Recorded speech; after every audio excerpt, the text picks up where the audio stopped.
16. Shall mortal man be more just than God? Shall a man be more pure than his Maker? Job chapter 4, verse 17.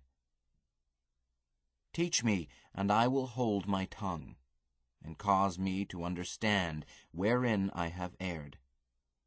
Job chapter 6, verse 24.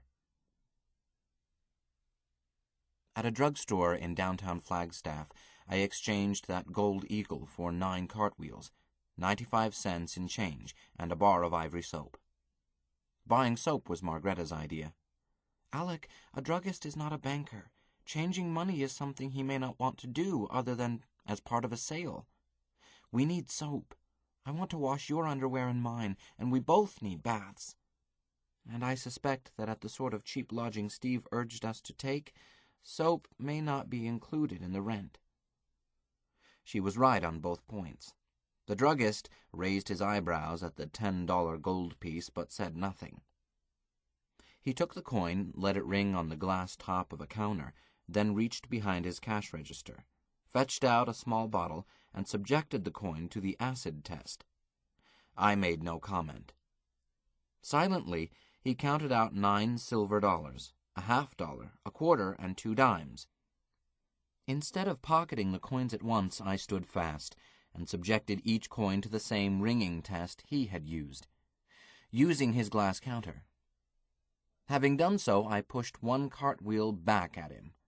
Again he made no comment. He had heard the dull ring of that putatively silver coin as well as I.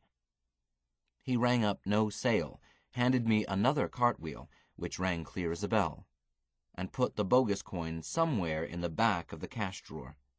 Then he turned his back on me. At the outskirts of town, halfway to Winona, we found a place shabby enough to meet our standards. Margretta conducted the dicker in Spanish. Our host asked $5. Marga called on the Virgin Mary and 3 other saints to witness what was being done to her. Then she offered him 5 pesos. I did not understand this maneuver. I knew she had no pesos on her. Surely she would not be intending to offer those unspendable royal pesos I still carried. I did not find out, as our host answered with a price of $3, and that is final, Senora, as God is my witness. They settled on $1.50, then Marga rented clean sheets and a blanket for another 50 cents. Paid for the lot with 2 silver dollars, but demanded pillows and clean pillowcases to seal the bargain. She got them, but the patron asked something for luck. Marga added a dime, and he bowed deeply and assured us that his house was ours. At 7 the next morning we were on our way, rested, clean, happy, and hungry. A half-hour later we were in Winona, and much hungrier. We cured the latter at a little trailer coach lunchroom. A stack of wheat cakes, 10 cents, coffee, 5 cents, no charge for second cup, no limit on butter or syrup. Margretta could not finish her hot cakes. They were lavish, so we swapped plates, and I salvaged what she had left. A sign on the wall read, "Cash when served, no tipping. Are you ready for Judgment Day?" The cook, waiter, and owner, I think, had a copy of The Watchtower propped up by his range. I asked, "Brother, do you have any late news on when to expect Judgment Day?" "Don't joke about it. Eternity is a long time to spend in the pit." I answered, "I was not joking. By the signs and portents I think we are in the 7-year period prophesied in the 11th chapter of Revelation, verses 2 and 3. But I don't know how far we are into it." "We are already well into the second half," he answered. "The 2 witnesses are now prophesying, and the Antichrist is abroad in the land. Are you in a state of grace? If not, you had better get cracking." I answered, "Therefore be ye also ready, for such an hour as ye think not the Son of Man cometh." "You'd better believe it." "I do believe it. Thanks for a good breakfast." "Don't mention it. May the Lord watch over you." "Thank you. May he bless you and keep you. Marga and I left. We headed east again. How is my sweetheart? Full of food and happy. So am I. Something you did last night made me especially happy. Me too, but you always do, darling man. Every time. Yes, there's that. Me too, always, but I meant something you said earlier. When Steve asked if you agreed with me about Judgment Day and you told him you did agree, Marga, I can't tell you how much it has worried me that you have not chosen to be received back into the arms of Jesus. With Judgment Day rushing toward us and no way to know the hour, well, I've worried. I do worry. But apparently you are finding your way back to the light, but had not yet discussed it with me. We walked perhaps 20 paces, while Margreta did not say anything. At last she said quietly, Beloved, I would put your mind at rest, if I could. I cannot. So? I do not understand. Will you explain? I did not tell Steve that I agreed with you. I said to him that I did not disagree. But that's the same thing. No, darling. What I did not say to Steve, but could have said in full honesty, is that I will never publicly disagree with my husband about anything. Any disagreement with you I will discuss with you in private. Not in Steve's presence, not anyone's. I chewed that over. Let several possible comments go unsaid. At last said, Thank you, Margreta. Beloved, I do it for my own dignity as well as for yours. All my life I have hated the sight of husband and wife disagreeing, disputing, quarreling in public.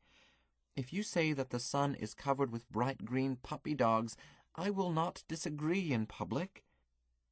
Ah, but it is. Sir, she stopped and looked startled.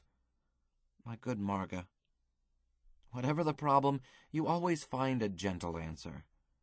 If I ever do see bright green puppy dogs on the face of the sun, I will try to remember to discuss it with you in private, not face you with hard decisions in public.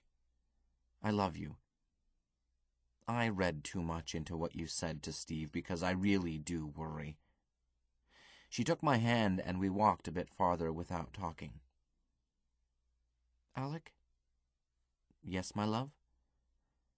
I do not willingly worry you. If I am wrong and you are going to the Christian heaven, I do want to go with you. If this means a return to faith in Jesus, and it seems that it does, then that is what I want. I will try. I cannot promise it, as faith is not a matter of simple volition, but I will try. I stopped to kiss her, to the amusement of a carload of men passing by. Darling, more I cannot ask. Shall we pray together? Alec, I would rather not. Let me pray alone, and I will. When it comes time to pray together, I will tell you. Not long after that, we were picked up by a ranch couple who took us into Winslow. They dropped us there without asking any questions and without us offering any information, which must set some sort of record. Winslow is much larger than Winona.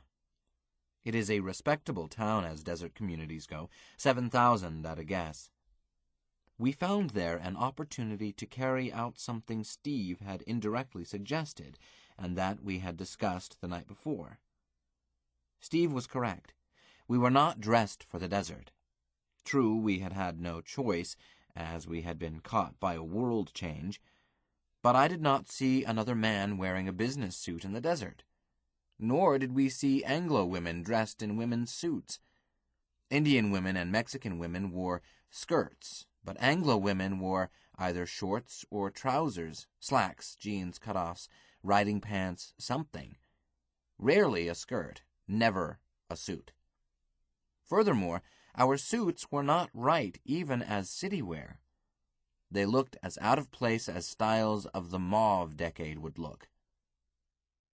Don't ask me how, as I am no expert on styles, especially for women. The suit that I wore had been both smart and expensive when worn by my patron, Don Jaime, in Mazatlan in another world. But on me, in the Arizona desert, in this world, it was something out of Skid Row. In Winslow we found just the shop we needed. Second Wind. 1,000,000 bargains. All sales cash. No guarantees, no returns. All used clothing sterilized before being offered for sale. Above this were the same statements in Spanish. An hour later, after much picking over of their stock and some heavy dickering by Margreta, we were dressed for the desert. I was wearing khaki pants, a shirt to match, and a straw hat of vaguely Western style. Margreta was wearing considerably less, shorts that were both short and tight, indecently so, and an upper garment that was less than a bodice, but slightly more than a brassiere. It was termed a halter. When I saw Marga in this outfit, I whispered to her, "I positively will not permit you to appear in public in that shameless costume." She answered, "Dear, don't be a fub so early in the day. It's too hot." "I'm not joking. I forbid you to buy that." "Alec, I don't recall asking your permission." "Are you defying me?"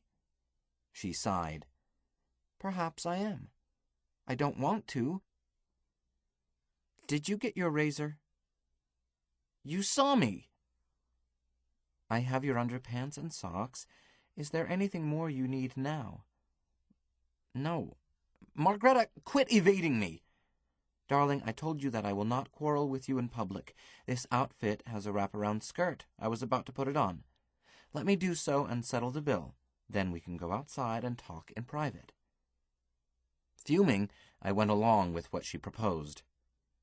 I might as well admit that, under her careful management, we came out of that bazaar with more money than we had had when we came in. How? That suit from my patron, Don Jaime, that looked so ridiculous on me, looked just right on the owner of the shop. In fact, he resembled Don Jaime. He had been willing to swap even for what I needed, khaki shirt and pants and straw hat, but Margreta insisted on something to boot. She demanded $5. Got 2. I learned as she settled our bill that she had wrought similar magic in getting rid of that tailored suit she no longer needed. We entered the shop with $7.55. We left it with $8.80.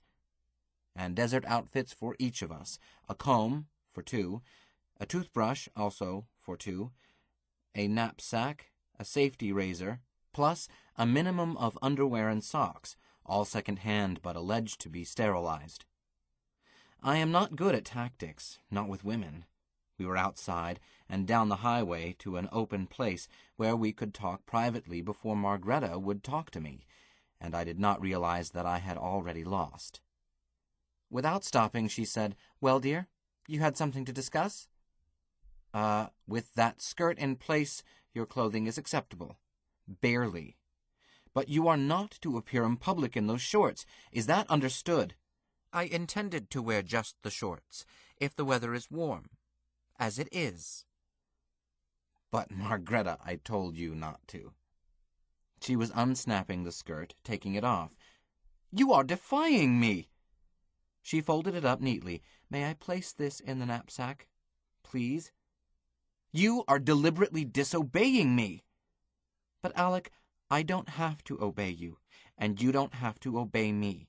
"But, look, dear, be reasonable. You know I don't usually give orders, but a wife must obey her husband. Are you my wife?" "You told me so. So I am until you tell me otherwise." "Then it is your duty to obey me." "No, Alec." "But that is a wife's first duty." "I don't agree." "But this is madness." "Are you leaving me?" "No, only if you divorce me." "I don't believe in divorce. Divorce is wrong, against Scripture." She made no answer. "Margreta," Please put your skirt on, she said softly. Almost you persuade me, dearest. Will you explain why you want me to do so? What? Because those shorts, worn alone, are indecent. I don't see how an article of clothing can be indecent, Alec. A person, yes. Are you saying that I am indecent? You're twisting my words. When you wear those shorts without a skirt in public, you expose so much of yourself that the spectacle is indecent. Right now, walking this highway, your limbs are fully exposed. To the people in that car that just passed, for example. They saw you. I saw them staring. Good. I hope they enjoyed it. What? You tell me that I am beautiful, but you could be prejudiced. I hope that my appearance is pleasing to other people as well. Be serious, Margareta. We're speaking of your naked limbs. Naked. You're saying my legs are bare. So they are. I prefer them bare when the weather is warm. What are you frowning at, dear? Are my legs ugly? Thou art all fair, my love. There is no spot in thee. Your limbs are beautiful, my love. I have told you so many times, but I have no wish to share your beauty. Beauty is not diminished by being shared. Let's get back to the subject, Alec. You were explaining how my legs are indecent. If you can explain it, I don't think you can. But, Margareta, nakedness is indecent by its very nature. It inspires lewd thoughts. Really? Does seeing my legs cause you to get an erection? Margareta! Alec, stop being a fub. I asked a simple question. An improper question. She sighed. I don't see how that question can possibly be improper between husband and wife. And I will never concede that my legs are indecent, or that nakedness is indecent. I have been naked in front of hundreds of people. Margareta! She looked surprised. Surely you know that? I did not know it, and I am shocked to hear it. Truly, dear. But you know how well I swim. What's that got to do with it? I swim well, too, but I don't swim naked. I wear a bathing suit. But I was remembering most sharply the pool in Congnute. Of course, my darling was used to nude swimming. I found myself out on a limb. Oh, yes. I've seen such suits in Mazatlan and in Spain. But, darling, we're going astray again. The problem is wider than whether or not bare legs are indecent, or whether I should have kissed Steve goodbye, or even whether I must obey you. You are expecting me to be what I am not. I want to be your wife for many years, for all my life, and I hope to share heaven with you, if heaven is your destination. But, darling, I am not a child. I am not a slave. Because I love you, I wish to please you, but I will not obey an order simply because I am a wife. I could say that I overwhelmed her with the brilliance of my rebuttal. Yes, I could say that. But it would not be true. I was still trying to think of an answer when a car slowed down as it overtook us. I heard a whistle of the sort called wolf. The car stopped beyond us and backed up. "Need a ride?" a voice called out. Yes, Margareta answered and hurried. Perforce, I did too. It was a station wagon with a woman behind the wheel, a man riding with her. Both were my age or older. He reached back, opened the rear door. "Climb in." I handed Margareta in, followed her, and closed the door. "Got room enough?" he asked. "If not, throw that junk on the floor. We never sit in the back seat, so stuff sort of gravitates to it. We're Clyde and Bessie Bulky." "He's bulky. I'm just well fed," the driver added. "You're supposed to laugh at that. I've heard it before." He was indeed bulky, the sort of big-boned, beefy man who is an athlete in school, then puts on weight later. His wife had correctly described both of them. She was not fat, but carried some extra padding. "How do you do, Mrs. Bulky, Mr. Bulky? We're Alec and Margaretta Graham. Thank you for picking us up." "Don't be so formal, Alec," she answered. "How far are you going?" "Bessie, please keep one eye on the road." "Clyde, if you don't like the way I'm herding this heap, I'll pull over and let you drive." "Oh, no, you're doing fine." "Pipe down, then, or I invoke Rule K." "Well, Alec?" "We're going to Kansas." "Cool." "We're not going that far. We turn north at Chambers. That's just a short piece down the road, about 90 miles. But you're welcome to that much. What are you going to do in Kansas?" What was I going to do in Kansas? Open an ice cream parlor. Bring my dear wife back to the fold. Prepare for Judgment Day. I'm going to wash dishes. "My husband is too modest," Margaretta said quietly. "We're going to open a small restaurant and soda fountain in a college town, but on our way to that goal we are likely to wash dishes, or almost any work." So I explained what had happened to us, with variations and omissions to avoid what they wouldn't believe. The restaurant was wiped out, our Mexican partners were dead, and we lost everything we had.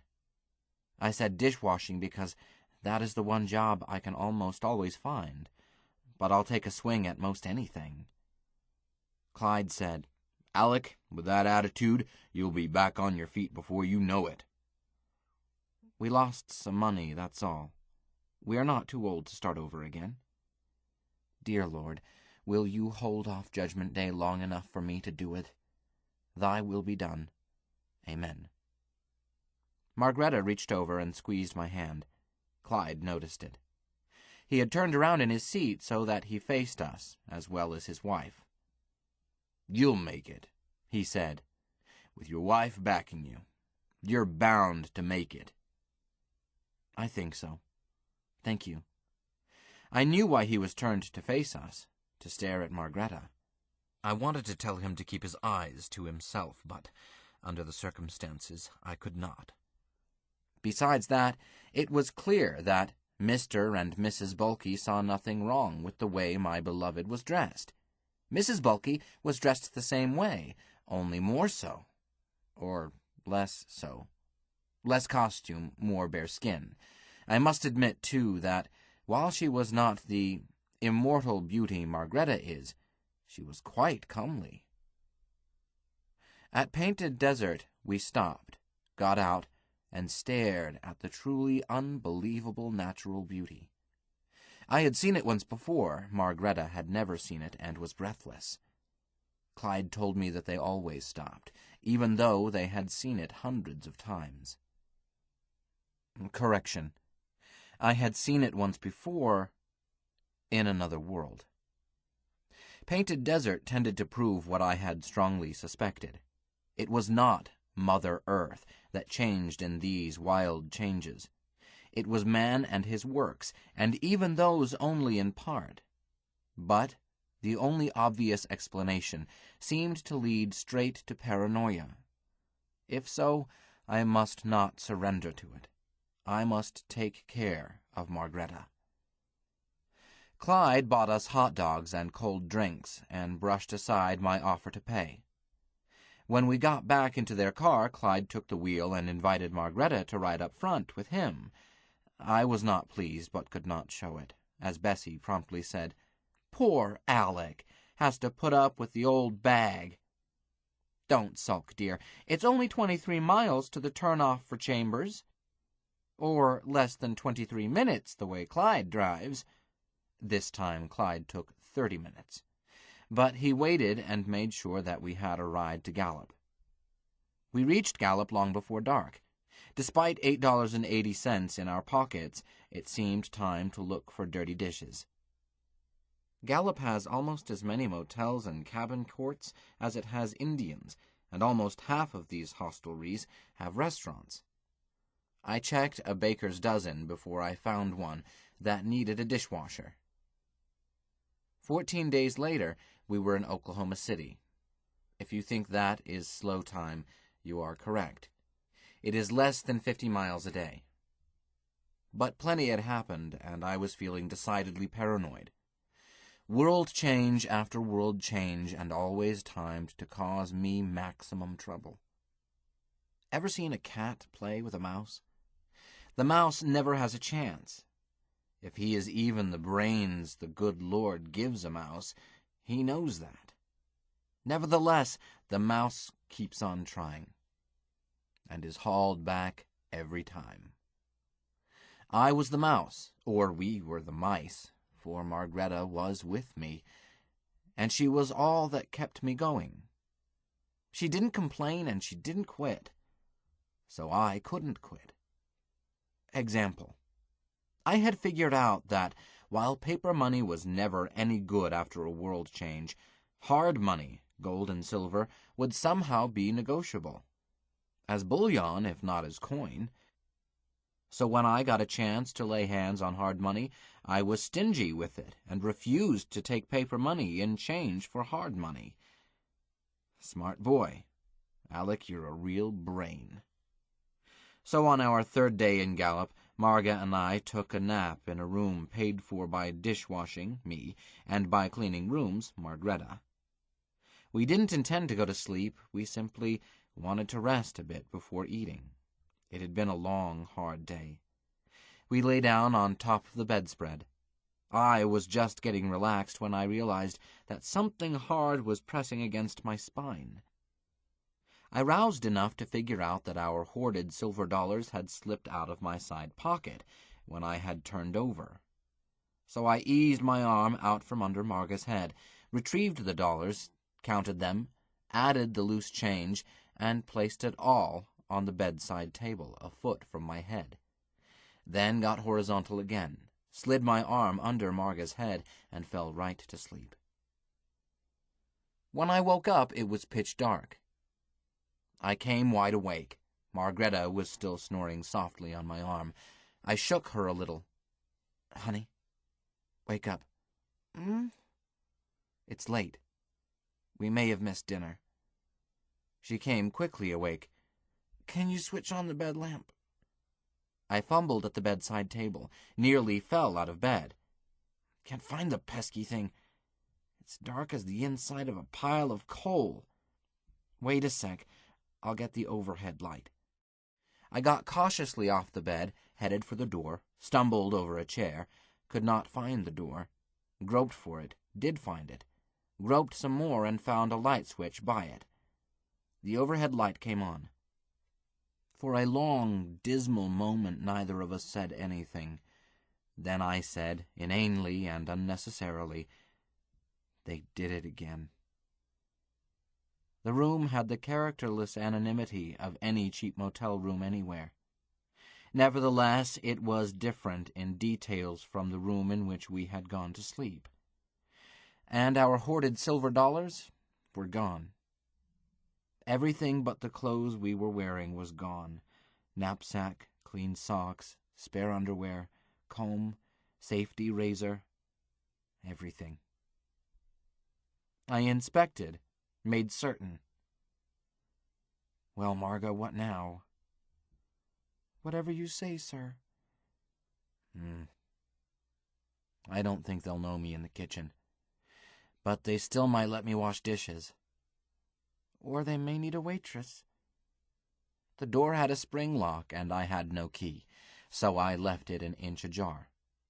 The door led directly outdoors and looked across a parking court at the office, a corner room with a lighted sign reading "Office." All commonplace except that it did not match the appearance of the motel in which we had been working.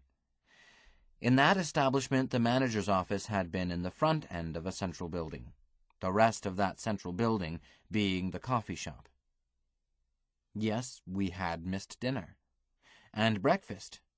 This motel did not have a coffee shop.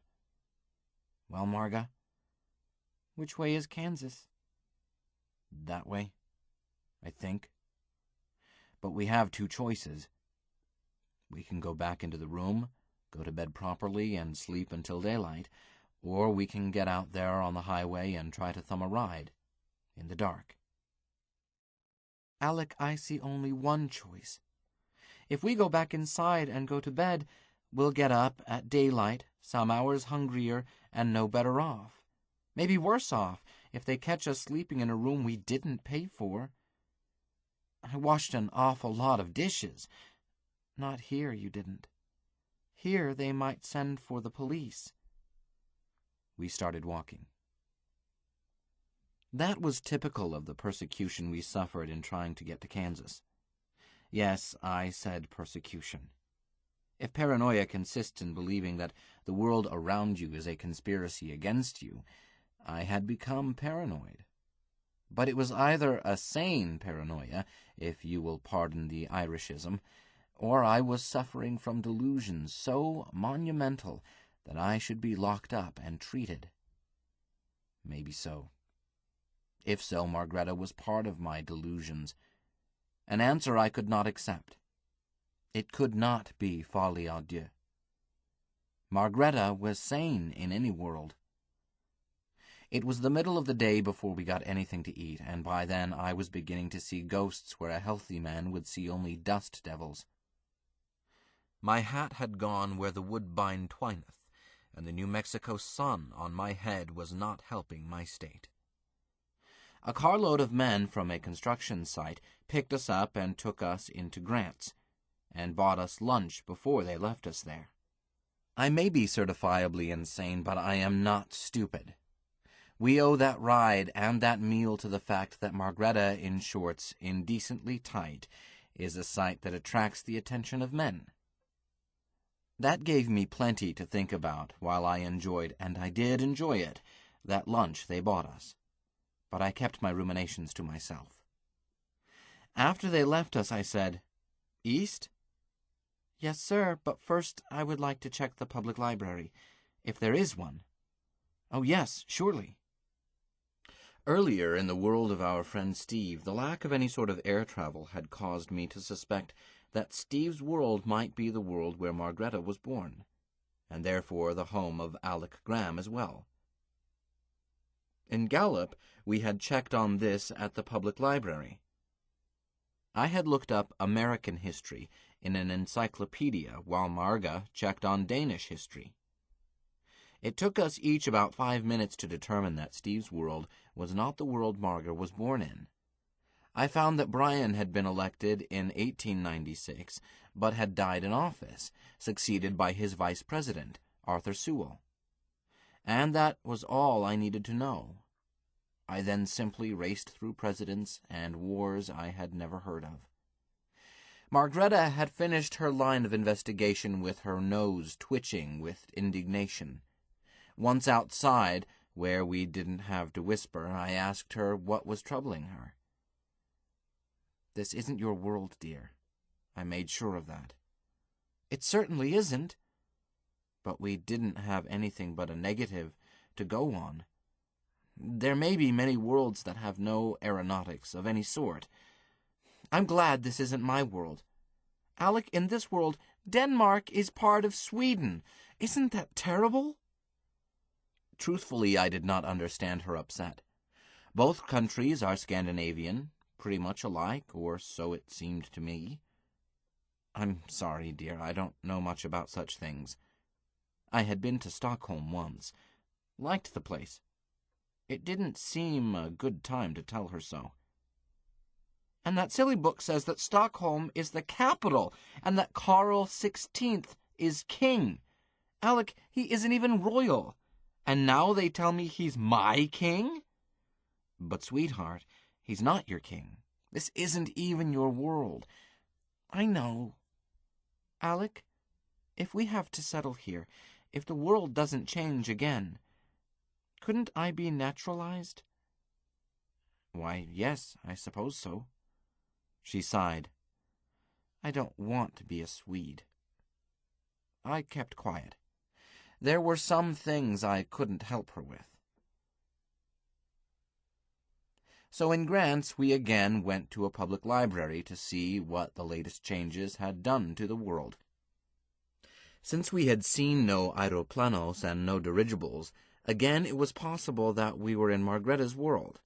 This time I looked first under aeronautics, did not find dirigibles, but did find flying machines, invented by Dr. Alberto Santos Dumont of Brazil, early in this century.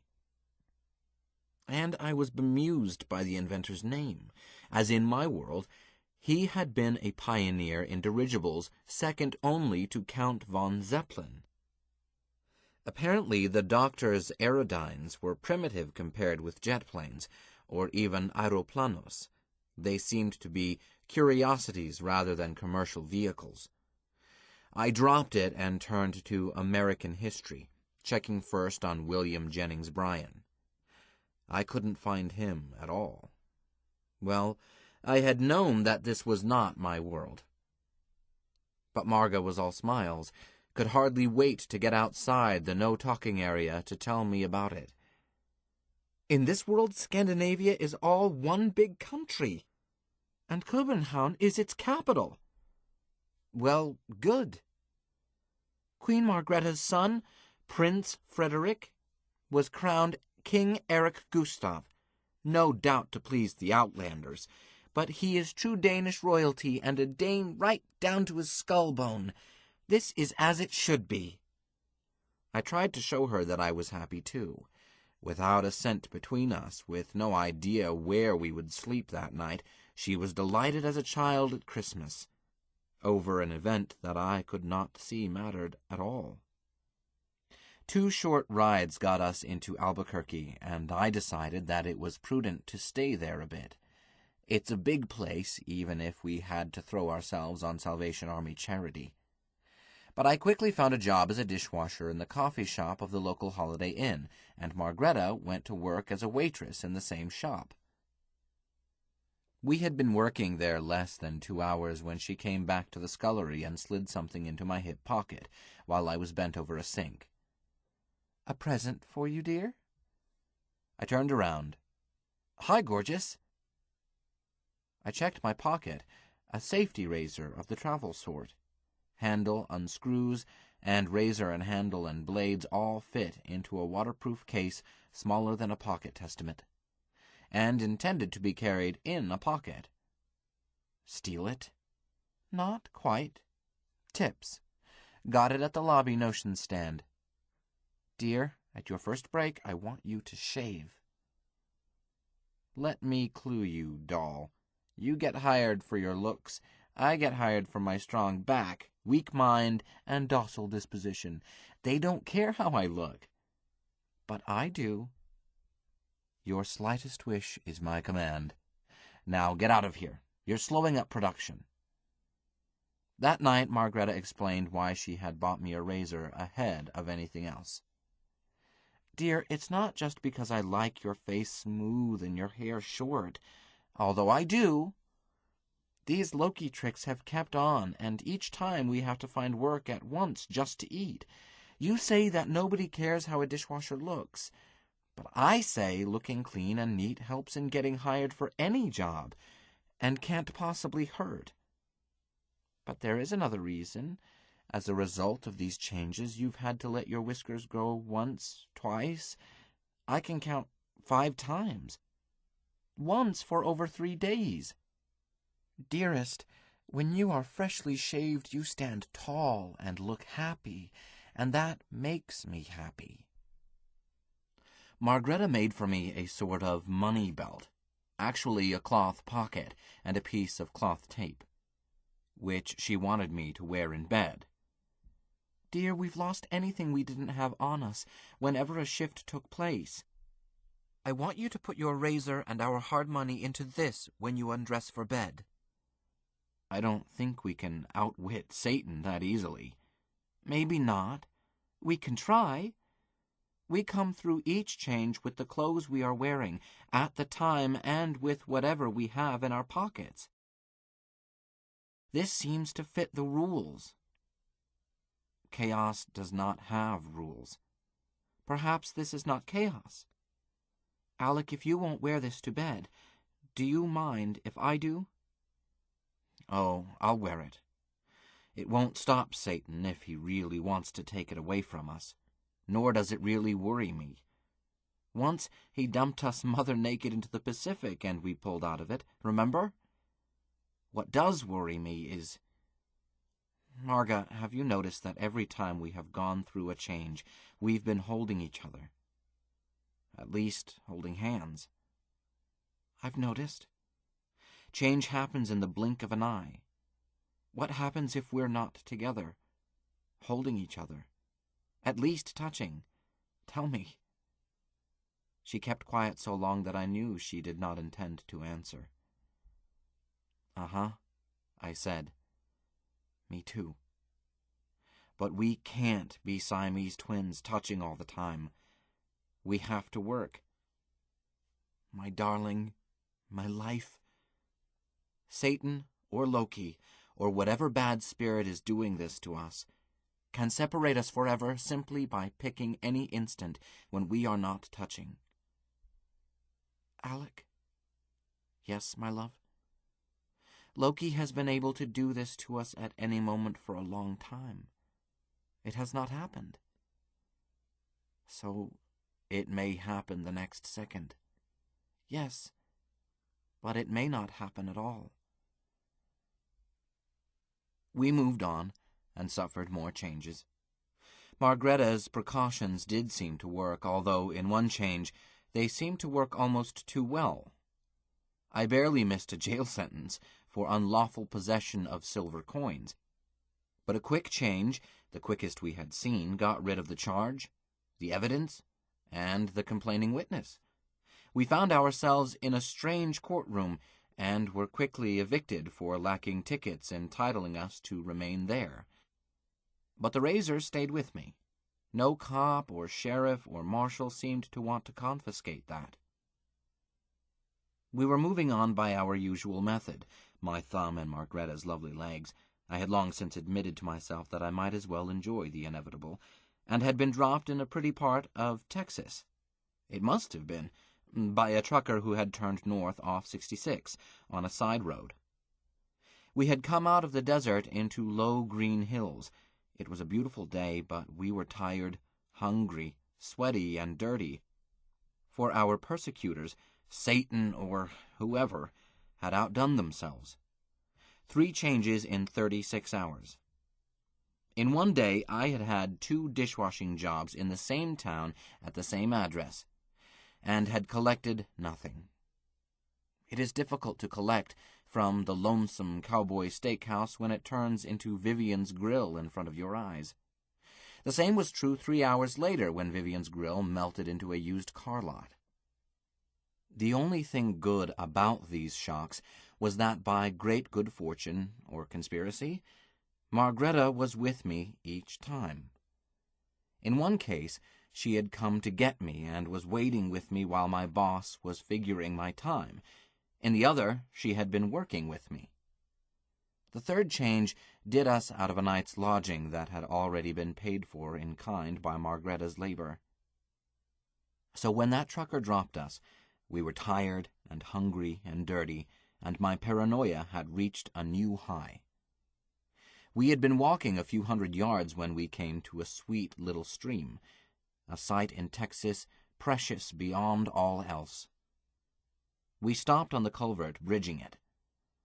Margretta, how would you like to wade in that? Darling, I'm going to do more than wade in it. I'm going to bathe in it. Yes. Go under the fence, along the stream about 75 yards, and I don't think anyone could see us from the road.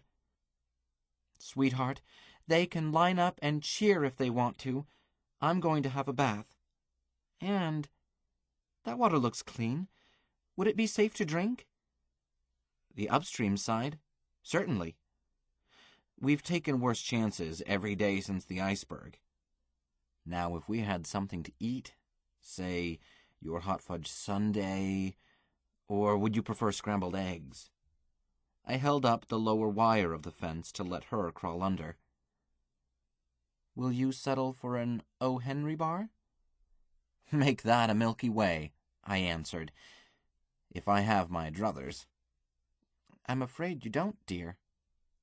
An O. Henry bar is all there is. She held the wire for me. Maybe we'd better stop talking about food we don't have, I said, and crawled under, straightened up, and added, I'm ready to eat raw skunk. Food we do have, dear man. I have an O. Henry in my tote.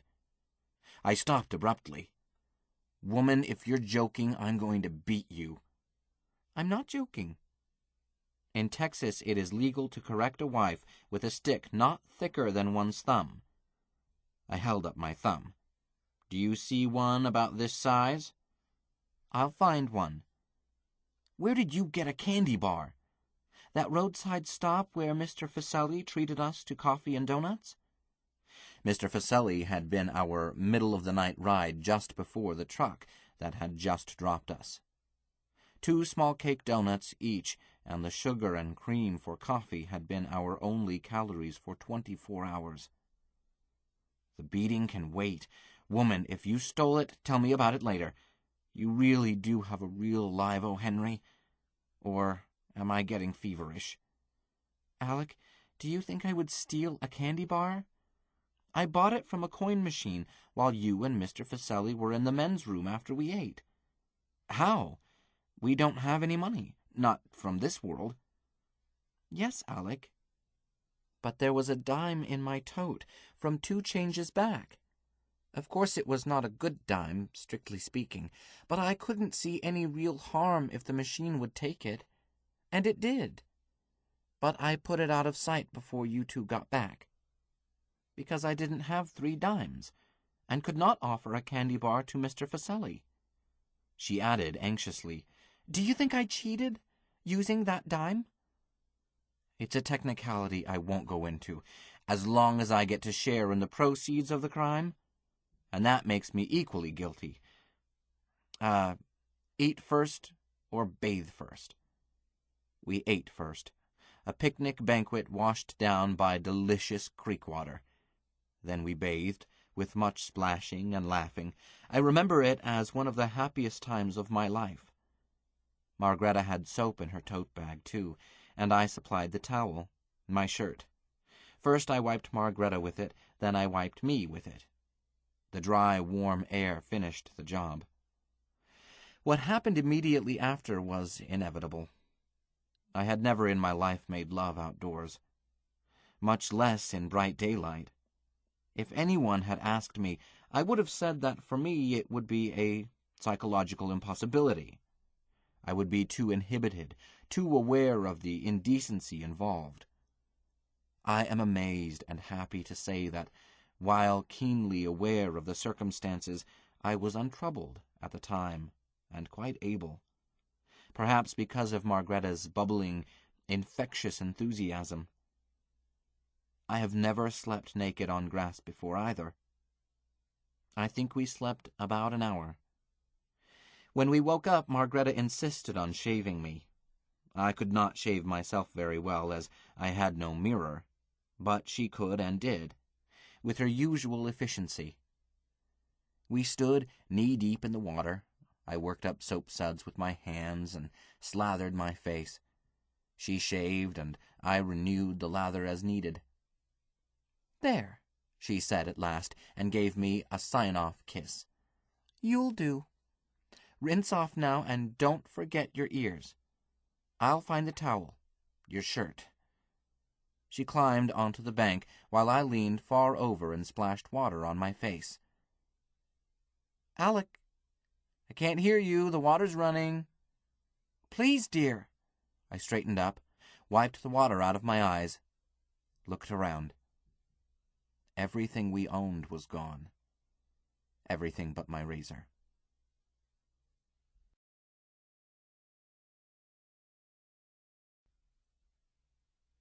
"17.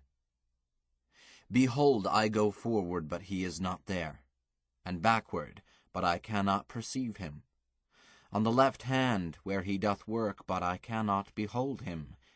He hideth himself on the right hand, that I cannot see him. Job, chapter 23, verse 8 through 10. Margreta said, "What did you do with the soap?" I took a deep breath, sighed it out. Did I hear you correctly? You're asking what I did with the soap? "What would you rather?" I said. I don't know, but not that. A miracle takes place, and you ask me about a bar of soap? "Alec, a miracle that takes place again and again and again is no longer a miracle. It's just a nuisance. Too many. Too much. I want to scream or break into tears. So I asked about the soap." I had been halfway to hysteria myself when Margreta's statement hit me like a dash of cold water. Margreta? She who took icebergs and earthquakes in her stride, she who never whimpered in adversity.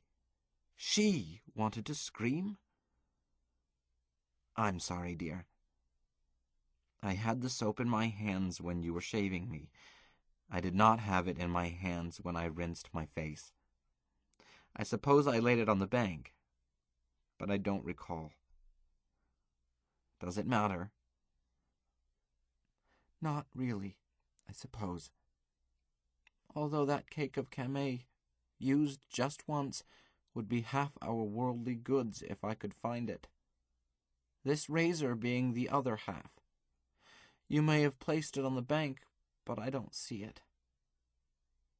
Then it's gone. Marga, we've got urgent things to worry about before we'll be dirty enough to need soap again. Food, clothing, shelter. I scrambled up onto the bank. Shoes. We don't even have shoes. What do we do now? I'm stumped. If I had a wailing wall, I'd wail. Steady, dear, steady. Is it all right if I just whimper a little?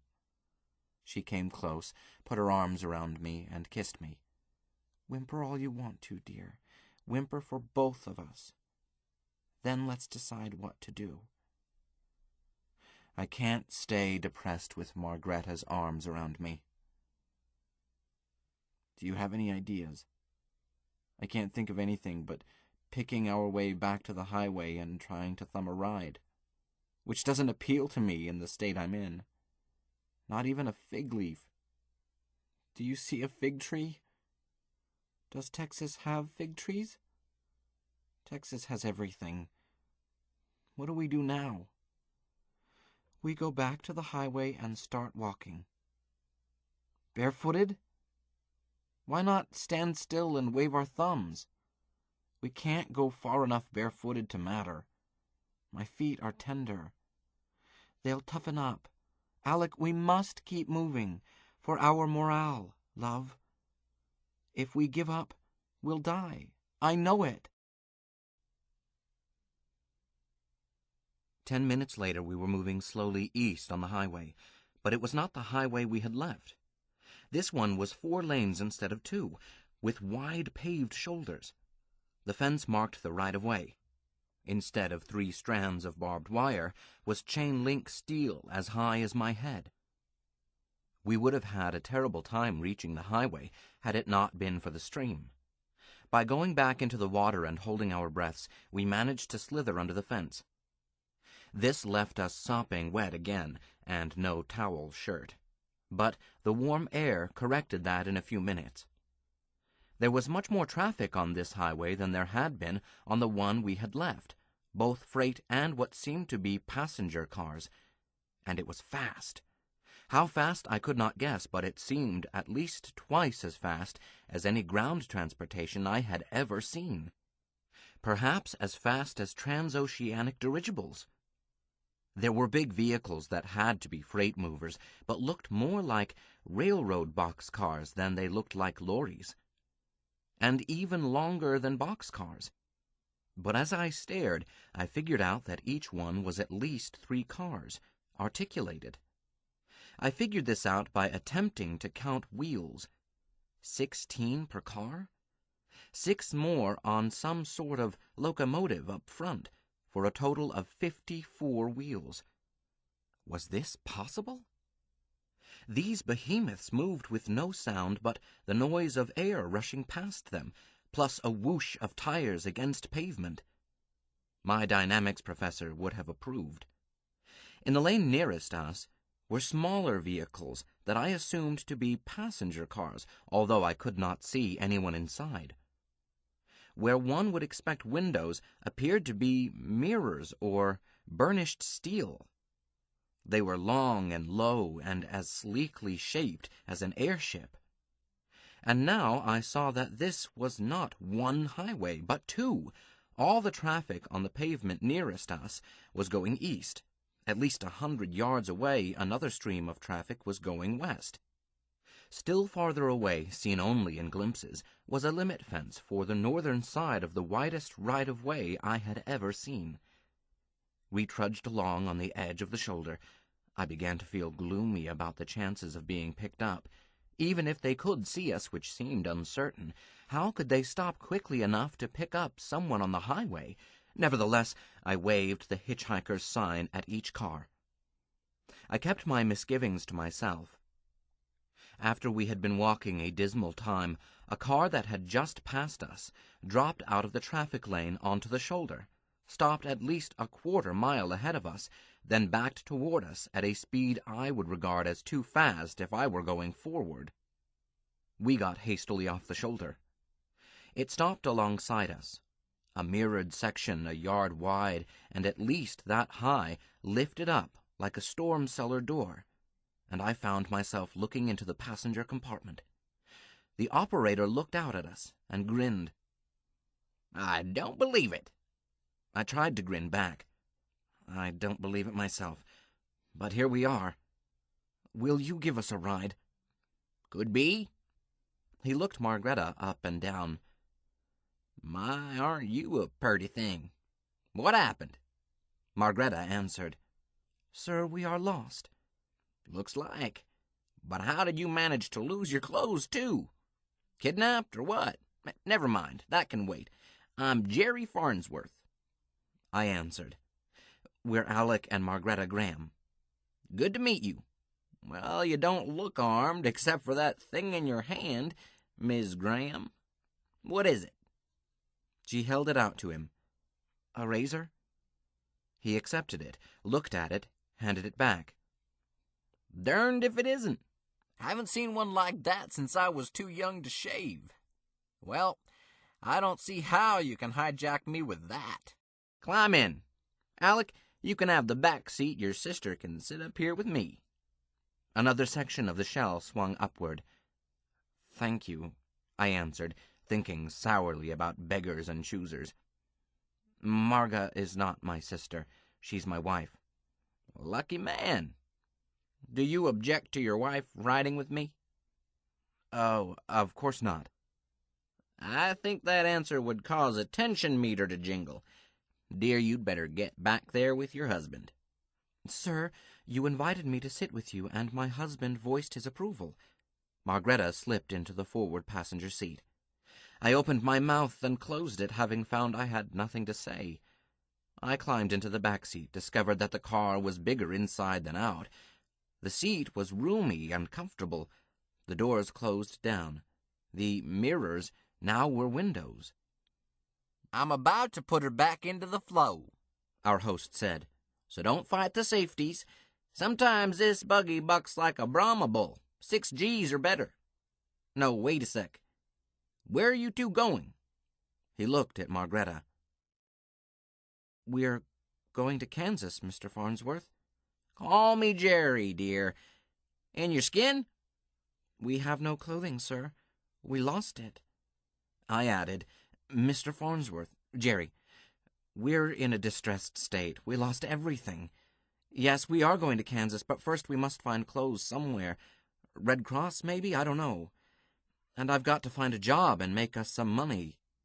Then we'll go to Kansas." "I see. I think I do. Some of it. How are you going to get to Kansas?" I had in mind continuing straight on to Oklahoma City, then north. Stick to the main highways, since we're hitchhiking. Alec, you really are lost. See that fence? Do you know the penalty for a pedestrian caught inside that fence? No, I don't. Ignorance is bliss. You'll be much better off on the small side roads where hitching is still legal, or at least tolerated. If you're for Okie City, I can help you along. Hang on. He did something at controls in front of him. He didn't touch the wheel because there wasn't any wheel to touch. Instead, there were 2 hand grips. The car vibrated faintly, then jumped sideways. I felt as if I had fallen into soft mush, and my skin tingled as with static electricity. The car bucked like a small boat in a heavy sea, but that soft mush kept me from being battered about. Suddenly, it quieted down, and only that faint vibration continued. The landscape was streaking past. "Now," said Mr. Farnsworth, "tell me about it." Margreta? Of course, dearest. You must. Jerry, we're from another world. "Oh, no," he groaned. "Not another flying saucer. That makes 4 this week. That's your story?" No.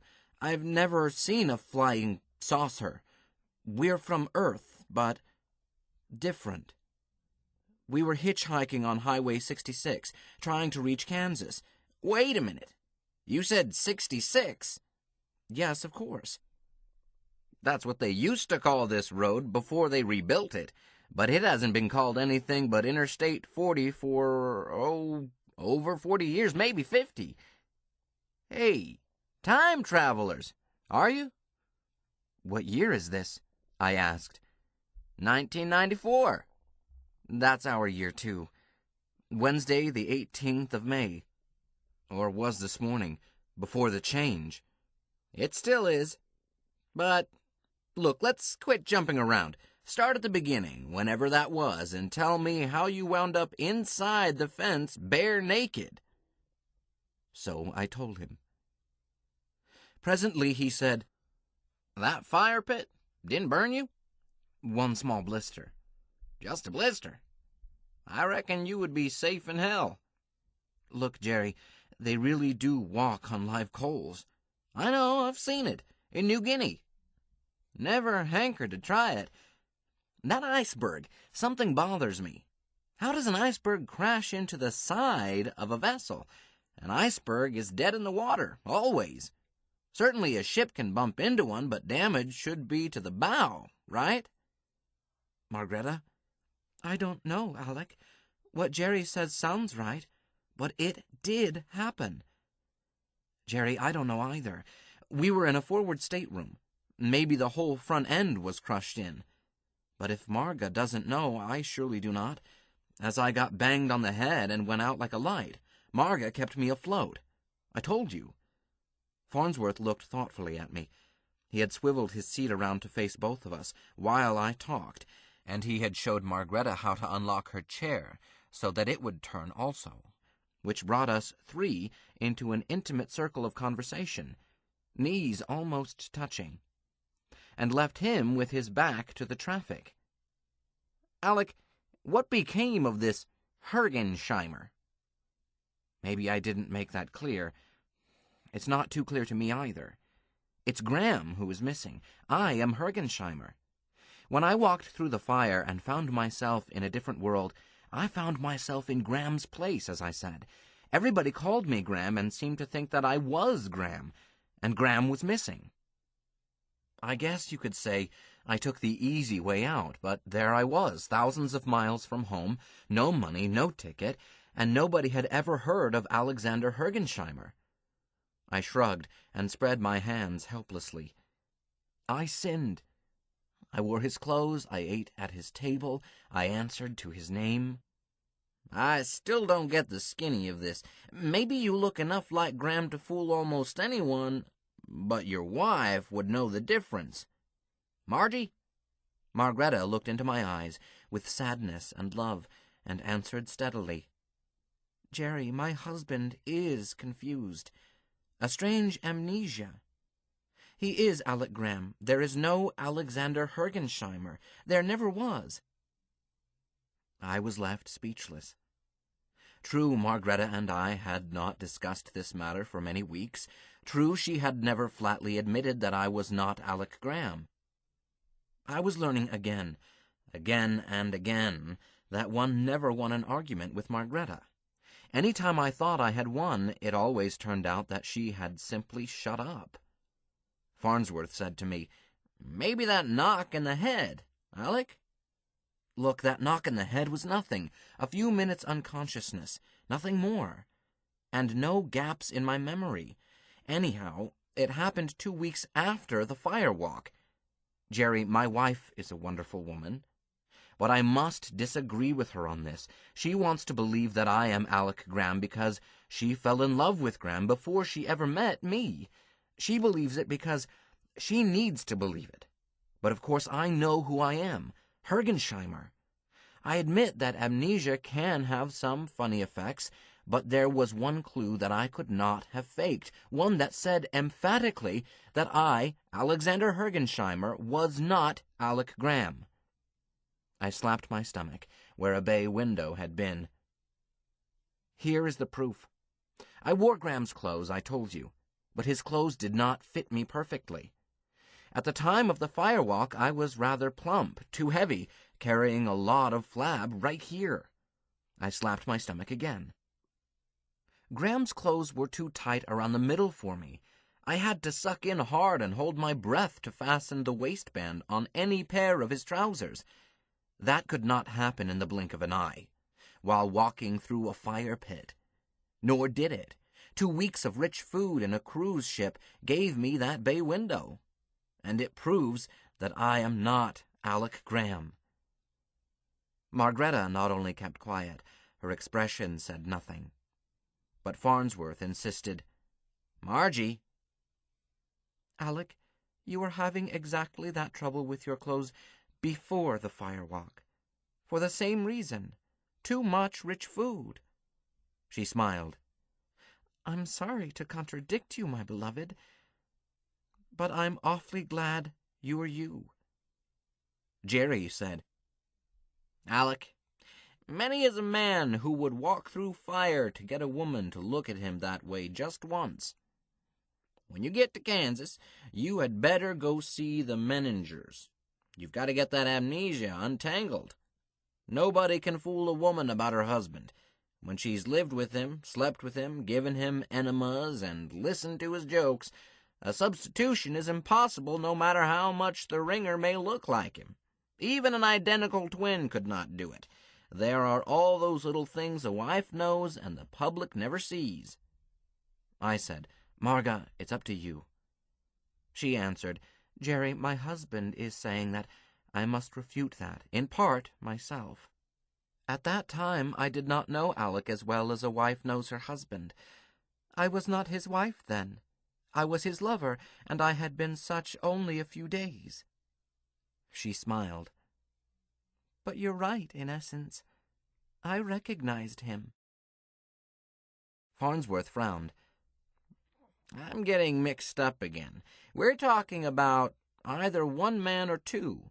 This Alexander Hergensheimer, Alec, tell me about him." "I'm a Protestant preacher, Jerry, ordained in the Brothers of the Apocalypse Christian Church, of the One Truth. The Apocalypse Brethren, as you hear us referred to.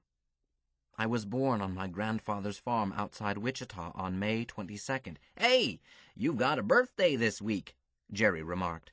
Marga looked alert. "So I have. I've been too busy to think about it. In 1960, my parents and grandparents are dead. My oldest brother is still working the family farm." "That's why you're going to Kansas, to find your brother?"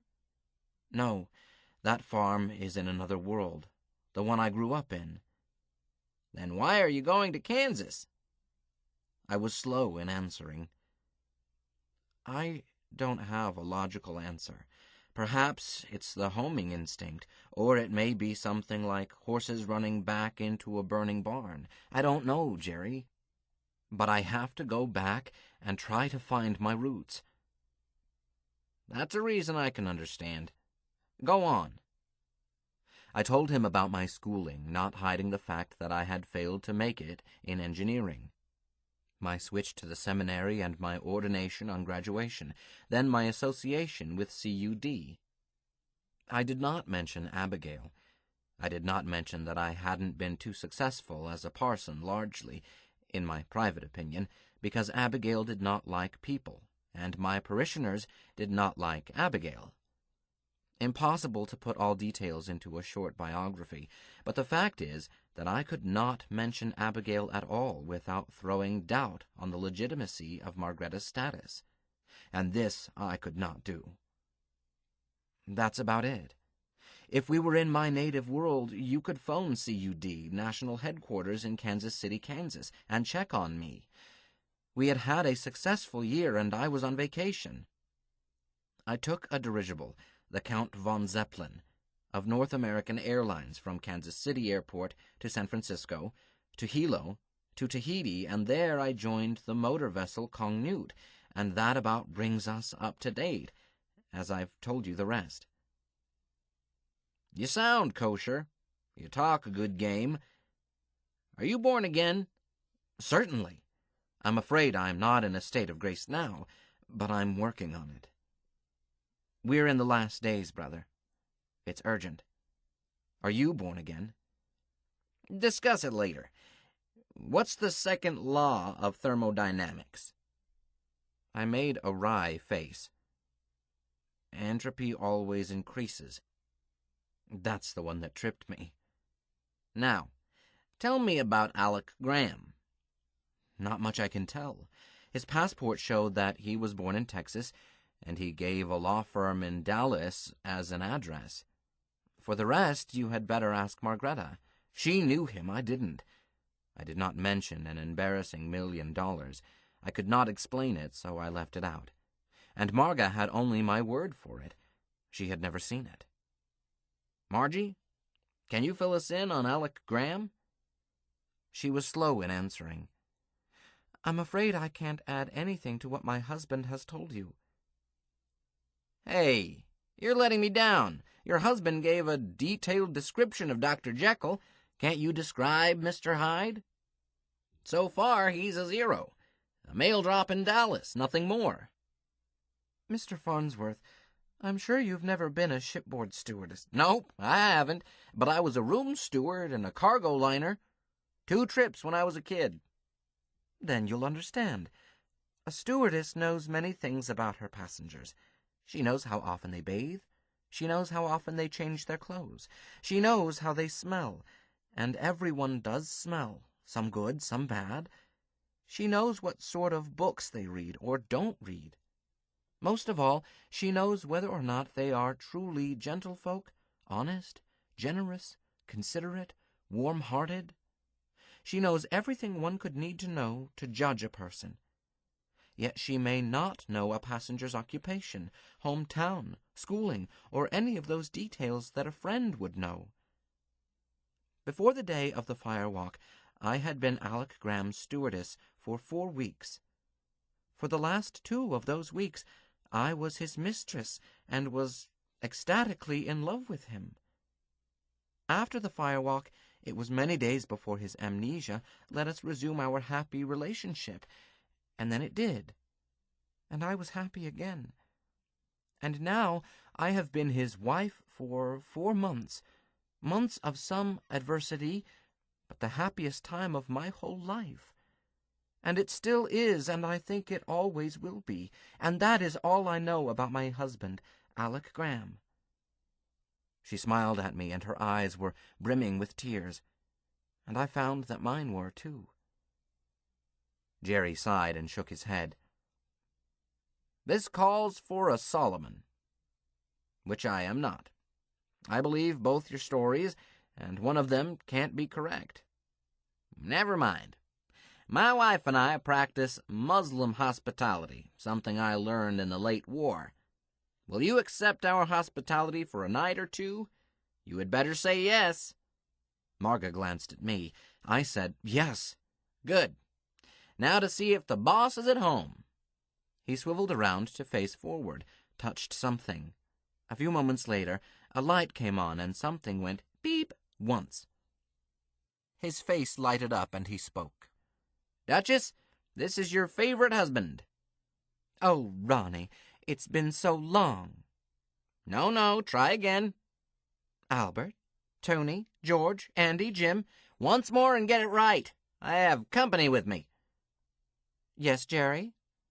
Company for dinner and overnight and possibly more. "Yes, my love. How many and what sexes, and when will you be home?" Let me ask Hubert. Again he touched something. Hubert says 27 minutes. 2 guests. The one seated by me is about 23, give or take a bit. Blonde, long, wavy hair, dark blue eyes. Height about 5'7", mass about 120. Other basics I have not checked, but about those of your daughter. Female. I am certain she is female, as she is not wearing so much as a G-string. "Yes, dear. I'll scratch her eyes out, after I've fed her, of course." Good. But she's no menace, as her husband is with her and is watching her closely. Did I say that he is naked too? "You did not. Interesting." Do you want his basic statistic? If so, do you want it relaxed or at attention? "My love, you are a dirty old man, I am happy to say. Quit trying to embarrass your guests." There is madness in my method, Duchess. They are naked because they have no clothes at all, yet I suspect that they do embarrass easily, so please, meet us at the gate with clothing. You have her statistics, except... Margie, hand me a foot. Marga promptly put a foot up high, without comment. He felt it. A pair of your sandals will fit, I think. Zapatos for him, of mine. His other sizes? Never mind the jokes. He's about my height and shoulders, but I am 20 pounds heavier at least, so something from my skinny rack. If Sybil has a house full of her junior barbarians, please use extreme prejudice to keep them away from the gate. These are gentle people. We'll introduce them after they have a chance to dress. Roger Wilco, Sergeant Bilko, but it is time that you introduced them to me. Mea culpa. My love, this is Margreta Graham, Mrs. Alec Graham. Hello, Margreta. Welcome to our home. Thank you, Mrs. Farnsworth. Catherine, dear, or Kate. Catherine, I can't tell you how much you are doing for us. When we were so miserable. My darling started to cry. She stopped it abruptly. And this is my husband, Alec Graham. Howdy, Mrs. Farnsworth, and thank you. Alec, you bring that girl straight here. I want to welcome her, both of you. Jerry cut in. Hubert says 22 minutes, Duchess. Hasta la vista. Sign off and let me get busy. And Jerry turned his seat around. Kate will find you a pretty to wear, Margie, although in your case there ought to be a law. Say, are you cold? I've been yakking so much I didn't think of it. I keep this buggy cool enough for me in clothes, but Hubert can change it to suit. I'm a Viking, Jerry. I never get cold. Most rooms are too warm to suit me. How about you, Alec? I'm warm enough, I answered, fibbing only a little. I believe, Jerry started to say, as the heavens opened with the most brilliant light imaginable, outshining day, and I was gripped by sudden grief knowing that I failed to lead my beloved back to grace.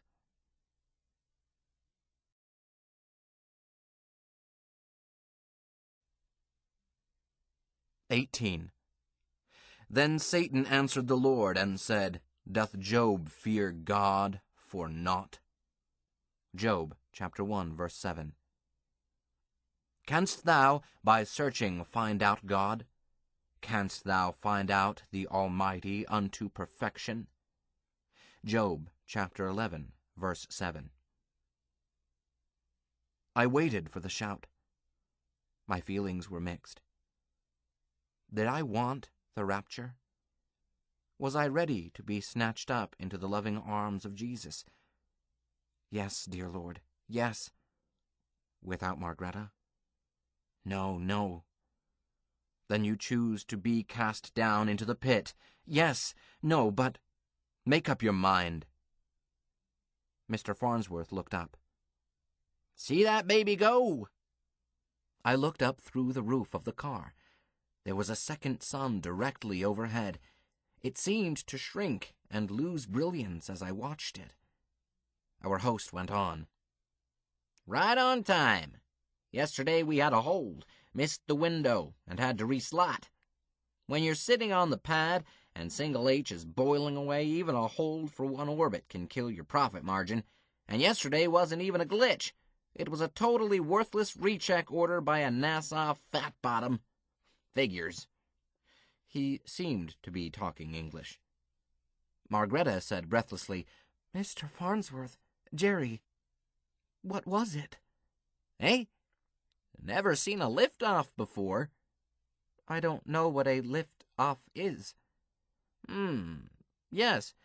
Margie, the fact that you and Alec are from another world, or worlds, hasn't really soaked through my skull yet. Your world doesn't have space travel. I'm not sure what you mean, but I don't think we do. I was fairly sure what he meant, so I interrupted. Jerry, you're talking about flying to the moon, aren't you? Like Jules Verne. Yes, close enough. That was an ether ship going to the moon? Golly Moses, the profanity just slipped out. Slow down, that was not an ether ship. It was an unmanned freight rocket. It is not going to Luna, it is going only as far as Leo, low Earth orbit. Then it comes back, ditches off Galveston, is ferried back to North Texas Port, where it will lift again sometime next week, but some of its cargo will go on to Luna City, or Tycho Under, and some may go as far as the asteroids. Clear? Not quite. Well, in Kennedy's second term, Who? John F. Kennedy, President, 61 to 69. I'm sorry. I'm going to have to relearn history again. Jerry, the most confusing thing about being bounced around among worlds is not new technology, such as television or jet planes or even space travel ships. It is different history. Well, when we get home, I'll find you an American history and a history of space travel. A lot of them around the house. I'm in space up to my armpits. Started with model rockets as a kid. Now, besides Diana freight lines, I've got a piece of Jacob's Ladder and the Beanstalk, both just a tax loss at present, but I think he caught sight of my face. Sorry. You skim through the books I'll dig out for you, then we'll talk. Farnsworth looked back at his controls, punched something, blinked at it, punched again, and said, Hubert says that we'll have the sound in 3 minutes, 21 seconds. When the sound did arrive, I was disappointed. I had expected a thunderclap to match that incredible light. Instead, it was a rumble that went on and on, then faded away without a distinct end. A few minutes later, the car left the highway, swung right in a large circle, and went under the highway through a tunnel and came out on a smaller highway. We stayed on this highway, 83, I noted, about 5 minutes. Then there was a repeated beeping sound and a flash of lights. I hear you, Mr. Farnsworth said. Just hold your horses. He swung his chair around and faced forward, grasped the 2 hand grips. The next several minutes were interesting.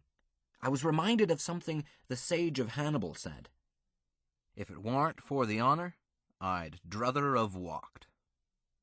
Mr. Farnsworth seemed to regard any collision avoided by a measurable distance as less than sporting. Again and again that soft mush saved us from bruises, if not broken bones. Once that signal from the machinery went beep, beep, beep at him, he growled in answer, Pipe down, you mind your business, I'll mind mine, and subjected us to another near miss. We turned off onto a narrow road, private, I concluded, as there was an arch over the entrance reading Farnsworth's Folly. We went up a grade, At the top, lost among trees, was a high gate that snapped out of the way as we approached it. There we met Katie Farnsworth. If you have read this far in this memoir, you know that I am in love with my wife. That is a basic, like the speed of light, like the love of God the Father. Know ye now that I learned that I could love another person, a woman, without detracting from my love for Margareta, without wishing to take her from her lawful mate, without lusting to possess her. Or at least not much. In meeting her, I learned that 5 feet 2 inches is the perfect height for a woman, that 40 is the perfect age, and that 110 pounds is the correct weight, just as for a woman's voice contralto is the right register. That my own beloved darling is none of these is irrelevant. Katie Farnsworth makes them perfect for her by being herself content with what she is.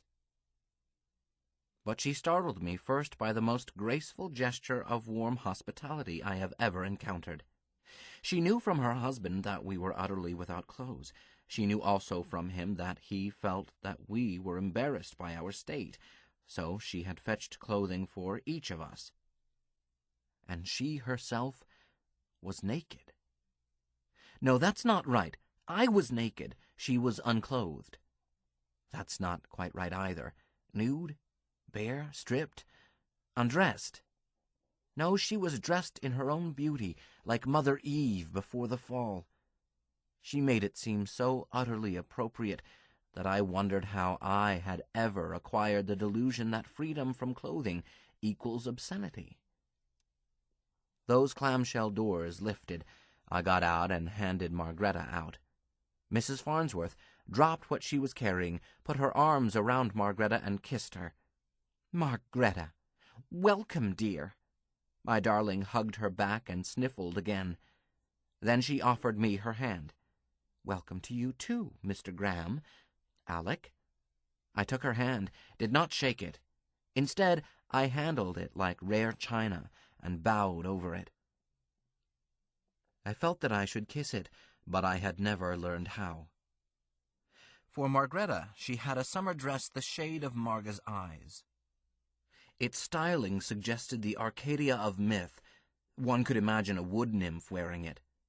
It hung on the left shoulder, was open all the way down on the right, but wrapped around with generous overlap. Both sides of this simple garment ended in a long sash ribbon. The end that went under passed through a slot, which permitted both ends to go all the way around Marga's waist, then to tie at her right side. It occurred to me that this was a fit-anyone dress. It would be tight or loose on any figure, depending on how it was tied. Katie had sandals for Marga in blue to match her dress. For me, she had Mexican sandals, zapatos, of the cut-leather openwork sort that are almost as fit-anyone as that dress, simply by how they are tied. She offered me trousers and shirt that were superficially equivalent to those I had bought in Winslow at the Second Wind, but these were tailor-made of summer-weight wool, rather than mass-produced from cheap cotton. She also had for me socks that fitted themselves to my feet and knit shorts that seemed to be my size. When she had dressed us, there was still clothing on the grass, hers. I then realized that she had walked to the gate dressed, stripped down there, and waited for us, dressed, as we were. That's politeness. Dressed, we all got into the car. Mr. Farnsworth waited a moment before starting up his driveway. "Katie, our guests are Christians." Mrs. Farnsworth seemed delighted. "Oh, how very interesting." "So I thought. Alec, verb sap, not many Christians in these parts. Feel free to speak your mind in front of Katie and me, but when anyone else is around, you may be more comfortable not discussing your beliefs. Understand me?" I'm afraid I don't. My head was in a whirl, and I felt a ringing in my ears.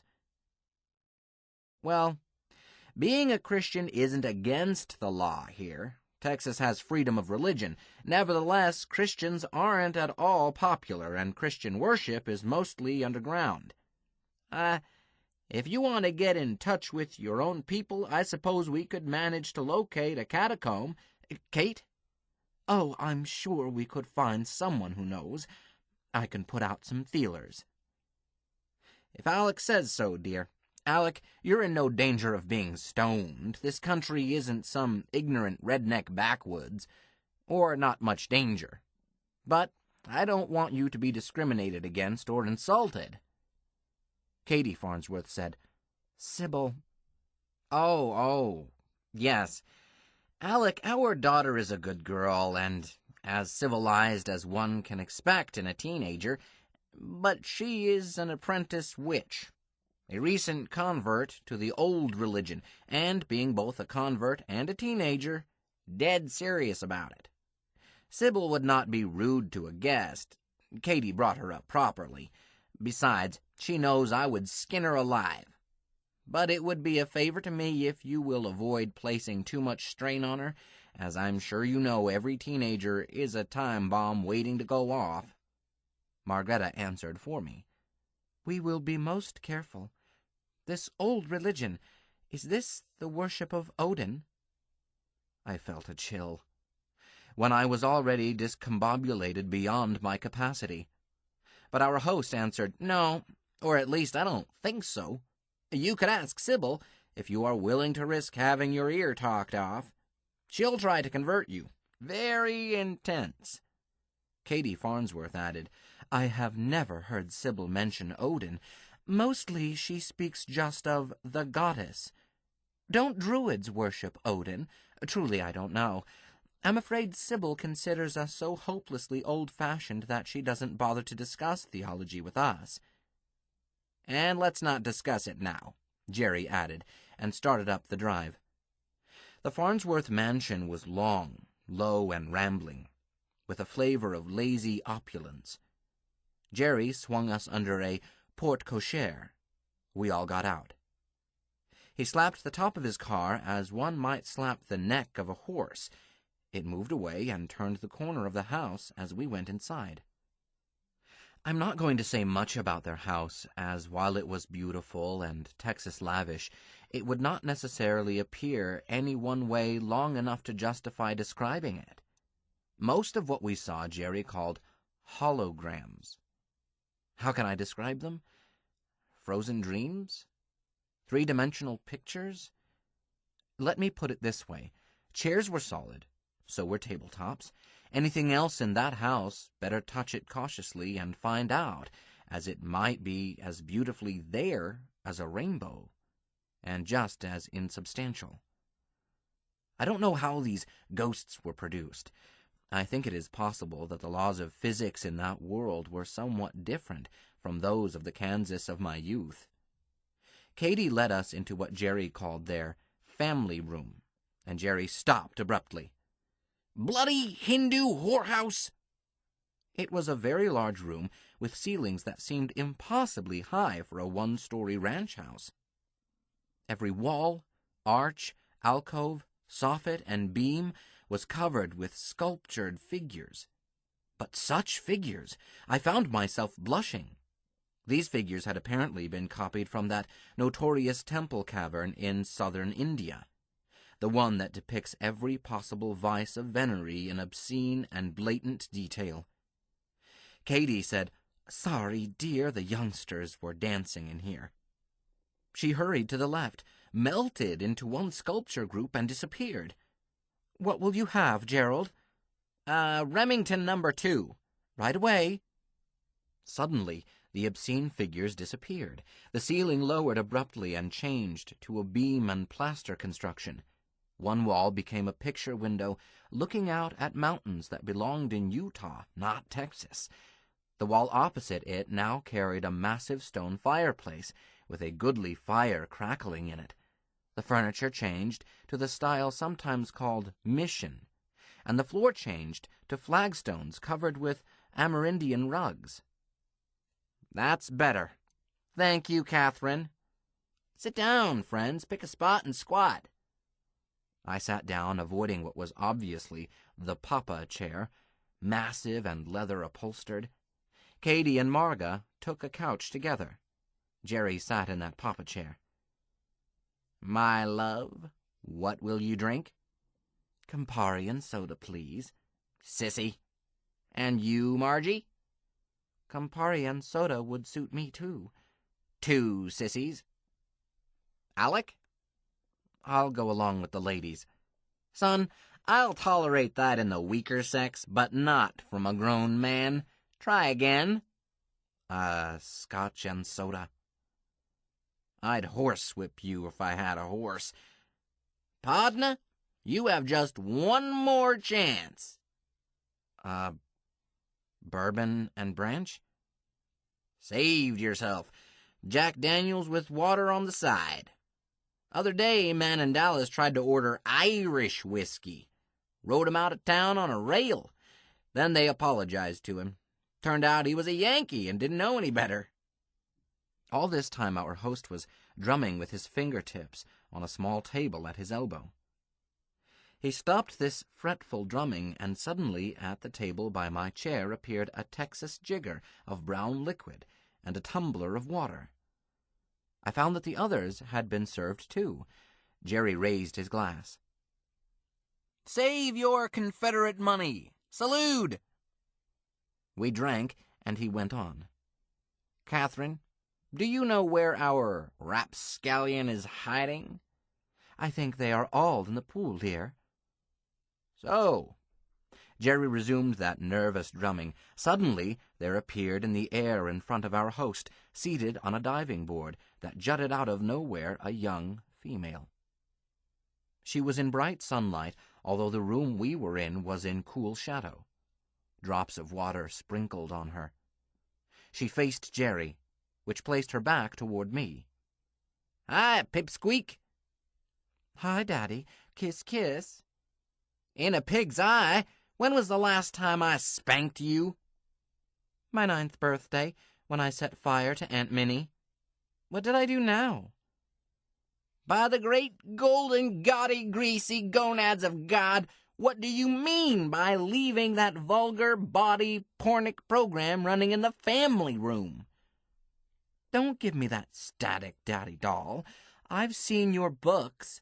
Never mind what I have in my private library. Answer my question. I forgot to turn it off, Daddy. I'm sorry. That's what the cow said to Mrs. Murphy, but the fire burned on.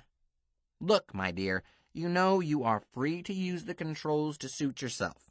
But when you are through, you must put the display back the way you found it. Or if you don't know how, you must put it back to 0 for the default display. Yes, Daddy, I just forgot. Don't go squirming around like that. I'm not through chewing you out. By the big brass balls of Koshchi, where did you get that program? At campus. It was an instruction tape in my tantric yoga class. Tantric yoga? Swivel hips, you don't need such a course. Does your mother know about this? Catherine moved in smoothly. I urged her to take it, dear one. Sybil is talented, as we know, but raw talent is not enough. She needed tutoring. So? I'll never argue with your mother on this subject, so I withdraw to a previously prepared position. That tape, how did you come by it? You are familiar with the applicable laws concerning copyrighted material. We both remember the hurrah over that Jefferson Starship tape. Daddy, you're worse than an elephant. Don't you ever forget anything? Never, and much worse. You are warned that anything you say may be taken down in writing and held against you at another time and place. How say you? I demand to see an attorney. Oh, so you did pirate it. Don't you wish I had, so you could gloat? I'm sorry, Daddy, but I paid the catalog fee, in full, in cash, and the campus library service copied it for me. So there, smarty. Smarty yourself. You wasted your money. I don't think so. I like it. So do I.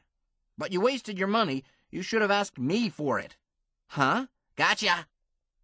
I thought at first you had been picking locks in my study or working a spell on 'em. Pleased to hear that you were merely extravagant. How much? $49.50. That's at student's discount. Sounds fair. I paid $65. All right. But if it shows up on your semester billing, I'll deduct it from your allowance. Just one thing, Sugar Plum. I brought two nice people home, a lady and a gentleman. We walk into the parlor, what had been the parlor, and these two gentlefolk are faced with the entire Kama Sutra in panting, quivering color. What do you think of that? I didn't mean to. So we'll forget it. But it is never polite to shock people, especially guests. So let's be more careful next time. Will you be at dinner? Yes, if I can be excused early and run. Date Daddy. What time will you be home? Won't. All-night gathering. Rehearsal for Midsummer Night. 13 covens. He sighed. I suppose that I should thank the 3 chromes that you are on the pill. Pill schmill. Don't be a cube, Daddy. Nobody ever gets pregnant at Sabbath. Everybody knows that. Everybody but me. Well, let us offer thanks that you are willing to have dinner with us. Suddenly she shrieked as she fell forward off the board. The picture followed her down. She splashed, then came up spouting water. "Daddy, you pushed me!" "How could you say such a thing?" he answered in a half-righteous tone. The living picture suddenly vanished. Katie Farnsworth said conversationally, "Gerald keeps trying to dominate his daughter. Hopelessly, of course. He should take her to bed and discharge his incestuous yearnings, but they are both too prissy for that." "Woman, remind me to beat you." "Yes, dearest. You wouldn't have to force her. Make your intentions plain and she will burst into tears and surrender. Then both of you will have the best time of your lives. Wouldn't you say so, Margareta?" "I would say so." By then I was too numb to be shocked by Margareta's words. Dinner was a gourmet's delight and a social confusion. It was served in the formal dining hall, i.e., that same family room with a different program controlling the holograms. The ceiling was higher, the windows were tall, evenly spaced, framed by floor-length drapes, and they looked out on formal gardens. One piece of furniture wheeled itself in, and was not a hologram, or not much so. It was a banquet table that, so far as I know, was in itself pantry, stove, icebox, all of a well-equipped kitchen. That's a conclusion subject to refutation. All I can say is that I never saw a servant and never saw our hostess do any work. Nevertheless, her husband congratulated her on her cooking, as well he might, and so did we. Jerry did a little work. He carved a roast, prime rib, enough for a troop of hungry Boy Scouts, and he served the plates, serving them at his place. Once a plate was loaded, it went smoothly around to the person for whom it was intended, like a toy train on a track. But there was no train and no track. Machinery concealed by holograms? I suppose so, but that simply covers one mystery with another. I learned later that a swank Texas household in that world would have had human servants conspicuously in sight, but Jerry and Katie had simple tastes. There were 6 of us at the table, Jerry at one end, Katie at the other. Margareta sat on Jerry's right, his daughter Sybil on his left. I was at the right of my hostess, and at her left was Sybil's young man, her date. This put him opposite me, and I had Sybil on my right. The young man's name was Roderick Lyman Culverson III. He did not manage to catch my name. I have long suspected that the male of our species, in most cases, should be raised in a barrel and fed through the bunghole. Then, at age 18, a solemn decision can be made, whether to take him out of the barrel or to drive in the bung. Young Culverson gave me no reason to change my opinion, and I would have voted to drive in the bung. Early on, Sybil made clear that they were at the same campus, but he seemed to be as much a stranger to the Farnsworths as he was to us. Katie asked, "Roderick, are you an apprentice witch, too?" He looked as if he had sniffed something nasty, but Sybil saved him from having to answer such a crude question. "Mother, Rod received his athame ages ago." "Sorry I goofed," Katie said tranquilly. "Is that a diploma you get when you finish your apprenticeship?" "It's a sacred knife, Mama, used in ritual. It can be used to—" "Sybil, there are Gentiles present." Culverson frowned at Sybil, then glared at me. I thought how well he would look with a black eye, but I endeavored to keep my thoughts out of my face.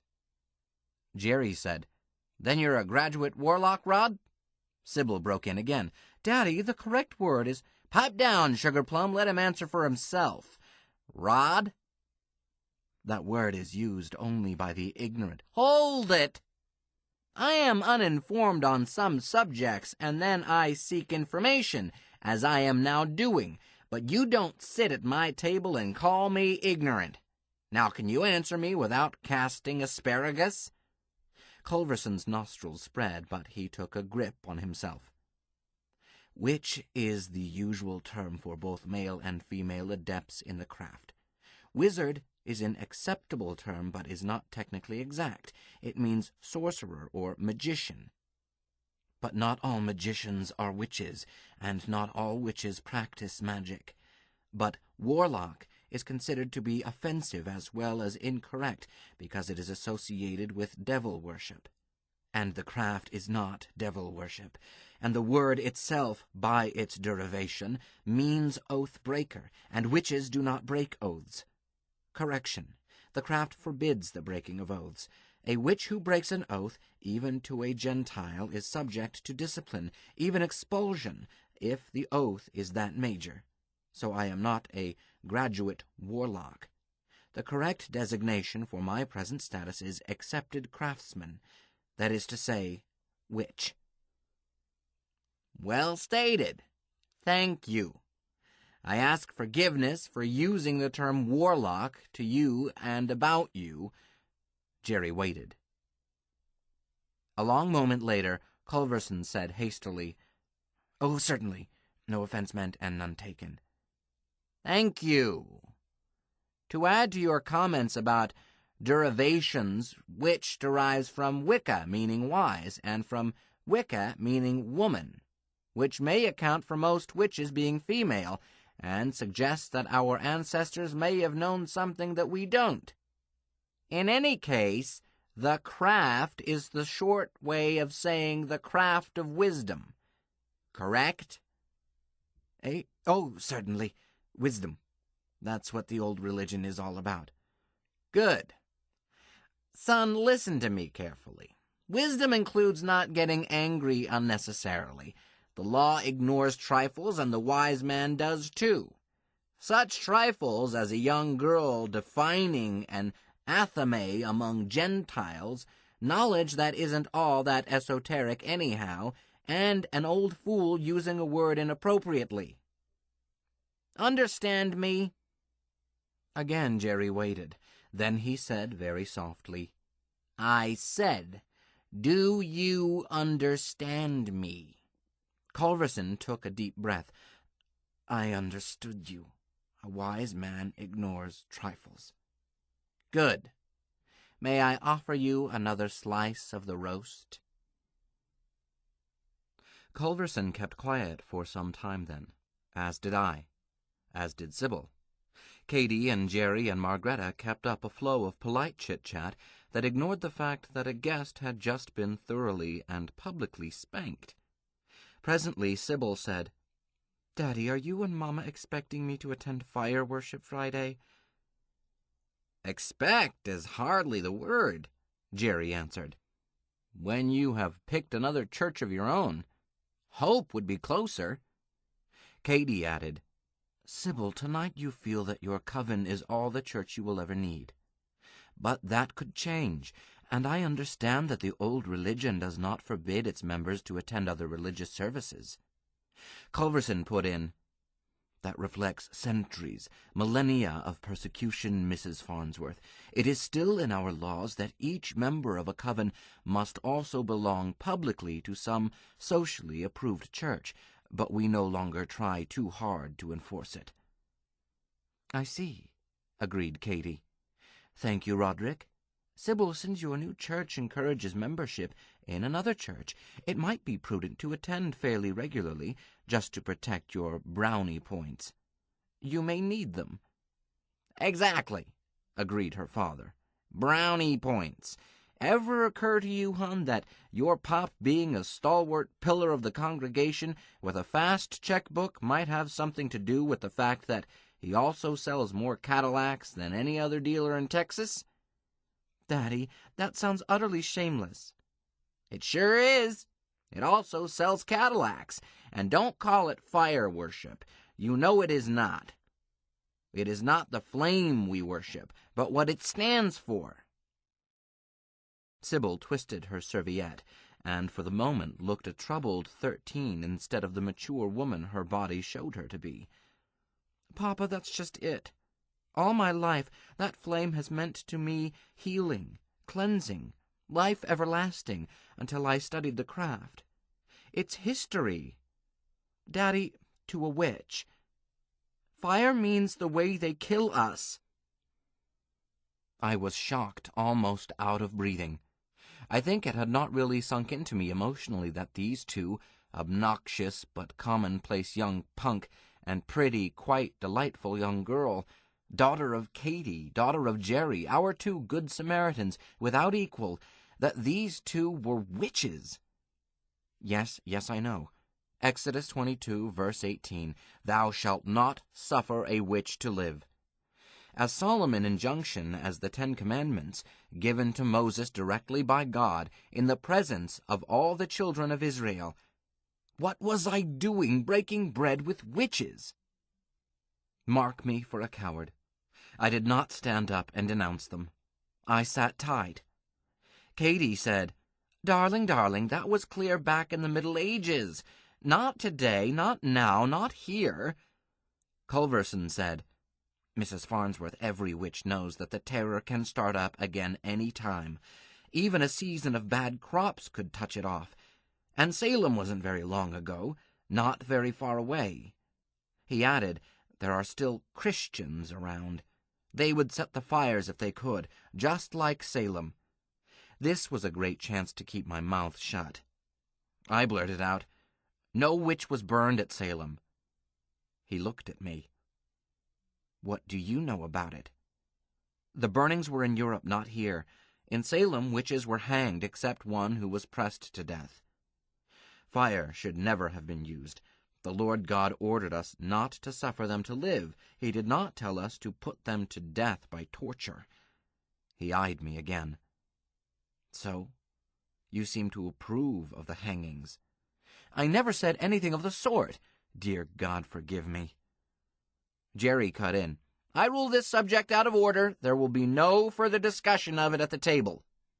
"Sybil, we don't want you to attend if it upsets you or reminds you of tragic occasions.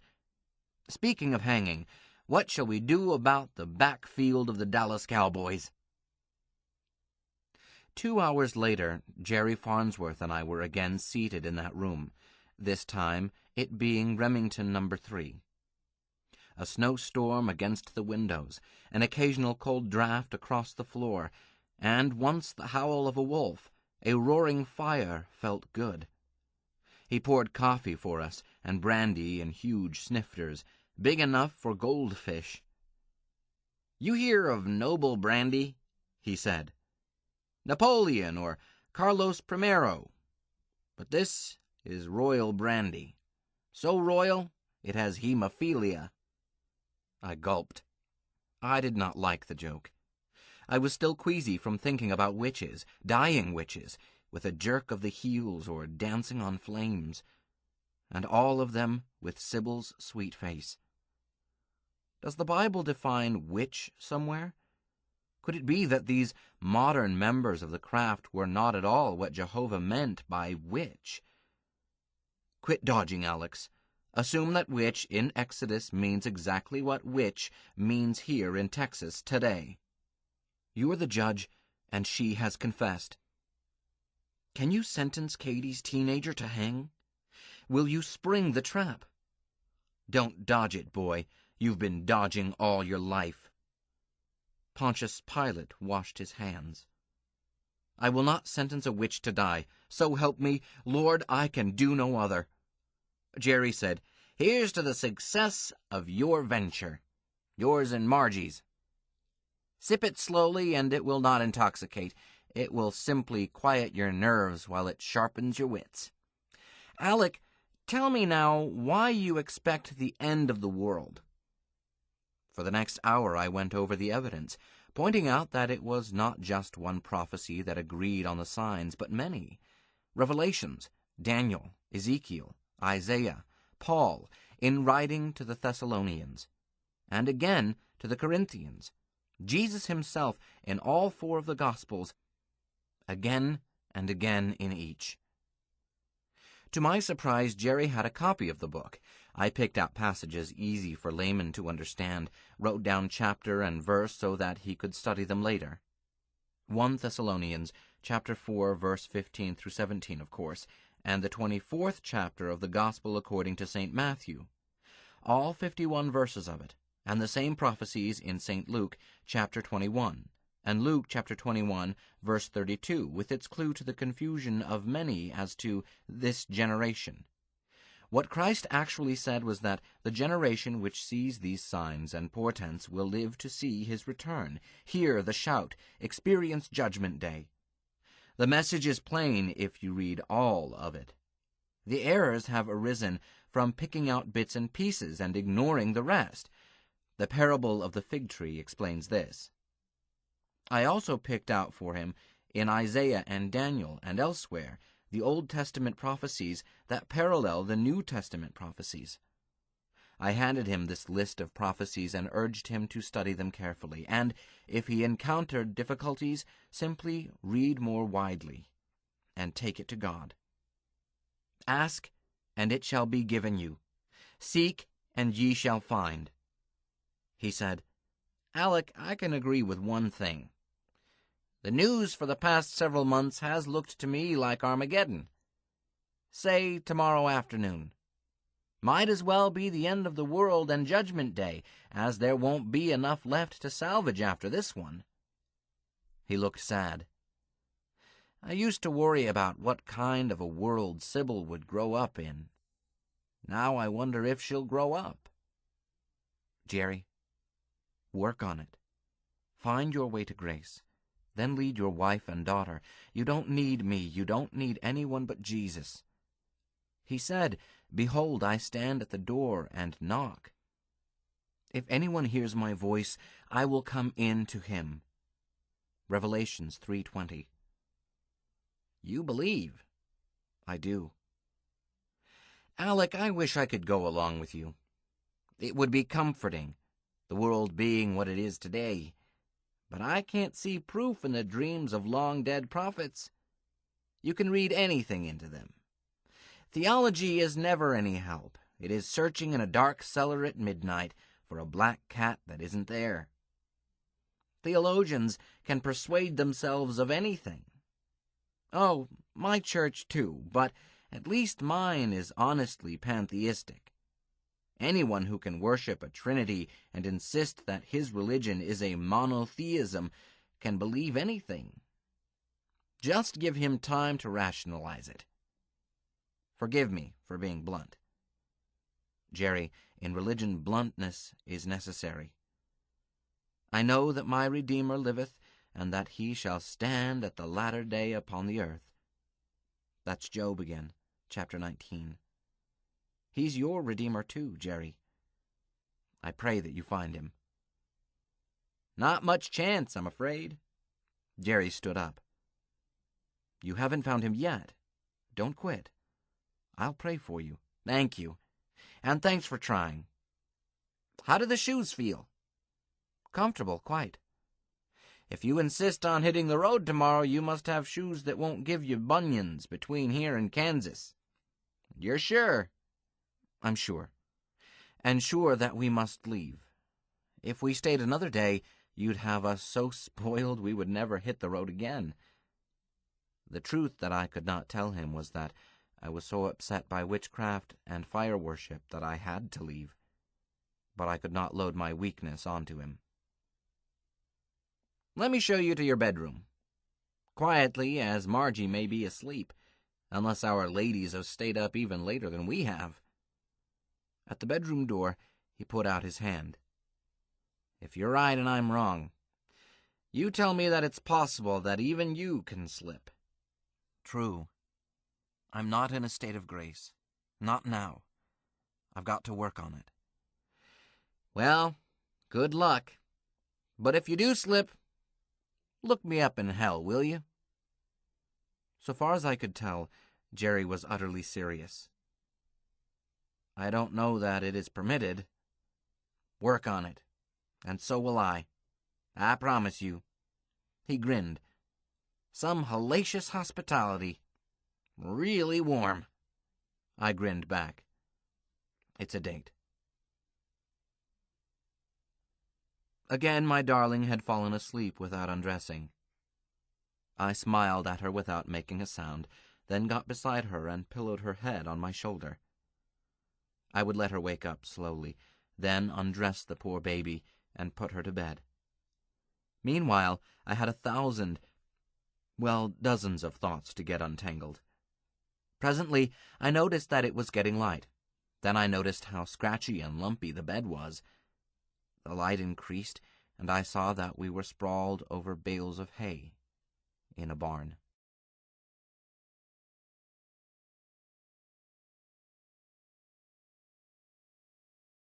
"19.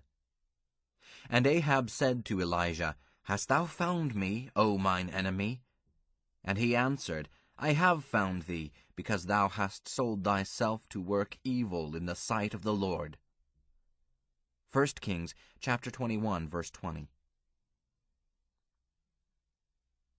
We did the last 90 miles down 66 from Clinton to Oklahoma City, pushing hard, ignoring the fact that we were flat broke again, nothing to eat, nowhere to sleep.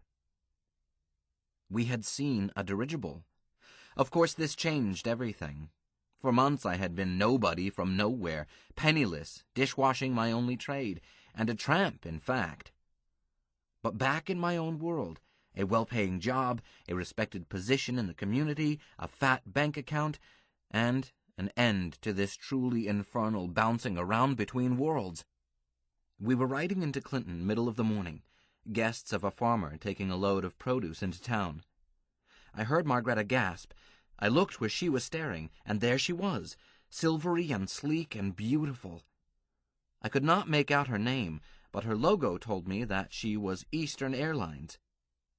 Dallas Denver Express, our host remarked, and hauled a watch out of his overalls. 6 minutes late. Unusual. I tried to cover my excitement. Does Clinton have an airport? Oh, no. Oklahoma City nearest. Going to give up hitchhiking and take to the air? Would be nice. Wouldn't it, though? Beats farming. I kept the conversation on inanities until he dropped us outside the city market a few minutes later. But once Margreta and I were alone, I could hardly contain myself. I started to kiss her, then suddenly stopped myself. Oklahoma is every bit as moral as Kansas. Most communities have stiff laws about public lallygagging. I wondered how hard I was going to find it to readjust, after many weeks in many worlds, not one of which had the high moral standards of my home world. It could be difficult to stay out of trouble when, admit it, I had grown used to kissing my wife in public and to other displays, innocent in themselves but never seen in public in moral communities. Worse, could I keep my darling out of trouble? I had been born here and could slip back into its ways, but Marga was as affectionate as a collie pup, and had no sense of shame whatever about showing it. I said, "Sorry, dear. I was about to kiss you, but I must not." "Why not?" I can't kiss you in public. Not here. Only in private. It's a case of when in Rome one must do as the Romans do. But never mind that now. Darling, we're home. My home, and now it's your home. You saw the dirigible?" "That was an airship, truly?" "Really and truly, and the happiest sight I've seen in months. Except, don't get your hopes up too high too fast. We know how some of these shifting worlds strongly resemble each other in many ways. I suppose there is an outside possibility that this is a world with dirigibles, but not my world. Oh, I don't believe that, but let's not get too excited." I did not notice that Margreta was not at all excited. "How will you tell that this is your world?" "We could check just as we have before, at public libraries, but in this case there is something faster and better." I want to find the Bell telephone office. I'll ask at that grocery store. I wanted the telephone office rather than a public telephone because I wanted to consult telephone books before making telephone calls. Was it my world? Yes, it was. The office had telephone books for all of Oklahoma, and also books from major cities in other states, including a most familiar telephone book for Kansas City, Kansas. See, Margreta? I pointed to the listing for Churches United for Decency, National Office. "I see. Isn't it exciting? Doesn't it make you want to dance and sing?" "I am very happy for you, Alec." She made it sound like, "Doesn't he look natural?" and "so many lovely flowers." We had the alcove where the telephone books were to ourselves, so I whispered urgently, "What's the trouble, dear? This is a happy occasion. Don't you understand? Once I get on that phone, we'll have money. No more menial jobs, no more wondering how we will eat or where we will sleep. We'll go straight home by Pullman. No, by dirigible. You'll like that, I know you will. The ultimate in luxury. Our honeymoon, darling, the honeymoon we could never afford." "You will not take me to Kansas City." "What do you mean?" "Alec, your wife is there." Believe me when I say that I had not thought once about Abigail in many, many weeks. I had become convinced that I would never see her again. Regaining my home world was totally unexpected, and I now had a wife. All the wife any man could ever want, Margreta. I wonder if that first shovelful of dirt hits a corpse with the same shock. I pulled out of it, some. "Marga, here's what we'll do." "Yes, I have a problem, but we can solve it. Of course you go to Kansas City with me. You must. But there, because of Abigail, I must find a quiet place for you to stay while I get things straightened out." Straightened out? Abigail was going to scream bloody murder. First, I must get at my money. Then I must see a lawyer. Divorce? In a state where there was only one legal ground, and that one granted divorce only to the injured party? Margreta, the other woman. Impossible. Let Margreta be exposed in stocks? Be ridden out of town on a rail if Abigail demanded it? Never mind what would be done to me. Never mind that Abigail would strip me of every cent. Margreta must not be subjected to the scarlet letter laws of my home world. No. Then we will go to Denmark. No, it can't be divorce. "We will?" We will. Darling, you are my wife, now and forever. I can't leave you here while I get things worked out in KC. The world might shift and I would lose you. But we can't go to Denmark until I lay hands on my money. All clear? What if Abigail has cleaned out my bank account? "Yes, Alec, we will go to Kansas City." That settled part of it, but it did not settle Abigail. Never mind, I would burn that bridge when I came to it. 30 seconds later, I had more problems. Certainly, the girl in charge would place a call for me long-distance collect. Kansas City? For Kansas City, either Kansas or Missouri. The fee to open the trunk line for query was 25 cents. Deposit in the coin box, please, when I tell you. Booth 2. I went to the booth and dug into my pocket for coins, laid them out. A 20-cent piece, 2 3-penny coppers, a Canadian quarter with the face of the Queen. Queen? A $50. 3 5-cent pieces that were not nickels but smaller. And not one of these coins carried the familiar "God is our fortress" motto of the North American Union. I stared at that rag-bag collection and tried to figure out when this last change had taken place, since I last was paid, evidently, which placed it later than yesterday afternoon, but earlier than the hitch we had gotten just after breakfast. While we slept last night? But we had not lost our clothes, had not lost our money. I even had my razor, a lump in my breast pocket. Never mind. Any attempt to understand all the details of these changes led only to madness. The shift had indeed taken place. I was here in my native world, and it had left me with no money, with no legal money. By Hobson's choice, that Canadian quarter looked awfully good.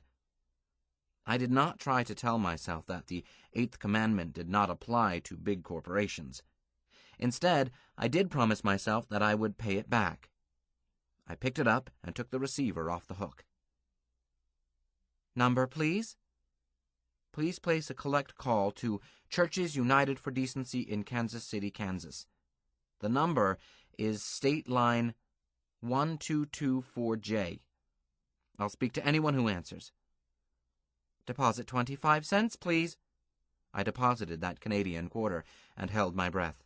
Heard it go ting, thunk, thunk. Then Central said, "Thank you. Do not hang up. Please wait." I waited, and waited, and waited. On your call to Kansas City, Churches United for Decency reports that they do not accept collect calls. Hold it! Please tell them that the Reverend Alexander Hergensheimer is calling. Thank you. Please deposit 25 cents. Hey! I didn't get any use out of that first quarter. You hung up too soon. We did not disconnect. The party in Kansas City hung up. Well, call them back, please, and this time tell them not to hang up. Yes, sir. Please deposit 25 cents. Central, would I be calling collect if I had plenty of change on me? Get them on the line and tell them who I am. Reverend Alexander Hergensheimer, Deputy Executive Director. Please wait on the line. So I waited again, and waited. Reverend, the party in Kansas City says to tell you that they do not accept collect calls from, I am quoting exactly, Jesus Christ himself. That's no way to talk on the telephone, or anywhere. I quite agree. There was more. This person said to tell you that he had never heard of you. Why, that... I shut up, as I had no way to express myself within the dignity of the cloth. Yes, indeed. I tried to get his name. He hung up on me. Young man, old man, bass, tenor, baritone? Boy, soprano. I gathered an impression that it was the office boy answering the phone during the lunch hour. I see. Well, thank you for your efforts. Above and beyond the call of duty, in my opinion. A pleasure, Reverend. I left there kicking myself. I did not explain to Margreta until we were clear of the building. Hoist by my own petard, dear one. I wrote that no collect calls order myself. An analysis of the telephone log proved to me beyond any possible doubt that collect calls to our office were never for the benefit of the association.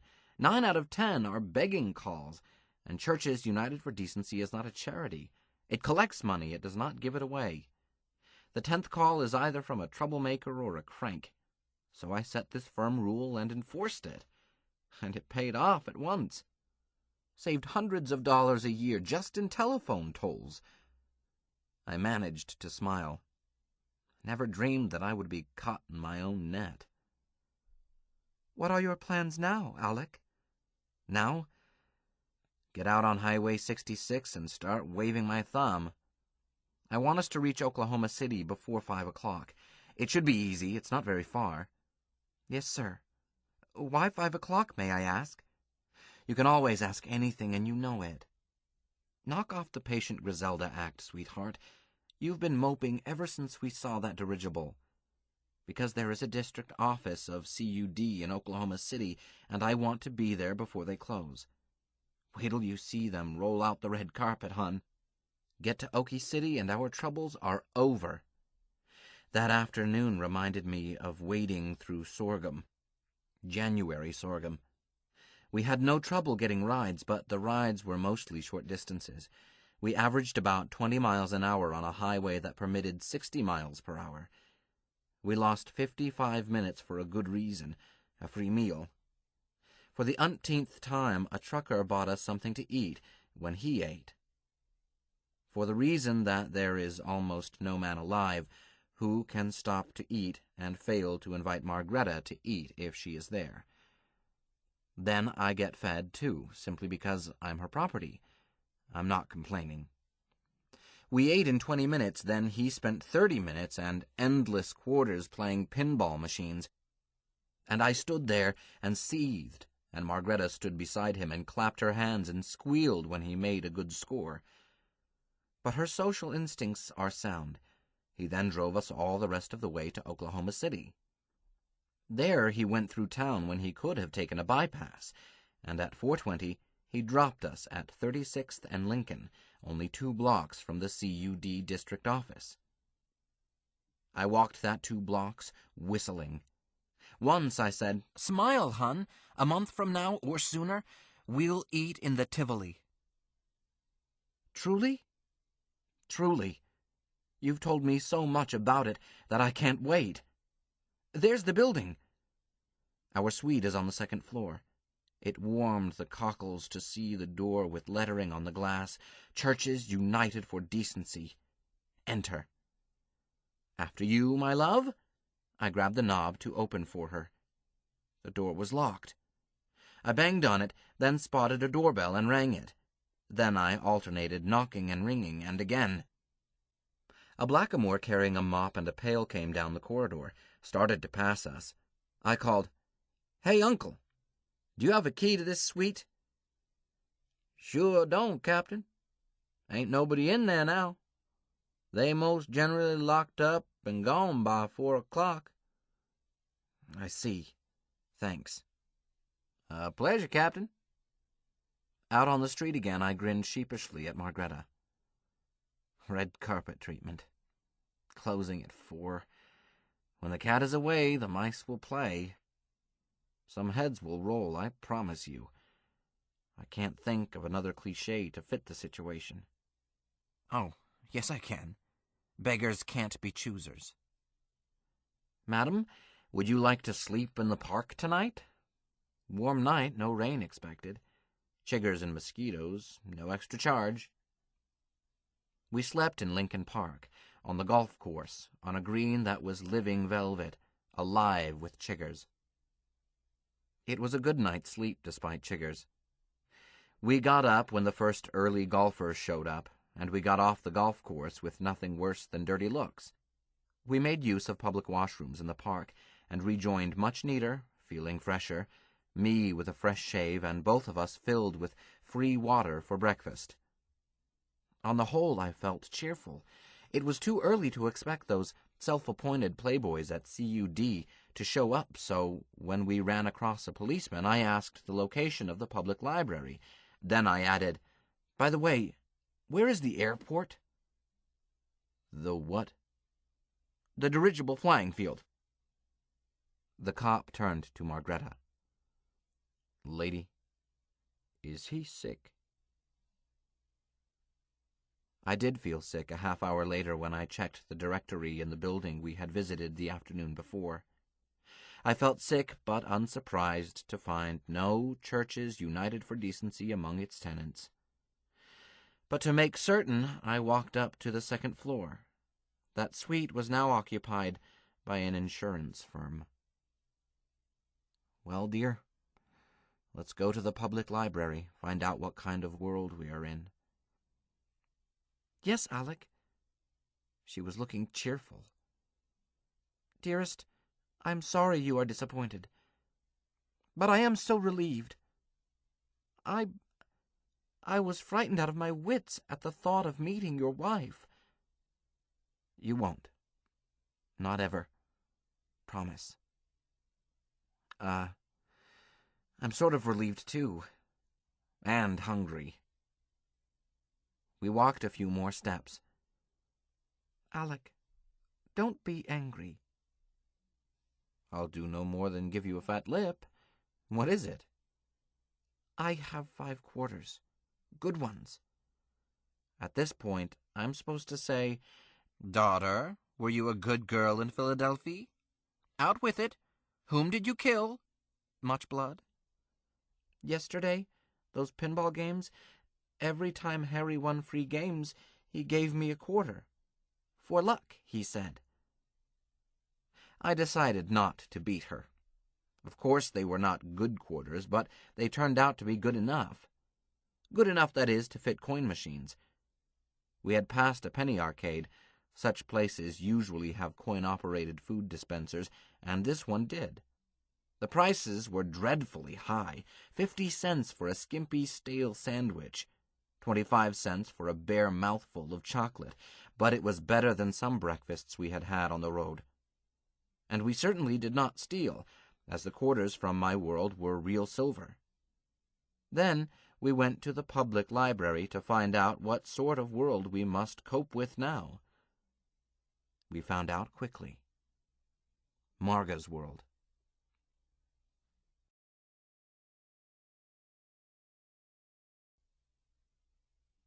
"20. The wicked flee when no man pursueth, but the righteous are bold as a lion." Proverbs chapter 28, verse 1. Margreta was as elated as I had been the day before. She bubbled, she smiled, she looked 16. I looked around for a private place, back of book stacks or somewhere, where I could kiss her without worrying about a proctor. Then I remembered that this was Margreta's world, where nobody cared, and grabbed her where she stood and bussed her properly. And got scolded by a librarian. No, not for what I had done, but because we had been somewhat noisy about it.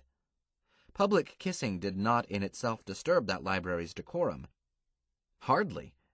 I noticed, while I was promising to keep quiet and apologizing for the breach, a display rack by that librarian's desk. New titles. Instructional Pornography, ages 6 to 12. 15 minutes later, I was waving my thumb again on Highway 77 to Dallas. Why Dallas? A law firm. O'Hara, Rigsby, Crumpacker, and Rigsby. As soon as we were outside the library, Marga had started talking excitedly about how she could now end our troubles, her bank account in Copenhagen. I said, "Wait a minute, darling. Where's your checkbook? Where's your identification?" What it came to was that Margreta could possibly draw on her assets in Denmark after several days at a highly optimistic best, or after several weeks at a more probable estimate. And that even longer period involved quite a bit of money up front for cablegrams. Telephone across the Atlantic? Marga did not think such a thing existed. Even if it did, I thought it likely that cablegrams were cheaper and more certain. Even after all arrangements had been made, it was possible that actual payment might involve postal delivery from Europe, in a world that had no airmail. So we headed for Dallas, I having assured Marga that, at the very worst, Alec Graham's lawyers would advance Alec Graham enough money to get him, us, off the street, and, with luck, we would come at once into major assets. Or they might fail to recognize me as Alec Graham and prove that I was not he by fingerprints, by signature, by something, and thereby lay the ghost of Alec Graham in Margreta's sweet but addled mind. But I did not mention this to Margreta. It is 200 miles from Oklahoma City to Dallas. We arrived there at 2 p.m., having picked up a ride at the intersection of 66 and 77, and kept it clear into the Texas metropolis. We were dropped where 77 crosses 80 at the Trinity River, and we walked to the Smith Building. It took us half an hour. The receptionist in Suite 7000 looked like something out of the sort of stage show that CUD has spent much time and money to suppress. She was dressed, but not very much, and her makeup was what Marga calls high style. She was nubile and pretty, and with my newly learned toleration, I simply enjoyed the sinful sight. She smiled and said, "May I help you?" "This is a fine day for golf. Which of the partners is still in the office?" "Only Mr. Crumpacker, I'm afraid." "He's the one I want to see." "And whom shall I say is calling?" First hurdle, I missed it. Or did she? "Don't you recognize me?" "I'm sorry, should I?" "How long have you been working here?" "Just over 3 months." "That accounts for it. Tell Crumpacker that Alec Graham is here." I could not hear what Crumpacker said to her, but I was watching her eyes. I think they widened. I feel sure of it. But all she said was, "Mr. Crumpacker will see you." Then she turned to Margreta. "May I offer you a magazine while you wait? And would you like a reefer?" I said, "She's coming with me." "But—" "Come along, Marga." I headed quickly for the inner offices. Crumpacker's door was easy to find. It was the one with the squawking issuing from it. This shut off as I opened the door and held it for Margreta. As I followed her in, he was saying, "Miss, you'll have to wait outside." "No," I denied, as I closed the door behind me. "Mrs. Graham stays." He looked startled. "Mrs. Graham?" "Surprised you, didn't I? Got married since I saw you last. Darling, this is Sam Crumpacker, one of my attorneys." I had picked his first name off his door. "How do you do, Mr. Crumpacker?" Glad to meet you, Mrs. Graham. Congratulations. Congratulations to you, Alec. You always could pick 'em." I said, "Thanks. Sit down, Marga." "Just a moment, folks. Mrs. Graham can't stay. Really, she can't. You know that." "I know no such thing. This time I'm going to have a witness. No, I did not know that he was crooked. But I had learned long ago in dealing with legislators that anyone who tries to keep you from having a witness is bad news. So CUD always had witnesses and always stayed within the law. It was cheaper that way. Marga was seated. I sat down beside her. Crumpacker had jumped up when we came in. He remained standing. His mouth worked nervously. "I ought to call the federal prosecutor." "Do that," I agreed. "Pick up the phone there and call him. Let's both of us go see him. Let's tell him everything, with witnesses. Let's call in the press, all of the press, not just the tame cats. What did I know? Nothing. But when it's necessary to bluff, always bluff big." I was scared.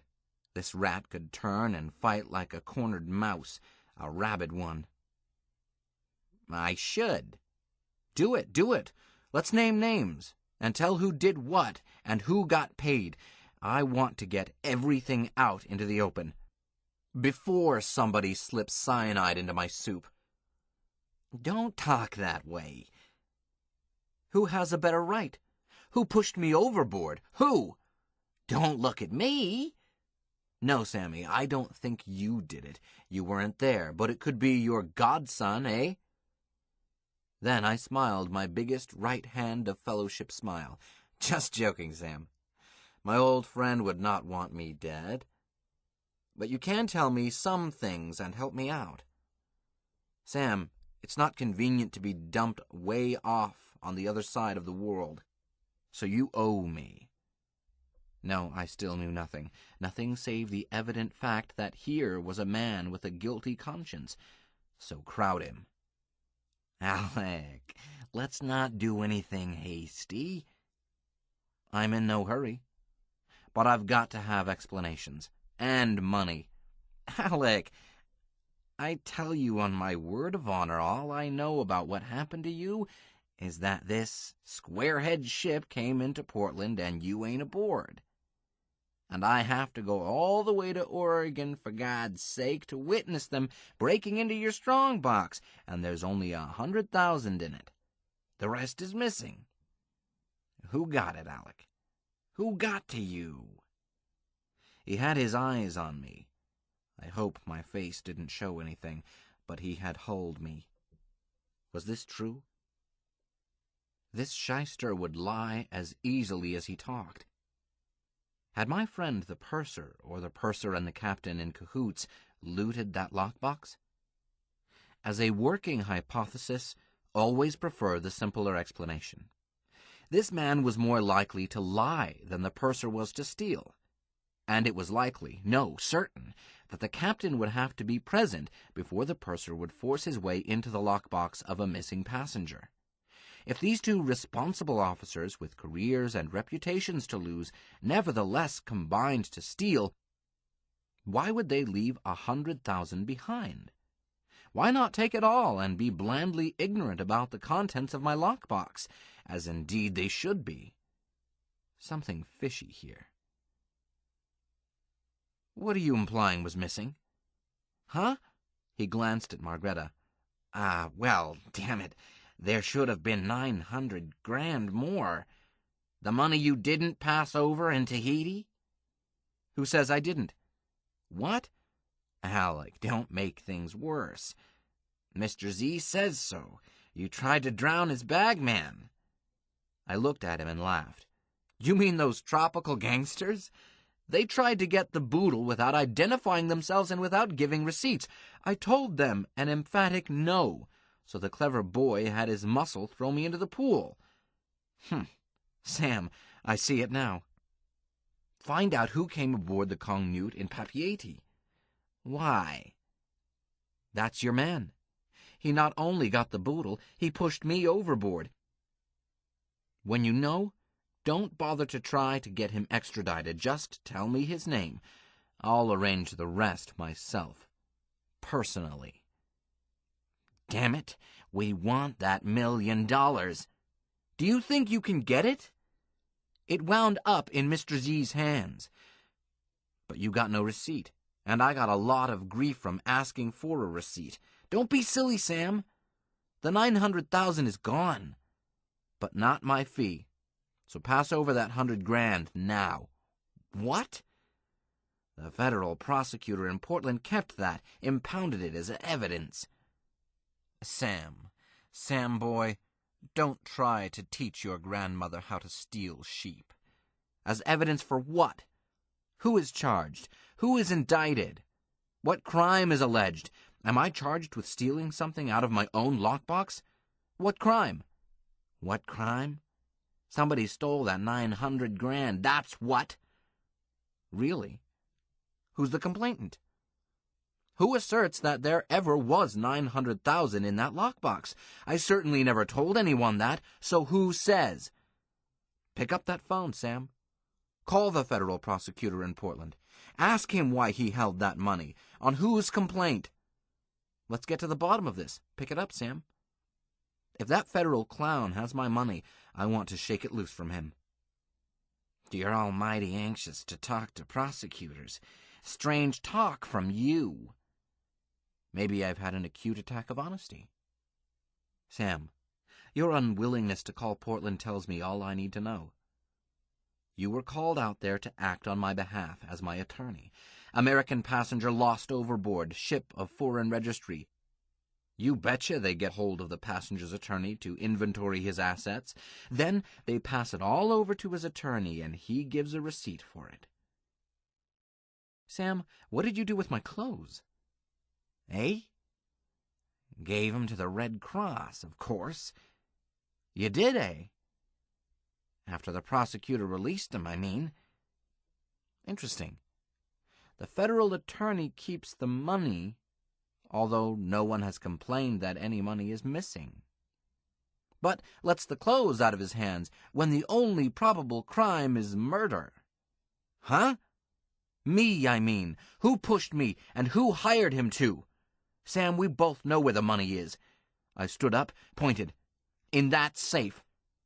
That's where it logically has to be. You wouldn't bank it. There would be a record. You wouldn't hide it at home. Your wife might find it. And you certainly didn't split with your partners. Sam, open it. I want to see whether there is 100,000 in there. Or 1,000,000. You're out of your mind. Call the federal prosecutor. Let him be our witness. I had him so angry he couldn't talk. His hands trembled. It isn't safe to get a little man too angry, and I topped him by 6 inches, weight and other measurements to match. He wouldn't attack me himself. He was a lawyer, but I would need to be careful going through doorways and such. Time to try to cool him. Sam, don't take it so seriously. You were leaning on me pretty heavily. So I leaned back. The good Lord alone knows why prosecutors do anything. The Ganef most likely has stolen it by now, in the belief that I am dead and will never complain, so I'll go to Portland and lean on him, hard. There's paper out on you there. Really, what charges? Seduction under promise of marriage, a female crewman of that ship. He had the grace to look apologetically at Margreta. Sorry, Mrs. Graham, but your husband asked me. Quite all right, she answered crisply.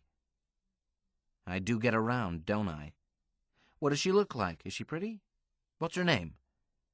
I never saw her. She wasn't there. Her name? Some Swede name. Let me think. Gunderson. That was it. Margaret S. Gunderson. Margreta, bless her heart, never let out a peep, not even at being called a Swede. I said in wonderment, I'm accused of seducing this woman? Aboard a foreign flag vessel, somewhere in the South Seas. So there's a warrant out for me in Portland, Oregon. Sam, what kind of a lawyer are you? To let a client have paper slapped on him on that sort of charge? I'm a smart lawyer. That's the kind I am. Just as you said, no telling what a federal attorney will do. They take their brains out when they appoint 'em.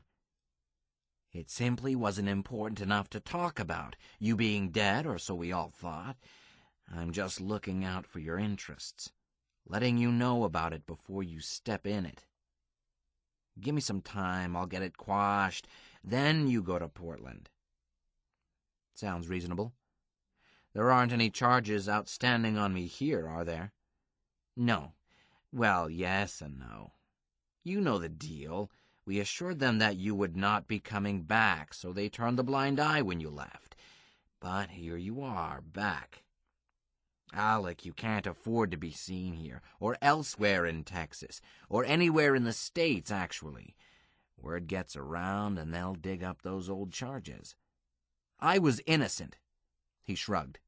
Alec, all my clients are innocent. I'm talking like a father in your own interest. Get out of Dallas. If you go as far as Paraguay, so much the better. How? I'm broke. Sam, I've got to have some dough. Have I ever let you down? He got out his wallet, counted out 5 $100 bills, laid them in front of me. I looked at them. What's that? A tip? I picked them up, pocketed them. That much won't get us to Brownsville.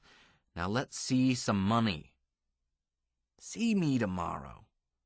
Don't play games, Sam. Open that safe and get me some real money.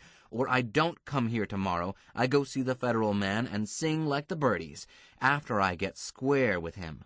And I will. The feds love a state's witness. It's the only way they ever win a case. Then I go to Oregon and pick up that $100 grand. Alec, are you threatening me? You play games? I play games. Sam, I need a car, and I don't mean a beat-up Ford, a Cadillac. Doesn't have to be new, but a cream puff, clean, and a good engine. A Cadillac and a few grand, and we'll be in Laredo by midnight, and in Monterey by morning. I'll call you from Mexico City and give you an address. If you really want me to go to Paraguay and stay there, you send the money to DF for me to do it. It did not work out quite that way, but I settled for a used Pontiac and left with $6,000 in cash, and instructions to go to a particular used car lot and accept the deal offered me. Sam would call and set it up. He agreed also to call the Hyatt and get us the bridal suite, and would see that they held it. Then I was to come back at 10 the next morning. I refused to get up that early. "Make that 11. We're still on our honeymoon." Sam chuckled, slapped me on the back, and agreed. Out in the corridor, we headed toward the elevators, but went 10 feet farther, and I opened a door to the fire escape trunk. Margreta followed me without comment, but once inside the staircase trunk and out of earshot of others, she said, "Alec, that man is not your friend." "No, he's not." "I am afraid for you." "I'm afraid for me, too." "Terribly afraid. I fear for your life." "My love, I fear for my life, too, and for yours. You are in danger as long as you are with me." "I will not leave you." "I know. Whatever this is, we are in it together." "Yes. What are our plans now?" "Now we go to Kansas." "Oh, good. Then we are not driving to Mexico?" "Hun, I don't even know how to drive a car." We came out in a basement garage and walked up a ramp to a side street. There we walked several blocks away from the Smith Building, picked up a cruising taxi, rode it to the Texas and Pacific Station, there picked up a taxi at the taxi rank, and rode it to Fort Worth, 25 miles west. Margreta was very quiet on the trip. I did not ask her what she was thinking about because I knew. It can't be happy-making to discover that a person you fell in love with was mixed up in some shenanigan that smelled of gangsters and rackets. I made myself a solemn promise never to mention the matter to her. In Fort Worth, I had the hacky drop us on its most stylish shopping street, letting him pick it. Then I said to Marga, "Darling, I'm about to buy you a heavy gold chain." "Goodness, darling, I don't need a gold chain." "We need it, Marga. The first time I was in this world with you, incognito, I learned that here the dollar was soft, not backed by gold, and every price I have seen today confirms that. So if change comes again, and we never know, even the hard money of this world, quarters and half-dollars and dimes, won't be worth anything because they're not really silver. As for the paper money I got from Crumpacker, waste paper, unless I change it into something else. We'll start with that gold chain, and from here on you wear it to bed. You even wear it to bathe, unless you hang it around my neck." "I see, yes." "We'll buy some heavy gold jewelry for each of us. Then I'm going to try to find a coin dealer, buy some silver cartwheels, maybe some gold coins. But my purpose is to get rid of most of this paper money in the next hour. All but the price of 2 bus tickets to Wichita, Kansas, 350 miles north of here. Could you stand to ride a bus all night tonight? I want to get us out of Texas." "Certainly. Oh, dear. I do want to get out of Texas. Truly, I'm still frightened." "Truly, you are not alone." But what, dear? And quit looking sad." "Alec, I haven't had a bath for 4 days." We found the jewelry shop. We found the coin shop. I spent about half that fiat money and saved the rest for bus fare and other purposes in this world, such as dinner, which we ate as soon as the shop started to close.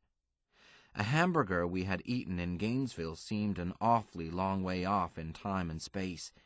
Then I determined that there was a bus going north. Oklahoma City, Wichita, Salina, at 10 o'clock that evening. I bought tickets and paid an extra $1 on each ticket to reserve seats. Then I threw money away like a drunken sailor.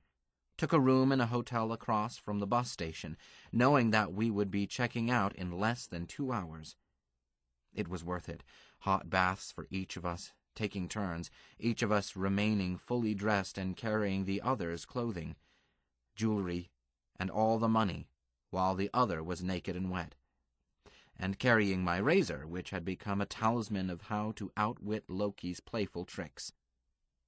And new, clean underwear for each of us, purchased in passing while we were converting paper money into valuta. I had hoped for time enough for love, but no. By the time I was clean and dry, we had to dress and check out to catch that bus. Never mind, there would be other times. We climbed into the bus, put the backrests back, put Marga's head on my shoulder. As the bus headed north, we fell asleep.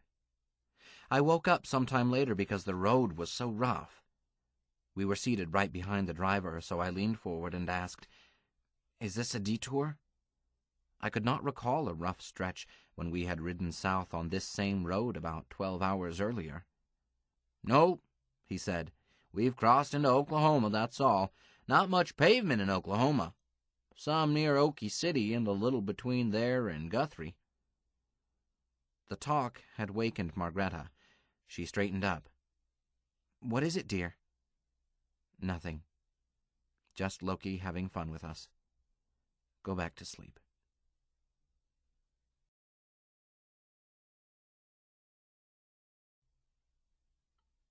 "21.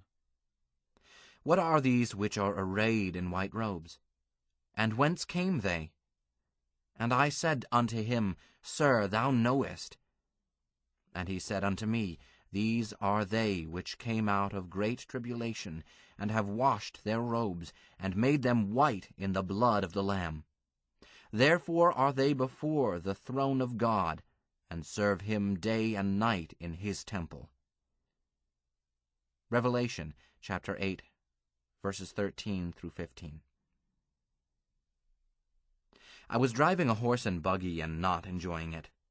The day was hot, the dust kicked up by horses' hooves stuck to sweaty skin. Flies were bad. There was no breeze. We were somewhere near the corner of Missouri, Kansas, and Oklahoma, but I was not sure where. I had not seen a map for days, and the roads were no longer marked with highway signs for the guidance of automobilists. There were no automobiles. The last 2 weeks, more or less, I had lost track of the days. Had been endless torments of Sisyphus, one ridiculous frustration after another. Sell silver dollars to a local dealer in exchange for that world's paper? No trouble. I did it several times, but it didn't always help. Once I had sold silver for local paper money, and we had ordered dinner, when, boom, another world change, and we went hungry. Another time I was cheated outrageously, and when I complained, I was told, "Neighbor, possession of that coin is illegal, and you know it. I've offered you a price anyhow because I like you. Will you take it, or shall I do my plain duty as a citizen?" I took it. The paper money he gave us for 5 ounces of silver would not buy dinner for Marga and me at a backwoods gourmet spot called Mom's Diner. That was in a charming community called, by a sign at its outskirts, the 10 Commandments, a clean community. Blackamoors, kikes, papists, keep moving. We kept moving. That whole 2 weeks had been spent trying to travel the 200 miles from Oklahoma City to Joplin, Missouri.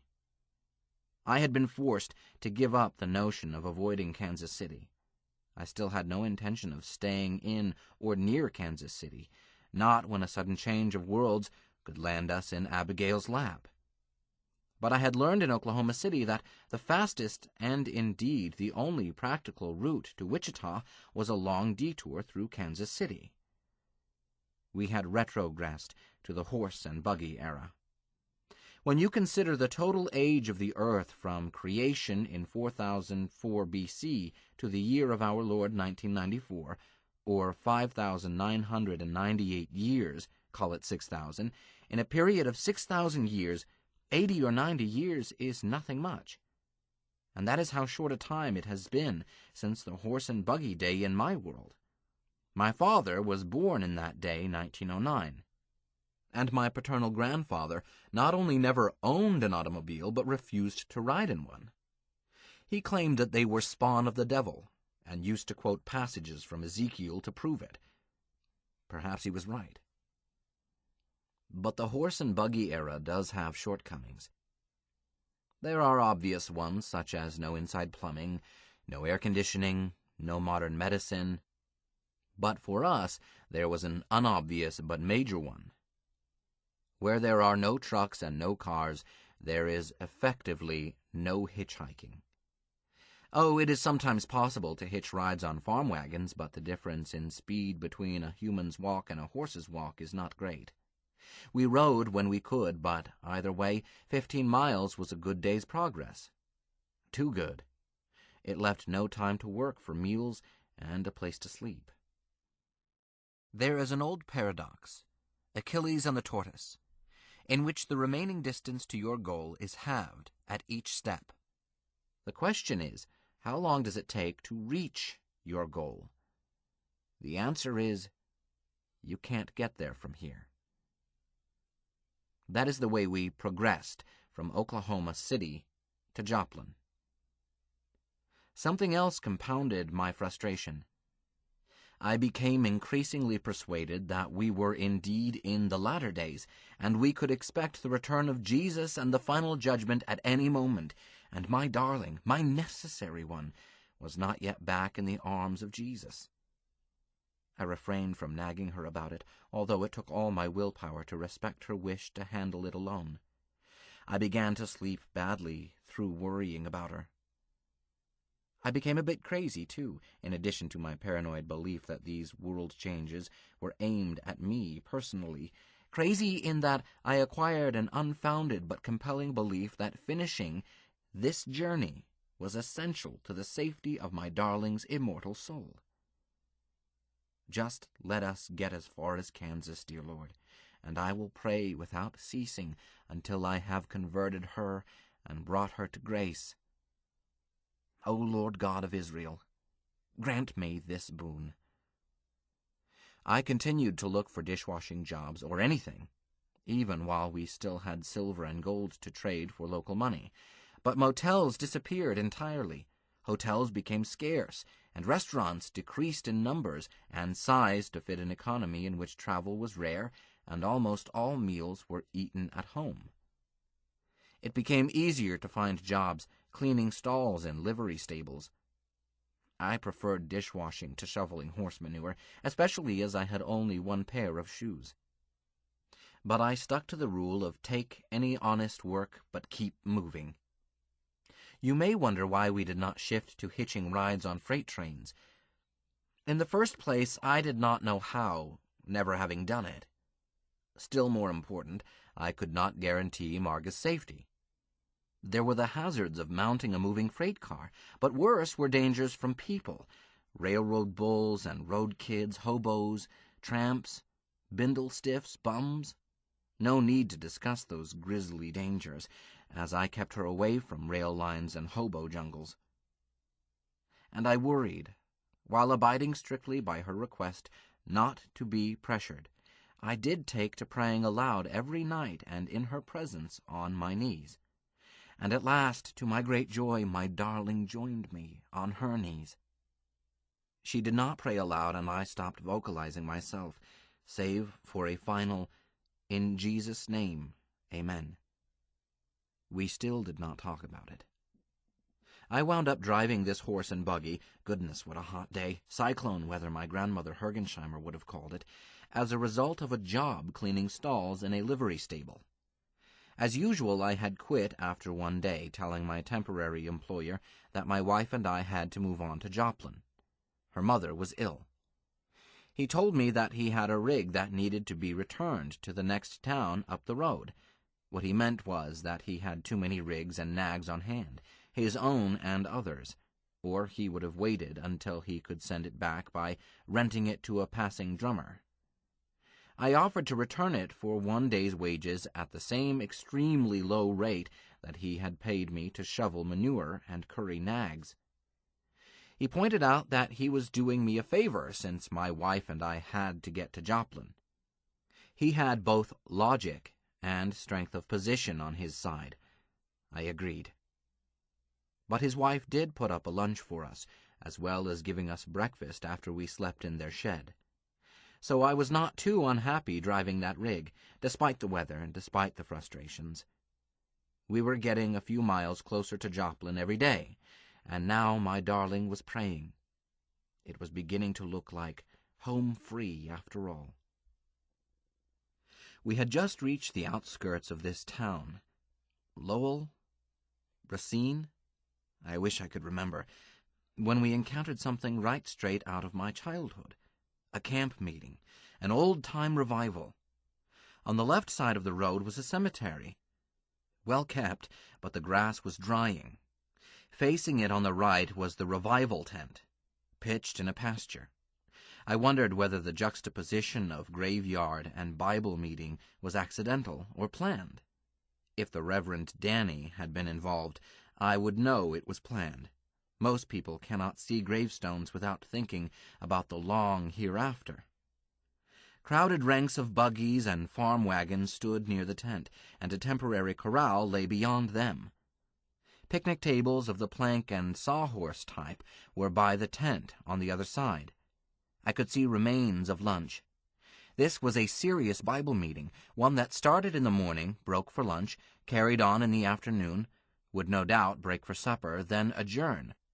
Only when the revivalist judged that there were no more souls to be saved that day. I despise these modern city preachers with their 5-minute inspirational messages.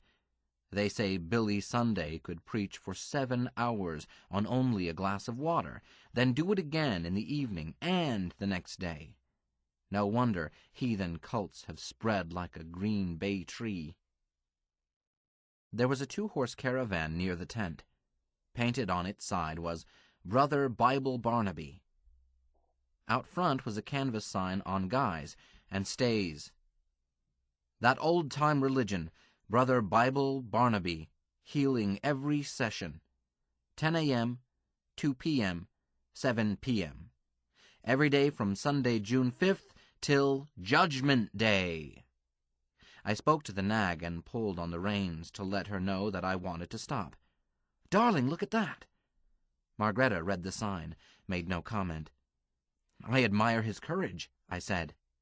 "Brother Barnaby is betting his reputation that Judgment Day will arrive before it's time to harvest wheat, which could be early this year, hot as it is."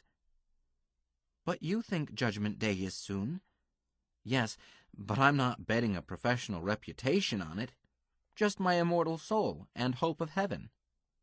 "Marga, every Bible student reads the prophecies slightly differently, or very differently. Most of the current crop of premillenarians don't expect the day earlier than the year 2000. I want to hear how Brother Barnaby reasons. He might have something. Do you mind if we stay here an hour?" "We will stay however long you wish.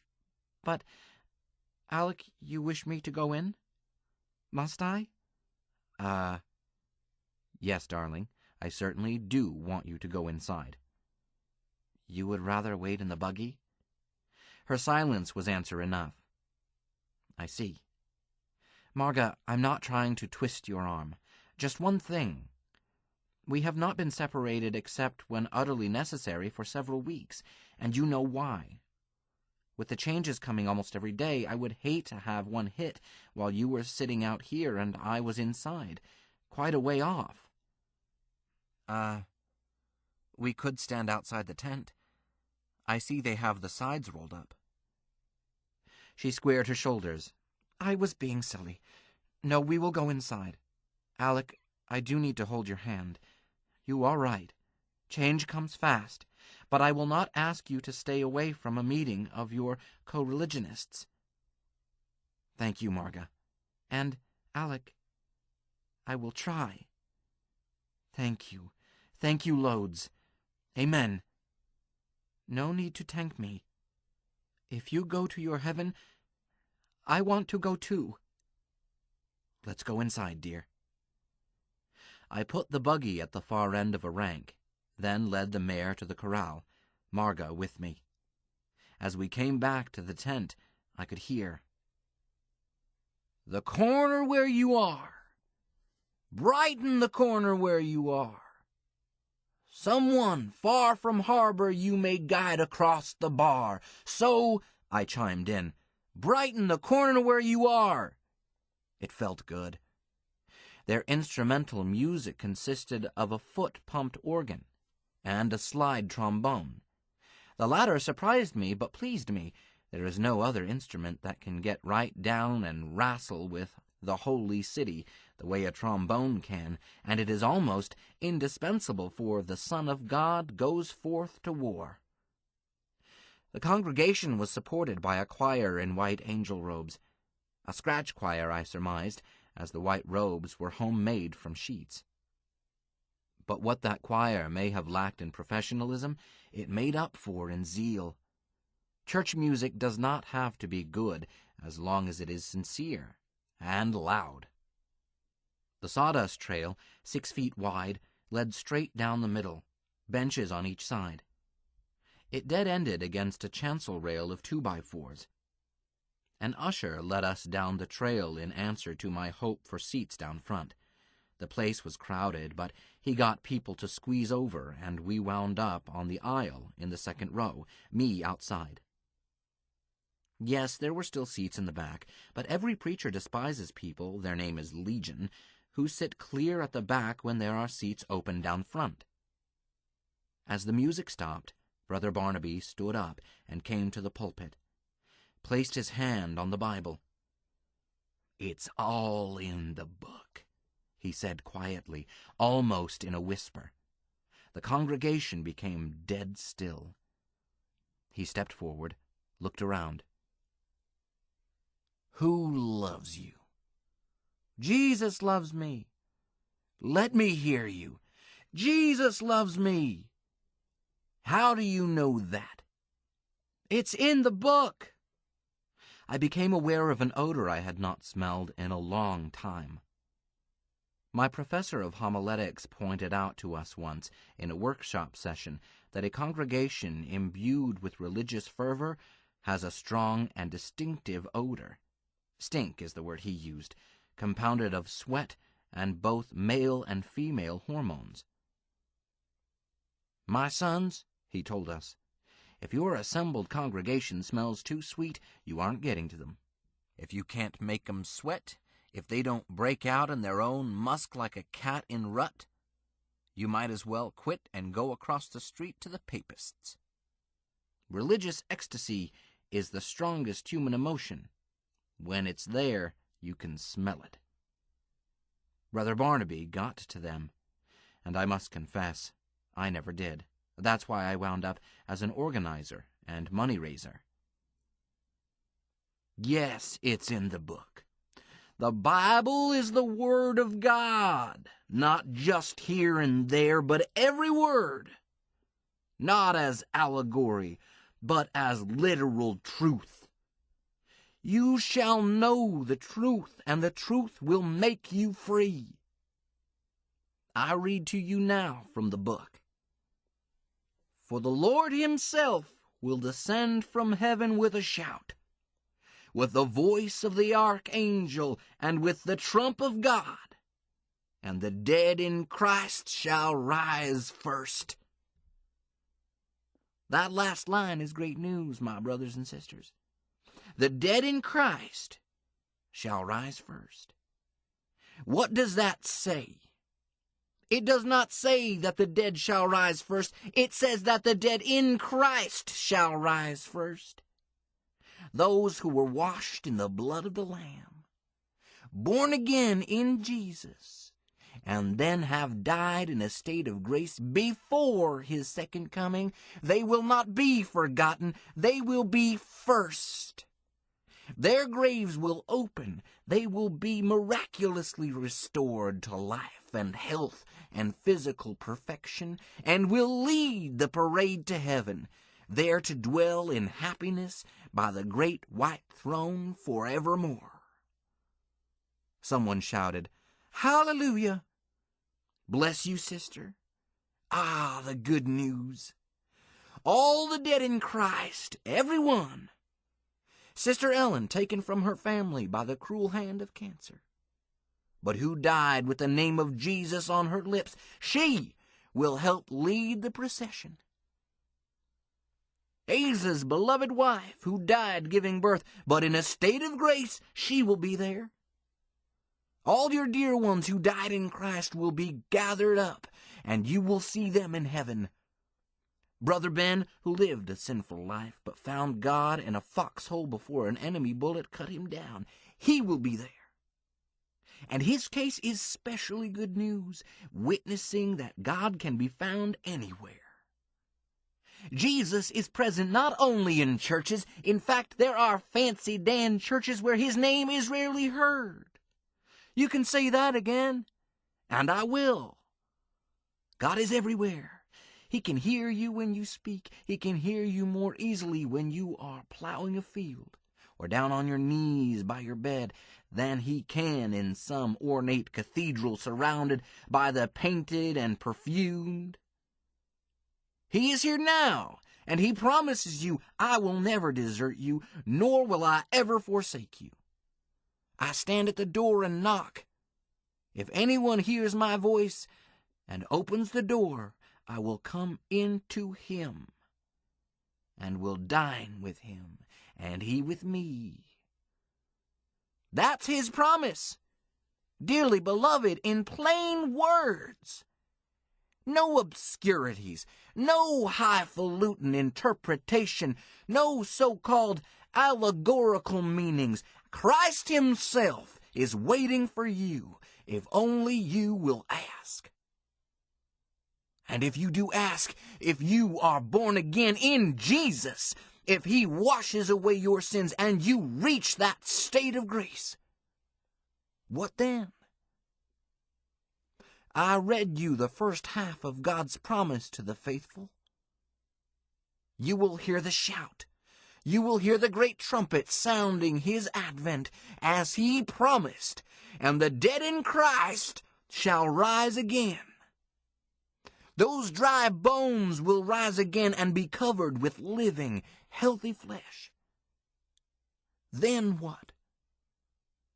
Hear the words of the Lord. Then we which are alive. That's you and me, brothers and sisters. God is talking about us. Then we which are alive and remain shall be caught up together with them in the clouds to meet the Lord in the air, and so shall we ever be with the Lord.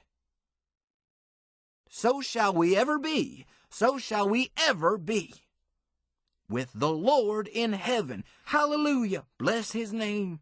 Amen. Amen. I found that I was one of those saying amen. But there's a price. There are no free tickets to heaven. What happens if you don't ask Jesus to help you? What if you ignore his offer to be washed free of sin and reborn in the blood of the Lamb? What then? Well, answer me. The congregation was still, save for heavy breathing. Then a voice from the back said, not loudly, Hellfire. Hellfire and damnation, not just for a little while, but through all eternity. Not some mystical, allegorical fire that singes only your peace of mind and burns no more than a 4th of July sparkler. This is the real thing, a raging fire as real as this. Brother Barnaby slapped the pulpit with a crack that could be heard throughout the tent. The sort of fire that makes a base burner glow cherry red, then white. And you are in that fire, sinner, and the ghastly pain goes on, and it never stops. Never. There's no hope for you. No use asking for a second chance. You've had your second chance, and your millionth chance, and more. For 2,000 years, sweet Jesus has been begging you, pleading with you to accept from him that for which he died in agony on the cross to give you. So once you are burning in that fiery pit and trying to cough up the brimstone, that's sulfur, plain ordinary sulfur, burning and stinking, and it will burn your lungs and blister your sinful hide. When you're roasting deep in the pit for your sins, don't go whining about how dreadful it hurts and how you didn't know it would be like that. Jesus knows all about pain. He died on the cross. He died for you. But you wouldn't listen, and now you're down in the pit and whining. And there you'll stay, suffering burning agony throughout eternity. Your whines can't be heard from down in the pit. They are drowned out by the screams of billions of other sinners. Brother Barnaby lowered his voice to conversational level. Do you want to burn in the pit? No, never. Jesus, save us. Jesus will save you, if you ask him to. Those who died in Christ are saved. We read about them. Those alive, when he returns, will be saved if they are born again and remain in that state of grace. He promised us that he would return, and that Satan would be chained for 1,000 years while he rules in peace and justice here on earth. That's the millennium, folks. That's the great day at hand. After that 1,000 years, Satan will be loosed for a little while, and the final battle will be fought. There'll be war in heaven. The archangel Michael will be the general for our side, leading God's angels against the dragon. That's Satan again, and his host of fallen angels. And Satan lost will lose. That is 1,000 years from now. And never more will he be seen in heaven. But that's 1,000 years from now, dear friends. You will live to see it. If you accept Jesus and are born again before that trumpet blast that signals his return. When will that be? Soon, soon. What does the book say? In the Bible, God tells you not once, but many times in Isaiah, in Daniel, in Ezekiel, and in all 4 of the Gospels that you will not be told the exact hour of his return. Why? So you can't sweep the dirt under the rug, that's why. If he told you that he would arrive New Year's Day, the year 2000, there are those who would spend the next 5.5 years consorting with lewd women, worshiping strange gods, breaking every one of the 10 Commandments. Then, sometime Christmas week, 1999, you would find them in church, crying repentance, trying to make a deal. No sirree, Bob. No cheap deals. It's the same price to everyone. The shout and the trump may be months away. Or you may hear it before I can finish this sentence. It's up to you to be ready when it comes. But we know that it is coming soon. How? Again, it's in the book. Signs and portents, the first without which the rest cannot happen, is the return of the children of Israel to the promised land. See Ezekiel, see Matthew, see today's newspapers. They rebuild the temple, and sure enough they have. It's in the Kansas City Star. There be other signs and portents, wonders of all sorts, but the greatest are tribulations, trials to test the souls of men, the way Job was tested. Can there be a better word to describe the 20th century than tribulations? Wars and terrorists, and assassinations and fires and plagues, and more wars. Never in history has mankind been tried so bitterly. But endure as Job endured, and the end is happiness and eternal peace. The peace of God, which passeth all understanding. He offers you his hand, He loves you. He will save you. Brother Barnaby stopped and wiped his forehead with a large handkerchief that was already soggy from such use. The choir, perhaps at a signal from him, started singing softly, "We shall gather at the river, the beautiful, beautiful river that flows by the throne of God," and presently segued into "Just as I am, without one plea." Brother Barnaby got down on one knee and held out his arms to us. "Please, won't you answer him? Come, accept Jesus. Let him gather you in his arms." The choir continued softly with, "But that thy blood was shed for me, and thou biddest me come to thee, O Lamb of God, I come, I come." And the Holy Ghost descended. I felt him overpower me, and the joy of Jesus filled my heart. I stood up and stepped out into the aisle. Only then did I remember that I had Margreta with me. I turned and saw her staring back at me, her face filled with a sweet and deeply serious look. "Come, darling," I whispered, and led her into the aisle. Together we went down the sawdust trail to God. There were others ahead of us at the chancel rail. I found us a place, pushed some crutches and a truss aside, and knelt down. I placed my right hand on the rail, rested my forehead on it, while I continued to hold Marga's hand with my left. I prayed Jesus to wash away our sins and receive us into his arms. One of Brother Barnaby's helpers was whispering into my ear, "How is it with you, brother?" "I'm fine," I said happily, "and so is my wife. Help someone who needs it. Bless you, brother." He moved on. A sister farther down was writhing and speaking in tongues. He stopped to comfort her. I bowed my head again, then became aware of a neighing and loud squeals of frightened horses and a great flapping and shaking of the canvas roof above us. I looked up and saw a split start and widen. Then the canvas blew away. The ground trembled. The sky was dark. The trump shook my bones. The shout was the loudest ever heard, joyous and triumphant. I helped Margreta to her feet and smiled at her. "It's now, darling!" We were swept up. We were tumbled head over heels and tossed about by a funnel cloud, a Kansas twister. I was wrenched away from Marga and tried to twist back, but could not.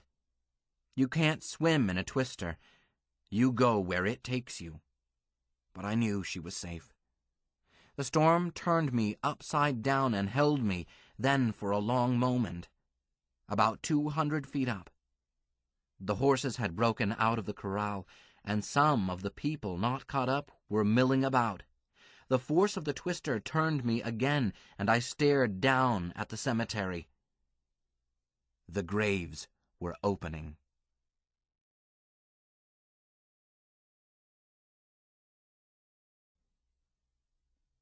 "22. When the morning stars sang together, and all the sons of God shouted for joy." Job, chapter 38, verse 7. The wind whipped me around, and I saw no more of the graves. By the time I was faced down again, the ground was no longer in sight, just a boiling cloud glowing inside with a green light, amber and saffron and powder blue and green gold. I continued to search for Margreta, but few people drifted near me, and none was she. Never mind. The Lord would protect her. Her temporary absence could not dismay me. We had taken the only important hurdle together.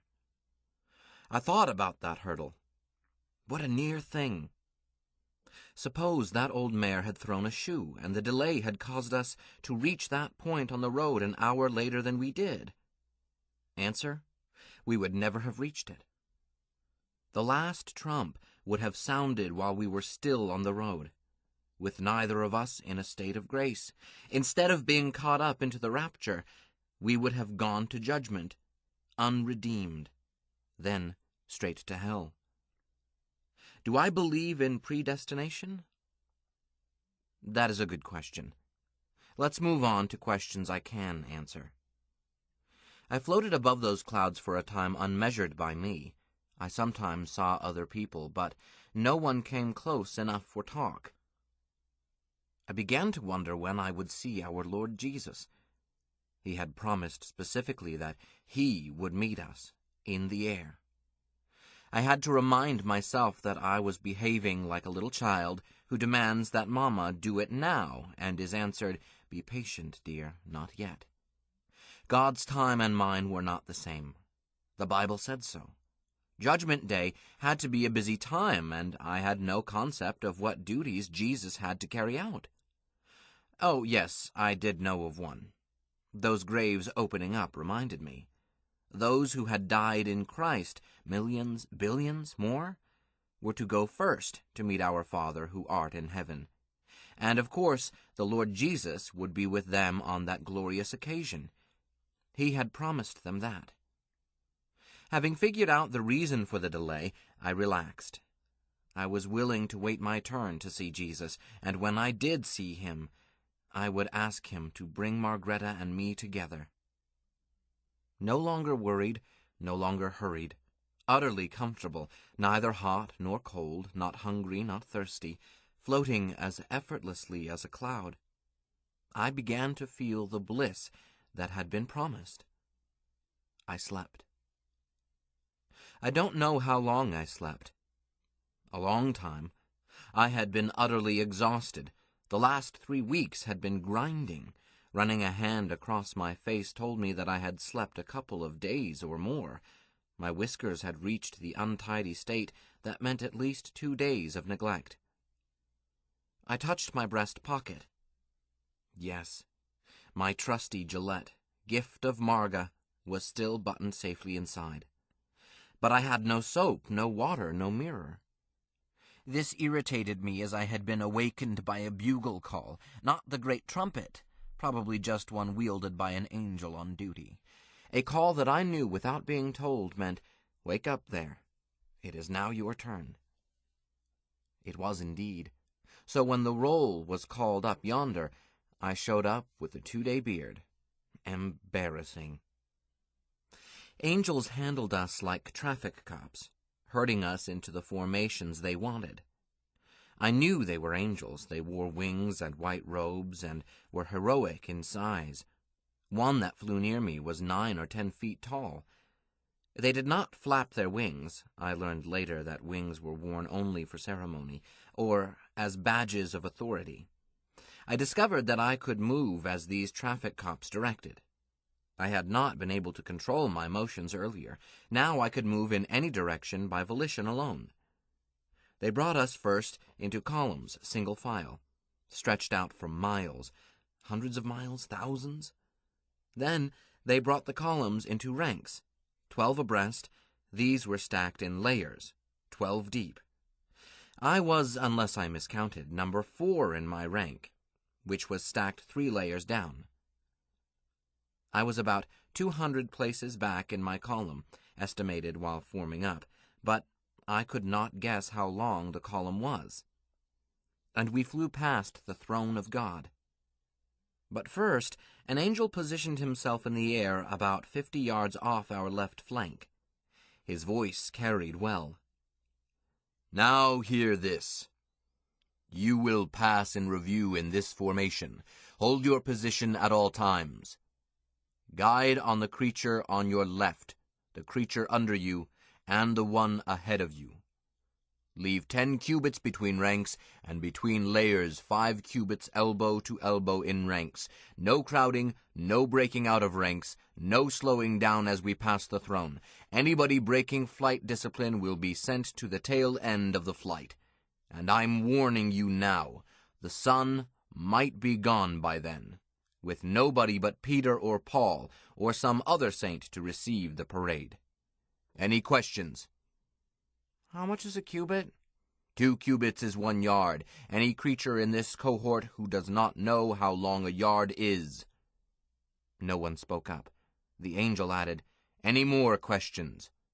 A woman to my left and above me called out, "Yes, my daughter didn't have her cough medicine with her, so I fetched it. Can you take it to her?" Creature, please accept my assurance that any cough your daughter manages to take with her to heaven will be purely psychosomatic. "But her doctor said—" "And in the meantime, shut up and let's get on with this parade. Special requests can be filed after arriving in heaven." There were more questions, mostly silly, confirming an opinion I had kept to myself for years. Piety does not imply horse sense. Again the trumpet sounded. Our cohort's flight master called out, "Forward!" Seconds later there was a single blast. He shouted, "Fly!"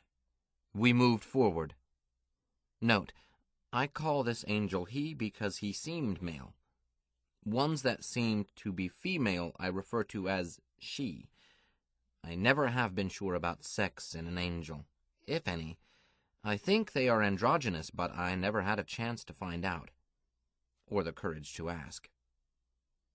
Here's another one that bothers me. Jesus had brothers and sisters. Is the Virgin Mary still a virgin? I have never had the courage to ask that question either. We could see his throne for many miles ahead. This was not the great white throne of God, the Father, in heaven. This was just a field job for Jesus to use on this occasion. Nevertheless, it was magnificent, carved out of a single diamond, with its myriad facets picking up Jesus' inner light and refracting it in a shower of fire and ice in all directions. And that is what I saw best, as the face of Jesus shines with such blazing light that without sunglasses you can't really see his features. Never mind, you knew who he was. One could not help knowing. A feeling of overpowering awe grabbed me when we were still at least 25 miles away. Despite my professors of theology, for the first time in my life I understood, felt, that single emotion that is described in the Bible by two words used together: love and fear. I loved, feared the entity on that throne. And now I knew why Peter and James had abandoned their nets and followed him. And of course I did not make my request to him as we passed closest, about 100 yards. In my life on earth I had prayed to Jesus by name thousands of times. When I saw him in the flesh, I simply reminded myself that the angel herding us had promised us a chance to file personal requests when we reached heaven. Soon enough. In the meantime, it pleased me to think about Margreta somewhere in this parade, seeing the Lord Jesus on his throne. And if I had not intervened, she might never have seen him.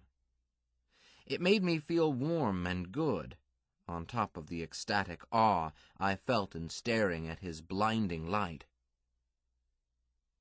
Some miles past the throne, the column swung up and to the right, and we left the neighborhood first of Earth and then of the solar system. We headed straight for heaven and picked up speed.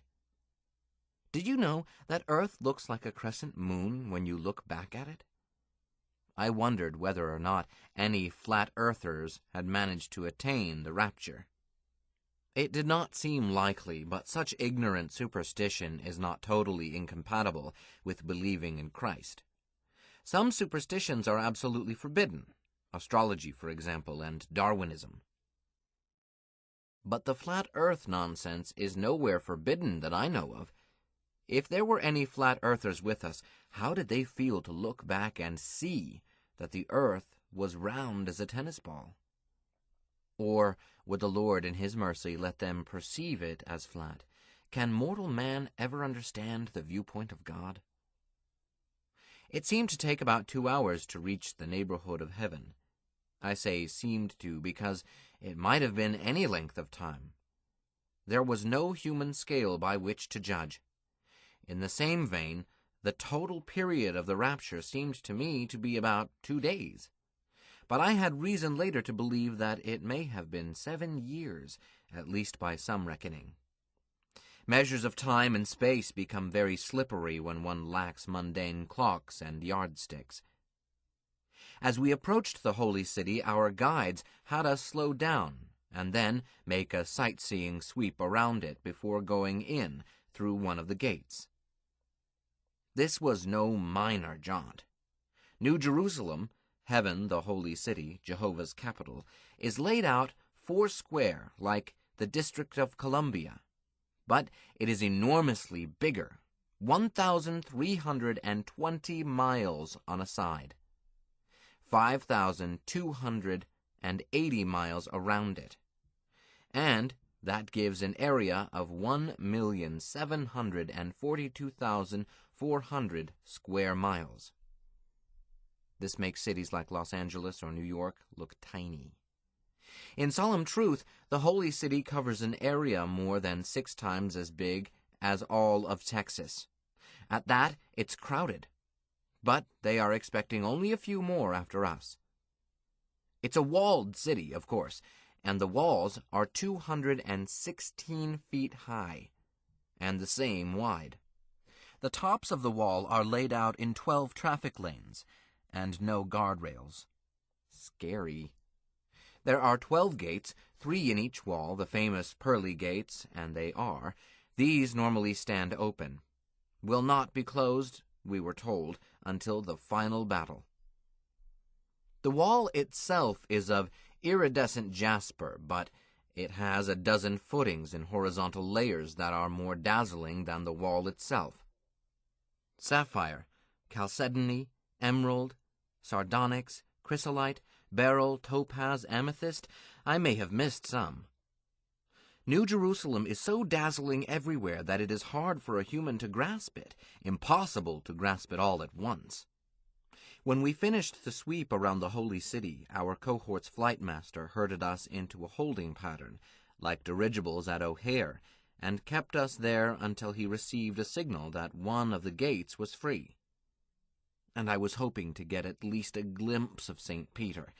But no, his office is at the main gate, the gate of Judah, whereas we went in by the opposite gate, named for Asher, where we were registered by angels deputized to act for Peter. Even with all 12 gates in use and dozens of Peter deputized clerks at each gate and examination waived, since we all were caught up at the rapture, guaranteed saved, we had to queue up quite a long time just to get registered in, receive temporary identifications, temporary bunking assignments, temporary eating assignments. Eating? Yes, I thought so too, and I asked the angel who booked me about it. She looked down at me. Refection is optional. It will do you no harm never to eat and not to drink. But many creatures and some angels enjoy eating, especially in company. Suit yourself. Thank you. Now, about this birthing assignment. It's a single. I want a double for me and my wife. I want... Your former wife, you mean. In heaven there is no marriage or giving in marriage. Huh? Does that mean we can't live together? Not at all. But both of you must apply together at Birthing General. See the Office of Exchange and Readjustments. Be sure, each of you, to fetch your birthing chit. But that's the problem. I got separated from my wife. How do I find her? Not part of my MOS. Ask at the information booth. In the meantime, use your singles apartment in Gideon Barracks. But, she sighed, do you realize how many thousands of hours I have been sitting here? Can you guess how complex it is to provide for millions of creatures at once, some alive and never dead, others newly incarnate? This is the first time we have had to install plumbing for the use of fleshly creatures. Do you even suspect how inconvenient that is? I say that when you install plumbing, You are bound to get creatures who need plumbing, and there goes the neighborhood. But did they listen to me? Huh? Pick up your papers, go through that door, draw a robe and a halo. Harps are optional. Follow the green line to Gideon Barracks. No! I saw her lips move. He may have been praying. Do you think it is proper to run around heaven looking the way you do? You are quite untidy. We aren't used to living flesh creatures. Elijah is the last I recall, and I must say that you look almost as disreputable as he did. In addition to discarding those rags and putting on a decent white robe, if I were you, I would do something about that dandruff. Look, I said tensely. Nobody knows the trouble I've seen. Nobody knows but Jesus. While you've been sitting around in a clean white robe and a halo in an immaculate city with streets of gold, I've been struggling with Satan himself. I know I don't look very neat, but I didn't choose to come here looking this way. Where can I pick up some razor blades? Some what? Razor blades. Gillette double-edged blades, or that type. For this? I took out my razor, showed it to him. Preferably stainless steel? Here everything is stainless, but what in heaven is that? A safety razor. To take this untidy beard off my face? Really? If the Lord in his wisdom had intended his male creations not to have hair on their faces, he would have created them with smooth features. Here, let me dispose of that. She reached for my razor. I snatched it back. Oh, no, you don't. Where's that information booth? To your left. 660 miles. He sniffed.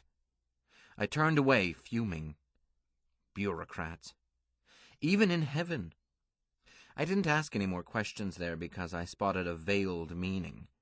660 miles is a figure I recalled from our sightseeing tour, the exact distance from a center gate, such as Asher Gate, where I was, to the center of heaven, i.e., the great white throne of the Lord God Jehovah, God the Father.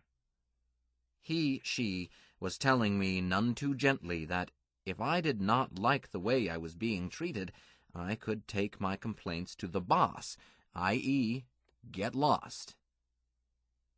I picked up my papers and backed away, looked around for someone else in authority. The one who organized this gymkhana, Gabriel or Michael or whoever, had anticipated that there would be lots of creatures milling around, each with problems that didn't quite fit the system. So, scattered through the crowd were cherubs. Don't think of Michelangelo or Luca della Robbia. These were not bambinos with dimpled knees. These were people 1.5 feet taller than we newcomers were, like angels but with little cherub wings, and each with a badge reading staff.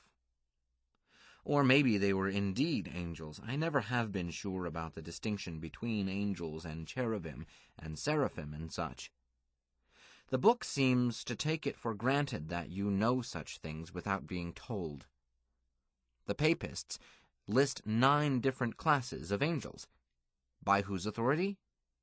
It's not in the book. I found only 2 distinct classes in heaven, angels and humans. Angels considered themselves superior and do not hesitate to let you know it. And they are indeed superior in position and power and privilege. Saved souls are second-class citizens. The notion, one that runs all through Protestant Christianity and maybe among papists as well, that a saved soul will practically sit in the lap of God, well, it ain't so. So, you're saved and you go to heaven. You find at once that you are the new boy on the block, junior to everybody there. A saved soul in heaven occupies much the position of a blackamoor in Arkansas. And it's the angels who really rub your nose in it. I never met an angel I liked. And this derives from how they feel about us. Let's look at it from the angelic viewpoint. According to Daniel, there are 100 million angels in heaven. Before the resurrection and the rapture, heaven must have been uncrowded, a nice place to live and offering a good career. Some messenger work, some choral work, an occasional ritual. I'm sure the angels liked it. Along comes a great swarm of immigrants, many millions, billions, and some of them aren't even housebroken. All of them require nursemaiding. After untold eons of beatific living, suddenly the angels find themselves working overtime, running what amounts to an enormous orphan asylum. It's not surprising that they don't like us. Still, I don't like them either. Snobs. I found a cherub, angel, with a staff badge and asked the location of the nearest information booth. He hooked a thumb over his shoulder. Straight down the boulevard, 6,000 furlongs. It's by the river that flows from the throne. I started down the boulevard. At that distance, God the Father, on his throne, looked like a rising sun. I said, 6,000 furlongs is over 600 miles. Isn't there one in this neighborhood? Creature, it was done that way on purpose. If we had placed a booth on each corner, every one of them would have crowds around it, asking silly questions. This way a creature won't make the effort unless it has a truly important question to ask. Logical and infuriating. I found that I was again possessed by unheavenly thoughts. I had always pictured heaven as a place of guaranteed beatitude, not filled with the same silly frustration so common on earth. I counted to 10 in English, then in Latin. What's the flight time? Is there a speed limit? Surely you don't think that you would be allowed to fly there, do you? Why not? Just earlier today I flew here and then all the way around the city. You just thought you did. Actually, your cohort leader did it all. Creature, let me give you a tip that may keep you out of trouble. When you get your wings, if you ever do get wings, don't try to fly over the holy city. You'll be grounded so fast your teeth will ache, and your wings stripped away. Why? Because you don't rate it. That's why. You Johnny-come-lately show up here and think you own the place. You'd carve your initials in the throne if you could get that close to it. So let me put you wise. Heaven operates by just one rule, RHIP. Do you know what that means? No, I answered, not entirely truthfully. Listen and learn. You can forget the 10 Commandments. Here, only 2 or 3 of them still apply, and you'll find you can't break those even if you were to try. The golden rule everywhere in heaven is, rank hath its privileges. At this eon, you are a raw recruit in the armies of the Lord, with the lowest rank possible, and the least privilege. In fact, the only privilege I can think of that you rate is being here. Just being here. The Lord, in his infinite wisdom, has decreed that you qualify to enter here. But that's all. Behave yourself, and you will be allowed to stay. Now, as to the traffic rule you asked about, angels and nobody else fly over the holy city, when on duty or during ceremonies. That does not mean you. Not even if you get wings, if you do. I emphasize this because a surprising number of you creatures have arrived here with the delusion that going to heaven automatically changes a creature into an angel. It doesn't. It can't. Creatures never become angels. A saint sometimes, though seldom. An angel, never. I counted 10 backwards in Hebrew. If you don't mind, I'm still trying to reach that information booth. Since I am not allowed to fly, how do I get there? Why didn't you say that in the first place? Take the bus. Sometime later, I was seated in a chariot bus of the Holy City Transit Lines, and we were rumbling toward the distant throne. The chariot was open, boat-shaped, with an entrance in the rear, and had no discernible motive power and no teamster or conductor.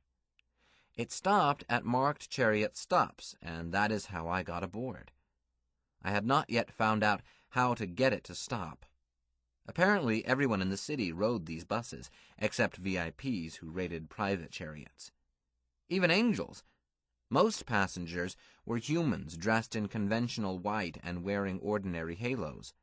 But a few were humans in costumes of various eras, and topped off by larger and fancier halos. I noticed that angels were fairly polite to these creatures in the fancier halos, but they did not sit with them. Angels sat in the front of the car, these privileged humans in the middle part, and the common herd, including yours truly, in the rear. I asked one of my own sort how long it took to reach the throne. "I don't know," I was answered. "I don't go nearly that far." This soul seemed to be female, middle-aged, and friendly, so I used a commonplace opener. "That's a Kansas accent, is it not?" She smiled. "I don't think so. I was born in Flanders." "Really? You speak very fluent English." She shook her head gently. "I never learned English. But I know. You are a recent arrival.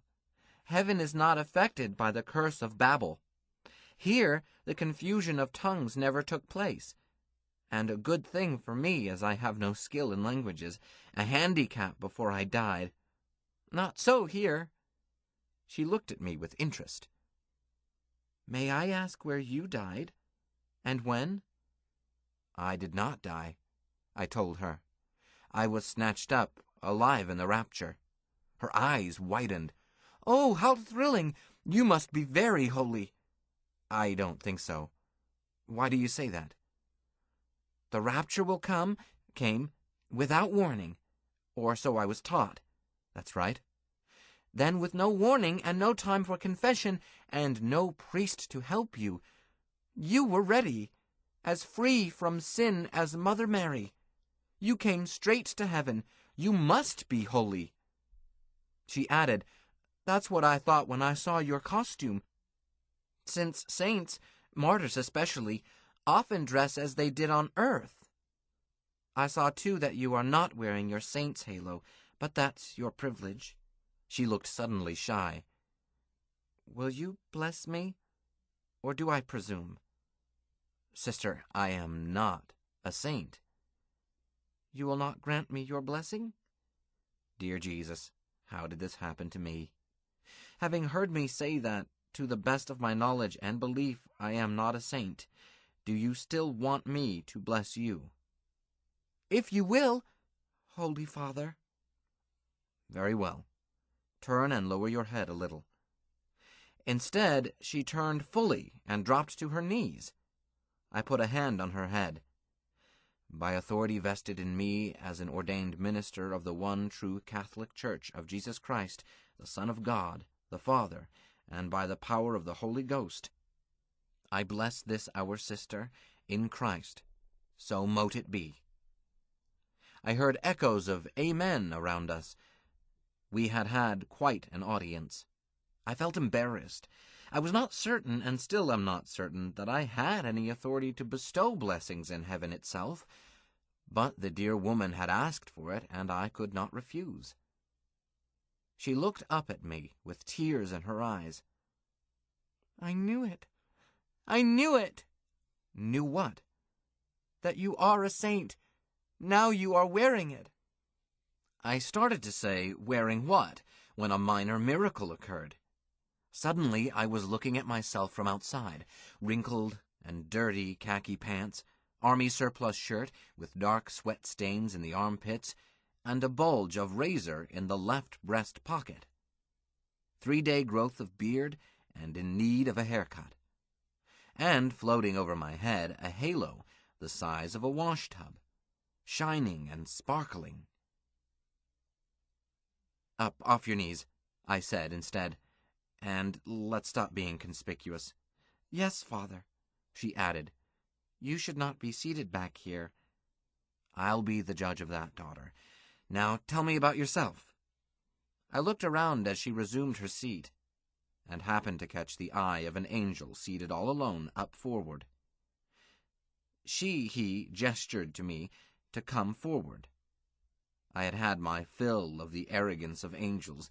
At first I ignored the signal, but everyone was noticing and pretending not to, and my awestruck companion was whispering urgently, "Most holy person, the angelic one wants to see you." I gave in, partly because it was easier, partly because I wanted to ask the angel a question. I got up and went to the front of the bus. "You wanted me?" "Yes. You know the rules. Angels in front, creatures in back, saints in the middle. If you sit in back with creatures, you are teaching them bad habits. How can you expect to maintain your saintly privileges if you ignore protocol? Don't let it happen again." I thought of several retorts, all unheavenly. Instead, I said, "May I ask a question?" "Ask."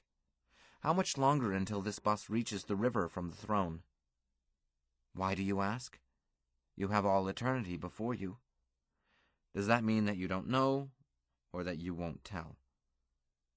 "Go sit down in your proper section, at once." I went back and tried to find a seat in the after space, but my fellow creatures had closed in and left me no room. No one said anything, and they would not meet my eye, but it was evident that no one would aid me in defying the authority of an angel. I sighed and sat down in the midsection, in lonely splendor, as I was the only saint aboard. If I was a saint. I don't know how long it took to reach the throne. In heaven the light doesn't vary and the weather does not change, and I had no watch. It was simply a boringly long time. Boring? Yes. A gorgeous palace constructed of precious stones is a wonderful sight to see. A dozen palaces constructed of jewels can be a dozen wonderful sights, each different from the other. But 100 miles of such palaces will put you to sleep, and 600 miles of the same is deadly dull. I began to long for a used car lot, or a dump, or, best yet, a stretch of green and open countryside. New Jerusalem is a city of perfect beauty. I am witness to that. But that long ride taught me the uses of ugliness. I never have found out who designed the holy city. That God authorized the design and construction is axiomatic, but the Bible does not name the architects or the builders. Freemasons speak of the great architect, meaning Jehovah, but you won't find that in the Bible. Just once I asked an angel, "Who designed this city?" He didn't sneer at my ignorance. He didn't scold me. He appeared to be unable to conceive it as a question. But it remains a question to me. Did God create, design, and build the holy city himself, right down to the smallest jewel? Or did he farm it out to subordinates? Whoever designed it, the holy city has a major shortcoming, in my opinion, and never mind telling me that my presumption in passing judgment on God's design is blasphemous. It is a lack, a serious one. It lacks a public library. One reference librarian, who had devoted her life to answering any and all questions, trivial and weighty, would be more use in heaven than another cohort of arrogant angels. There must be plenty of such ladies in heaven, as it takes a saintly disposition and the patience of Job to be a reference librarian and to stick with it for 40 years. But to carry on their vocation, they would need books and files and so forth, the tools of their profession. Given a chance, I'm sure they would set up the files and catalog the books. But where would they get the books? Heaven does not seem to have a book publishing industry. Heaven doesn't have industry. Heaven doesn't have an economy. When Jehovah decreed, after the expulsion from Eden, that we descendants of Adam must gain our bread by the sweat of our faces, he created economics, and it has been operating ever since for circa 6,000 years. But not in heaven. In heaven, he giveth us our daily bread without the sweat of our faces. In truth, you don't need daily bread. You can't starve. You won't even get hungry enough to matter. Just hungry enough to enjoy eating if you want to amuse yourself by stopping in any of the many restaurants, refectories, and lunchrooms. The best hamburger I ever ate in my life was in a small lunchroom off the square of the Throne on the banks of the river. But again, I'm ahead of my story. Another lack not as serious for my taste, but serious, is gardens. No gardens, I mean, except the grove of the tree of life by the river near the Throne, and a very few private gardens here and there. I think I know why this is so, and if I am right, it may be self-correcting. Until we reached heaven, the people of the rapture and the resurrected, dead in Christ, almost all citizens of the holy city were angels. The 1,000,000 or so exceptions were martyrs for the faith, children of Israel, so holy that they made it without ever having personally experienced Christ, i.e., mostly before 30 A.D., and another group from unenlightened lands, souls virtuous without ever knowing of Christ. So 99% of the citizens of the holy city were angels. Angels don't seem to be interested in horticulture. I suppose that figures. I can't imagine an angel down on her knees, mulching the soil around a plant. They just aren't the dirty fingernail sort needed to grow prize roses.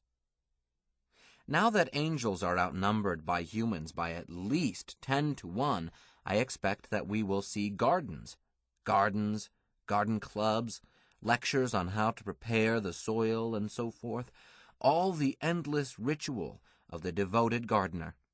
Now they will have time for it. Most humans in heaven do what they want to do without the pressure of need. That nice lady, Suzanne, who wanted my blessing, was a lace maker in Flanders. Now she teaches it in a school open to anyone who is interested. I have gathered a strong impression that for most humans, the real problem of an eternity of bliss is how to pass the time.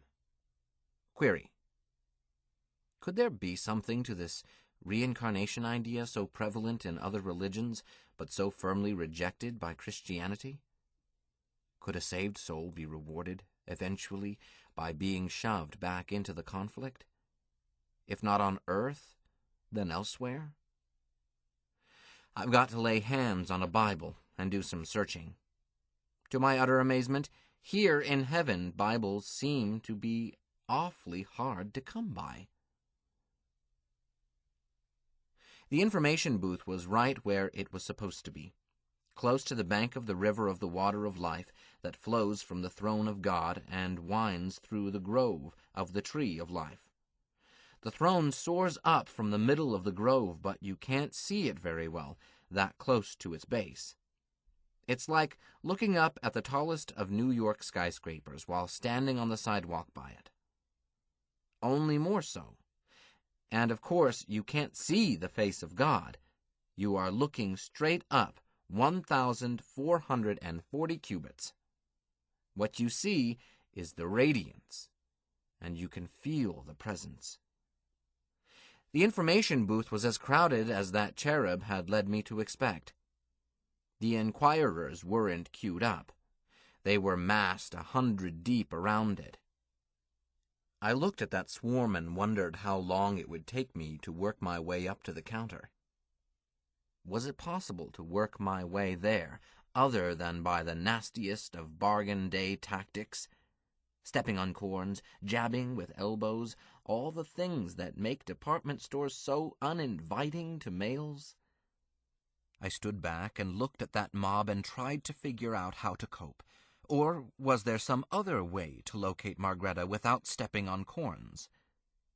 I was still standing there when a staff cherub came up to me. "Holy One, are you trying to reach the information booth?" "I surely am." "Come with me. Stay close behind me." He was carrying a long staff of the sort used by riot police.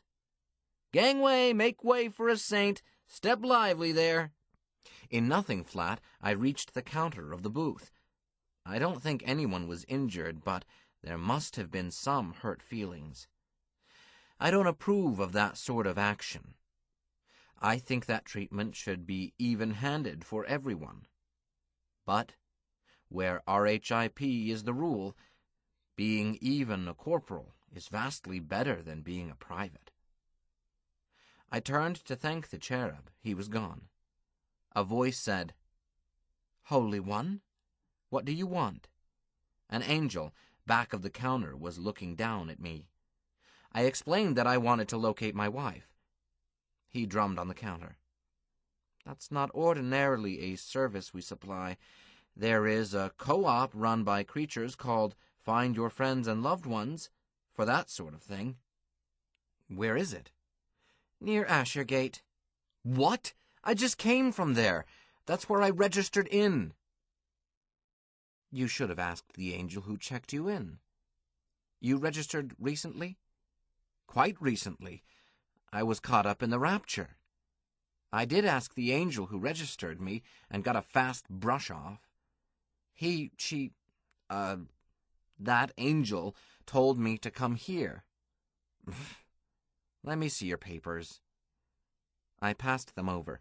The angel studied them, slowly and carefully, then called to another angel, who had stopped servicing the mob to watch. "Turl, look at this." So the second angel looked over my papers, nodded sagely, handed them back, glanced at me, shook his head sadly. "Is something wrong?" I asked. "No, Holy One.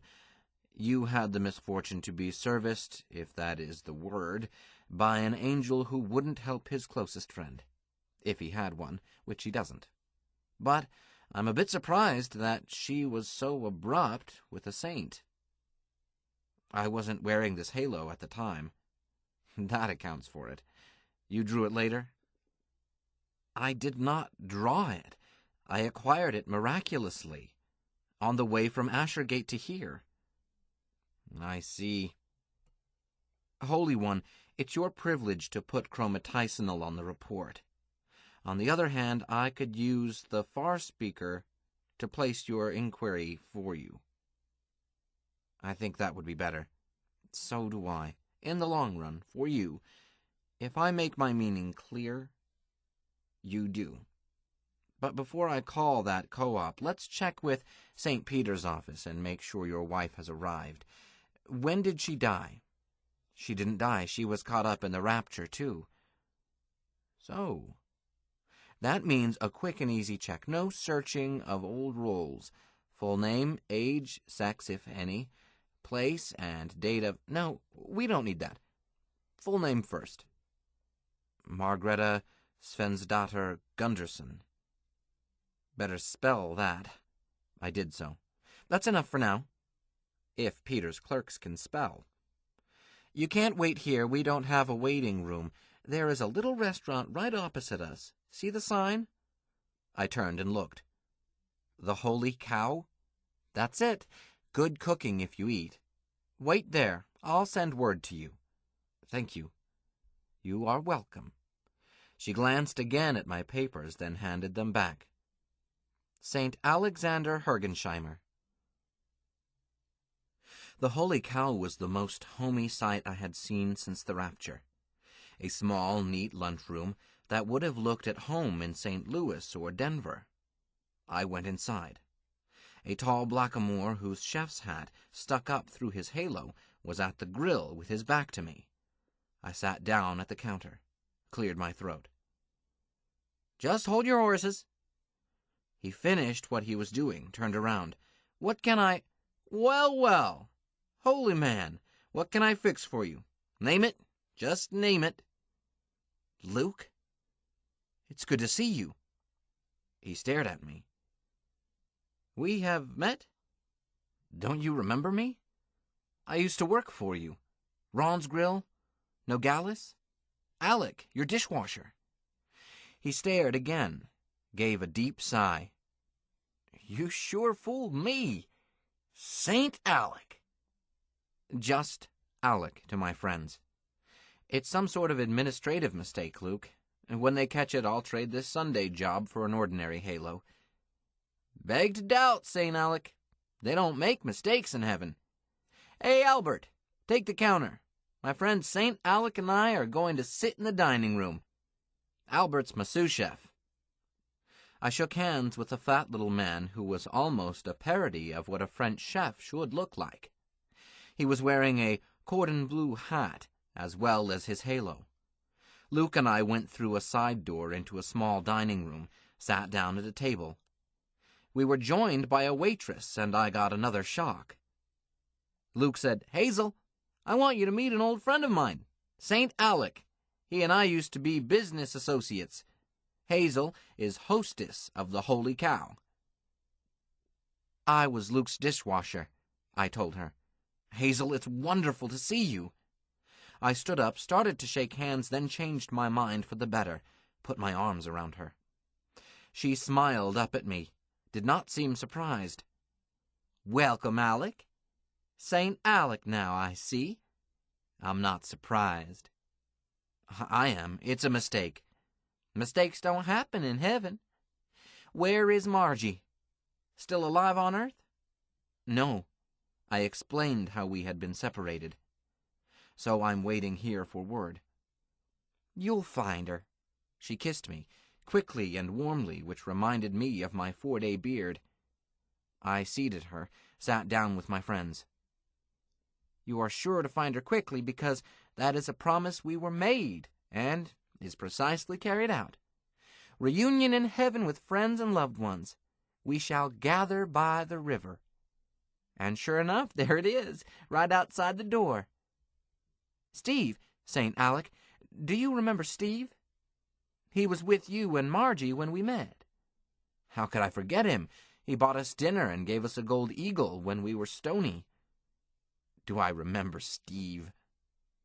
I'm happy to hear you say that, because Steve credits you with converting him, born-again conversion, and getting him into heaven. You see, Steve was killed on the plain of Megiddo, and I was killed in the war too. That was about 5 years after we met you. 5 years?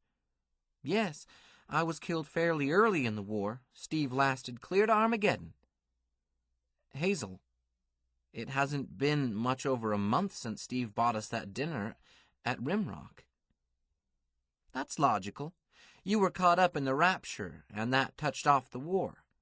So you spent the war years up in the air, and that makes it work out that Steve and I are here first, even though you left first. You can discuss it with Steve. He'll be in soon. By the way, I'm his concubine now, his wife, except that here there is no marrying or giving in marriage. Anyhow, Steve went back into the Corps when war broke out and got up to captain before they killed him.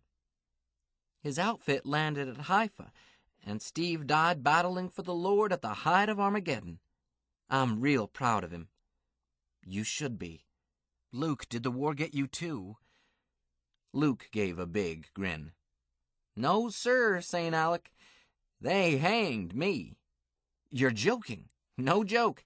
They hanged me fair and square. You remember when you quit me?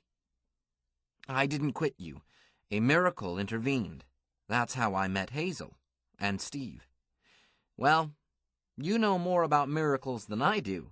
Anyway, we had to get another dishwasher right fast, and we had to take a Chicano. Man, he was a real badass, that one. Pulled a knife on me. That was his mistake. Pull a knife on a cook in his own kitchen? He cut me up some, I cut him up proper. Jury mostly his cousins, I think. Anyhow, the DA said it was time for an example, but it was all right.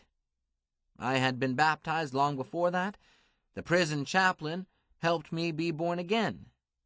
I spoke a sermon standing on that trap with the noose around my neck. Then I said, "You can do it now. Send me to Jesus. Hallelujah." And they did. Happiest day of my life.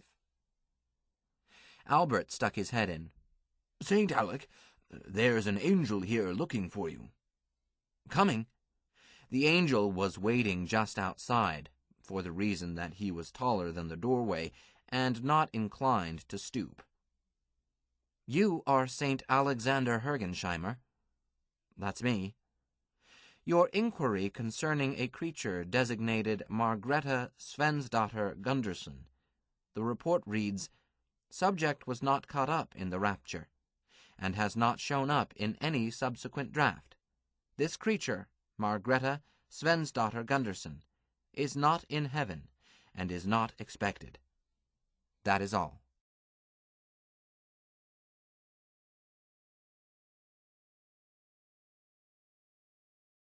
"23. I cry unto thee, and thou dost not hear me. I stand up, and thou regardest me not." Job, chapter 30, verse 20. So, of course, I eventually wound up in St. Peter's office, at the gate of Judah, having chased all over heaven first. On Hazel's advice, I went back to the gate of Asher and looked up that co-op, Find Your Friends and Loved Ones. "St. Alec, angels don't pass out misinformation, and the records they consult are accurate. But they may not have consulted the right records, and, in my opinion, they would not have searched as deeply as you would search if you were doing it yourself, angels being angels. Margie might be listed under her maiden name." "That was what I gave them." "Oh, I thought you asked them to search for Margie Graham." "No. Should I go back and ask them to?" "No, not yet. And when you do, if you must, don't ask again at this information booth. Go directly to St. Peter's office. There you'll get personal attention from other humans, not from angels." "That's for me." "Yes, but try first at Find Your Friends and Loved Ones. That's not a bureaucracy. It's a co-op made up of volunteers, all of them people who really care. That's how Steve found me after he was killed. He didn't know my family name, and I hadn't used it for years anyhow." "He didn't know my date and place of death?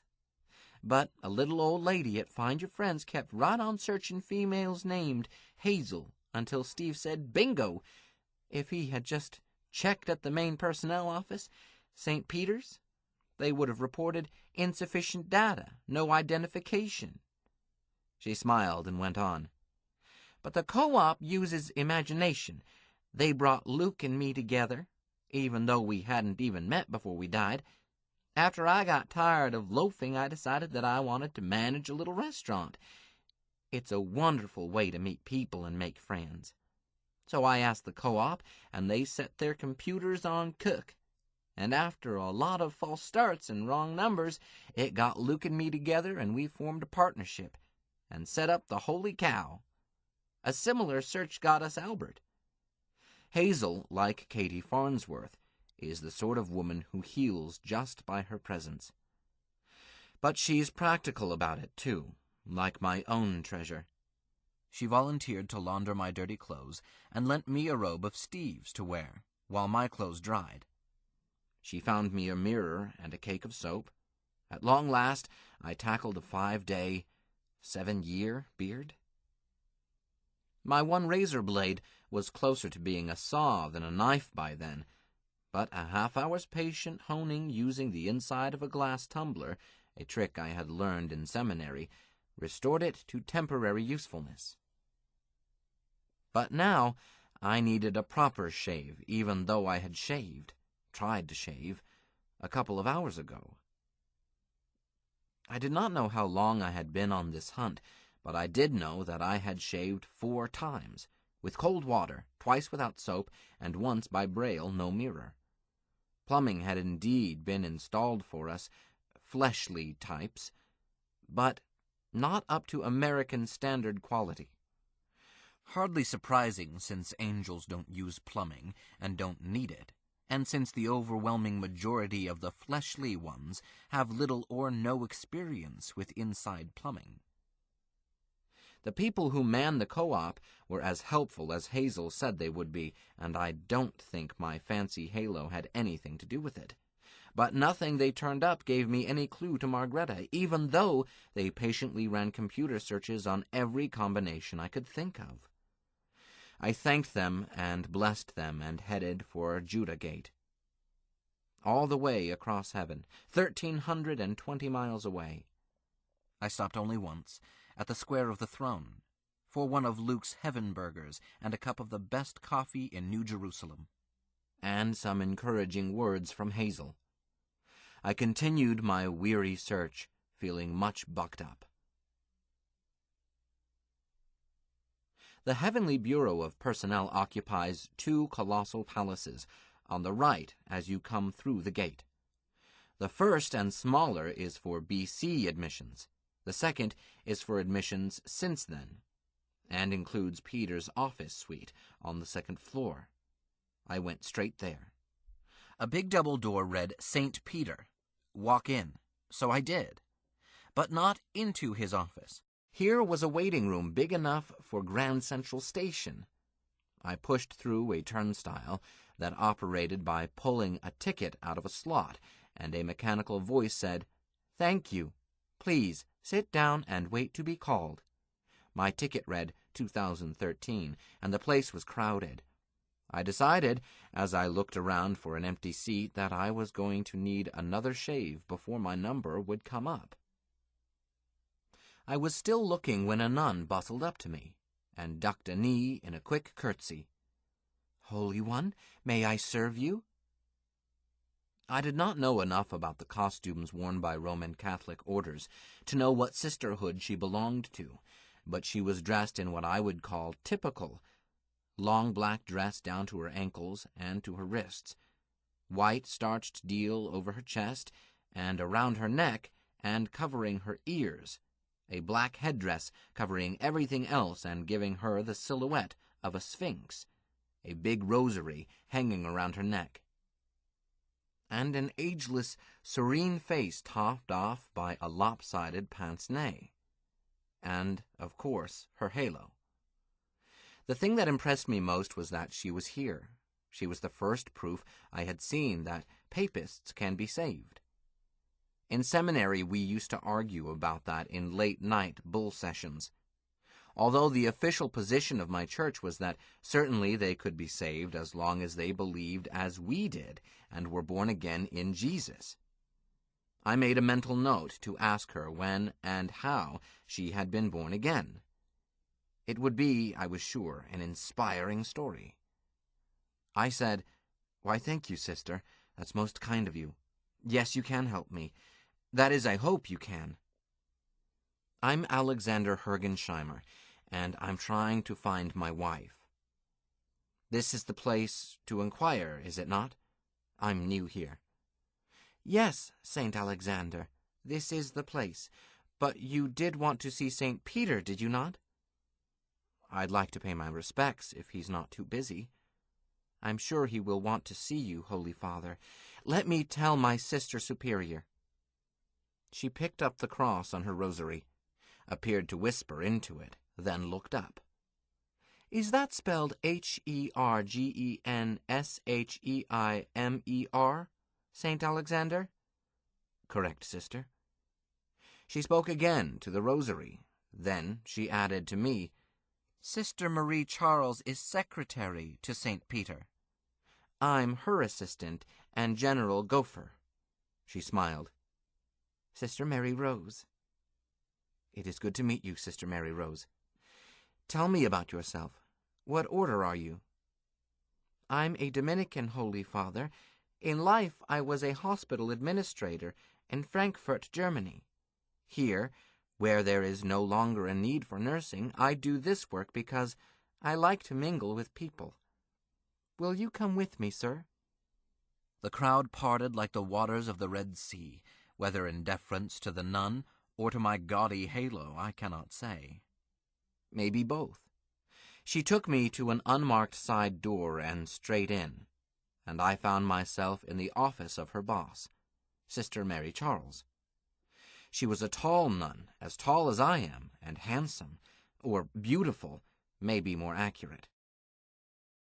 She seemed younger than her assistant, But how is one to tell with nuns? She was seated at a big flat-top desk, piled high, and with an old-style Underwood typewriter swung out from its side. She got up quickly, faced me, and dropped that odd curtsy. "Welcome, St. Alexander. We are honored by your call. St. Peter will be with you soon. Will you be seated? May we offer you refreshment? A glass of wine? A Coca-Cola?" Say, I would really enjoy a Coca-Cola. I haven't had one since I was on Earth. "A Coca-Cola right away," she smiled. "I'll tell you a secret. Coca-Cola is St. Peter's one vice, so we always have them on ice here." A voice came out of the air above her desk, a strong, resonant baritone, of the sort I think of as a good preaching voice, a voice like that of Bible Barnaby, may his name be blessed. "I heard that, Charlie. Let him have his Coke in here. I'm free now." "Were you eavesdropping again, boss?" "None of your lip, girl, and fetch one for me, too." St. Peter was up and striding toward the door, with his hand out as I was ushered in. I was taught in church history that he was believed to have been about 90 when he died. Or when he was executed, crucified, by the Romans, if he was. Preaching has always been a chancy vocation, but in the days of Peter's ministry, it was as chancy as that of a Marine platoon sergeant. This man looked to be a strong and hearty 60, or possibly 70. An outdoor man, with a permanent suntan, and the scars that come from sun damage. His hair and beard were full and seemed never to have been cut. Streaked with gray, but not white, and, to my surprise, he appeared to have been at one time a redhead. He was well-muscled and broad-shouldered, and his hands were calloused, as I learned when he gripped my hand. He was dressed in sandals, a brown robe of coarse wool, a halo like mine, and a dinky little skull-cap, resting in the middle of that fine head of hair. I liked him on sight. He led me around to a comfortable chair near his desk chair, seated me before he sat back down. Sister Marie Charles was right behind us with 2 Cokes on a tray, in the familiar pinch-waist bottles.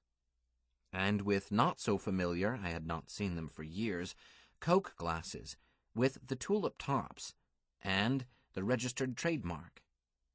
I wondered who had the franchise in heaven, and how such business matters were handled. He said, "Thanks, Charlie. Hold all calls." Even, "Don't be silly. Beat it." He turned to me. "Alexander, I tried to greet each newly arrived saint personally, but somehow I missed you." "I arrived in the middle of a mob, St. Peter. Those from the Rapture, and not at this gate, Ashergate." "That accounts for it. A busy day, that one, and we still aren't straightened out. But a saint should be escorted to the main gate by 24 angels and 2 trumpets. I'll have to look into this." "To be frank, St. Peter," I blurted out, "I don't think I am a saint. But I can't get this fancy halo off." He shook his head. "You are one, all right, and don't let your misgivings gnaw at you. No saint ever knows that he is one. He has to be told. It is a holy paradox that anyone who thinks he is a saint never is. Why, when I arrived here and they handed me the keys and told me I was in charge, I didn't believe it. I thought the master was playing a joke on me in return for a couple of japes I pulled on him back in the days when we were barnstorming around the Sea of Galilee. Oh, no, he meant it. Rabbi Simon Bar Jonah, the old fisherman, was gone, and I've been St. Peter ever since, as you are St. Alexander, like it or not. And you will like it in time." He tapped on a fat file folder lying on his desk. "I've been reading your record." There is no doubt about your sanctity. Once I reviewed your record, I recalled your trial. Devil's advocate against you was Thomas Aquinas. He came to me afterwards and told me that his attack was pro forma, as there had never been any doubt in his mind but what you qualified. Tell me, that your first miracle, ordeal by fire, did your faith ever waver? I guess it did. I got a blister out of it. St. Peter snorted. One lonely blister, and you don't think you qualify. Son, if St. Joan had had faith as firm as yours, she would have quenched the fire that martyred her. I know of— Sister Marie Charles's voice announced, "St. Alexander's wife is here." "Show her in." To me he added, "Tell you later." I hardly heard him. My heart was bursting. The door opened. In walked Abigail.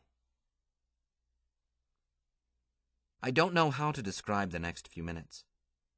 Heartbreaking disappointment, coupled with embarrassment, summarizes it. Abigail looked at me and said severely, "Alexander, what in the world are you doing wearing that preposterous halo? Take it off instantly." St. Peter rumbled, "Daughter, you are not in the world. You are in my private office. You will not speak to St. Alexander that way." Abigail turned her gaze to him and sniffed. "You call him a saint? And didn't your mother teach you to stand up for ladies? Or are saints exempt from such niceties?" "I do stand up for ladies. Daughter, you will address me with respect, and you will speak to your husband with the respect a wife owes her husband." "He's not my husband." "Eh?" St. Peter looked from her to me, then back. "Explain yourself." "Jesus said, for in the resurrection they neither marry nor are given in marriage, but are as the angels. So there. And he said it again in Mark 12:23. "Yes," agreed St. Peter. "I heard him say it to the Sadducees. By that rule you are no longer a wife." "Yes! Hallelujah! Years I have waited to be rid of that clod. Be rid of him without sinning." "I'm unsure about the latter, but not being a wife does not relieve you of the duty to speak politely to this saint who was once your husband." Peter turned again to me. "Do you wish her to stay?" "Me? No. There's been a mistake." "So it appears. Daughter, you may go." "Now you just wait. Having come all this way, I have things I've been planning to tell you. Perfectly scandalous goings-on I have seen around here.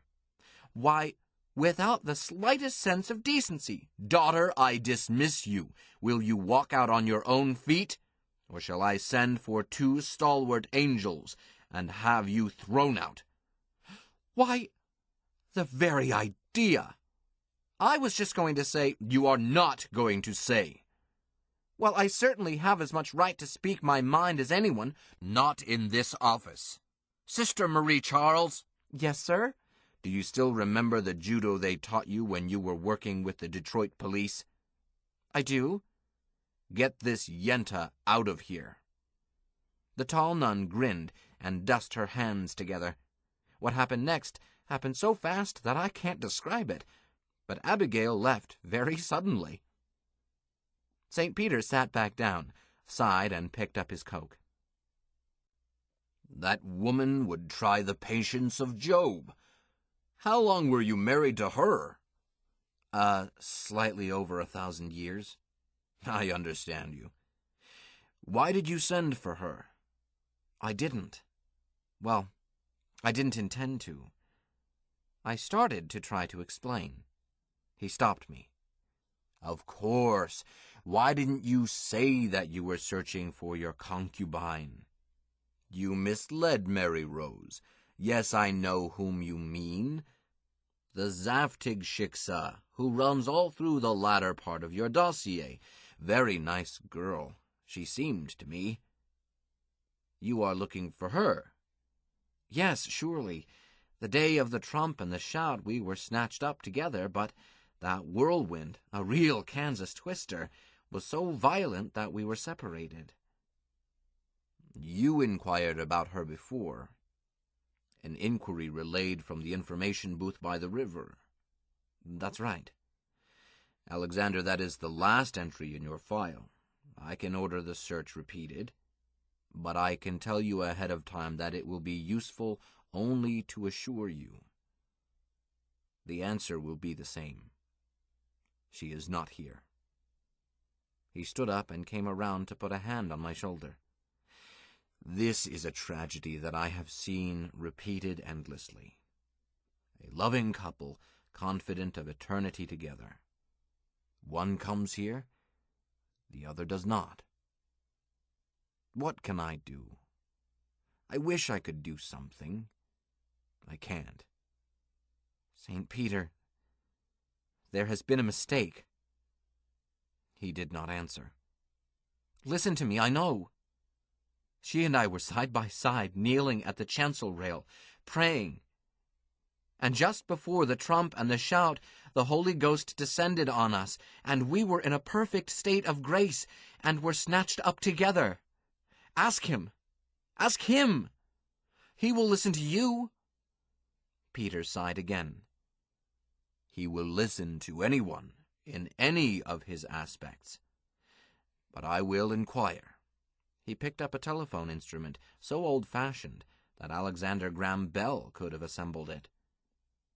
Charlie, give me the spook. Okay, I'll wait.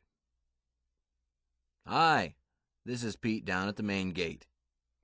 Heard any new ones? No? Neither have I. Listen, I've got a problem. Please run yourself back to the day of the shout and the trump, when you, in your aspect as Junior, caught up alive all those incarnate souls who were at that moment in a state of grace. Place yourself outside a wide place in the road called Lowell, Kansas. That's in North America. And at a tent meeting, a revival under canvas. Are you there? Now, at least a few femtoseconds before the trump, it is alleged by one Alexander Hergensheimer, now canonized, that you descended on him and his beloved concubine Margreta. She is described as about 3.5 cubits tall, blonde, freckled, 80 mina. Oh, you do? Oh. Too late, huh? I was afraid of that. I'll tell him. I interrupted, whispering urgently, Ask him where she is. Boss, St. Alexander is in agony. He wants to know where she is. Yes, I'll tell him. St. Peter hung up. Not in heaven, not on earth. You can figure out the answer for yourself. And I'm sorry. I must state that St. Peter was endlessly patient with me. He assured me that I could talk with any one of the Trinity, but reminded me that in consulting the Holy Ghost, we had consulted all of them. Peter had fresh searches made of the rapture list, the graves opened list, and of the running list of all arrivals since then, while telling me that no computer search could conceivably deny the infallible answers of God himself speaking as the Holy Ghost, which I understood and agreed with while welcoming new searches. I said, But how about on Earth? Could she be alive somewhere there, maybe in Copenhagen? Peter answered, Alexander, he is as omniscient on earth as he is in heaven. Can't you see that? I gave a deep sigh. I see that. I've been dodging the obvious. All right. How do I get from here to hell? Alec, don't talk that way. The hell I won't talk that way. Peter, an eternity here without her is not an eternity of bliss. It is an eternity of boredom and loneliness and grief. You think this damned gaudy halo means anything to me when I know, yes, you've convinced me, that my beloved is burning in the pit? I didn't ask much, just to be allowed to live with her. I was willing to wash dishes forever if only I could see her smile, hear her voice, touch her hand. She's been shipped on a technicality, and you know it. Snobbish, bad-tempered angels get to live here without ever doing one lick to deserve it. But my Marga, who is a real angel if one ever lived, gets turned down and sent to hell, to everlasting torture on a childish twist in the rules. You can tell the father and his sweet-talking son and that sneaky ghost that they can take their gaudy holy city and shove it. If Margreta has to be in hell, that's where I want to be. Peter was saying, "Forgive him, Father. He's feverish with grief. He doesn't know what he is saying." I quieted down a little. St. Peter, I know exactly what I am saying. I don't want to stay here. My beloved is in hell, so that is where I want to be, where I must be. Alec, you'll get over this. What you don't see is that I don't want to get over this. I want to be with my love and share her fate. You tell me she is in hell. No, I told you that it is certain that she is not in heaven and not on earth. Is there a fourth place? Limbo or some such? Limbo is a myth. I know of no fourth place. Then I want to leave here at once and look all over hell for her. How? Peter shrugged. Damn it, don't give me a runaround. That's all I've been handed since the day I walked through the fire. One runaround after another. Am I a prisoner? No. Then tell me how to go to hell. Very well. You can't wear that halo to hell. They wouldn't let you in. I never wanted it. Let's go.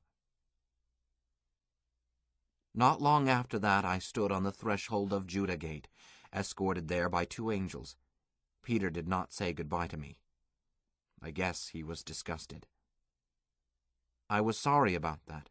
I liked him very much. But I could not make him understand that heaven was not heaven to me without Margreta. I paused at the brink. I want you to take one message back to St. Peter. They ignored me, grabbed me from both sides, and tossed me over. I fell and fell.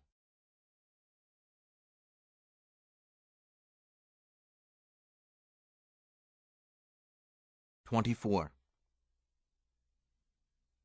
Oh, that I knew where I might find him, that I might come even to his seat.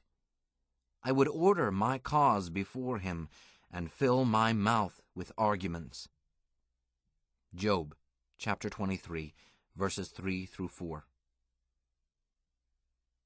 And still I fell. For modern man, one of the most troubling aspects of eternity lies in getting used to the slippery quality of time. With no clocks and no calendars, and lacking even the alternation of day and night, or the phases of the moon, or the pageant of seasons, duration becomes subjective, and what time is it? Is a matter of opinion, not of fact. I think I fell longer than 20 minutes. I do not think that I fell as long as 20 years. But don't risk any money on it either way.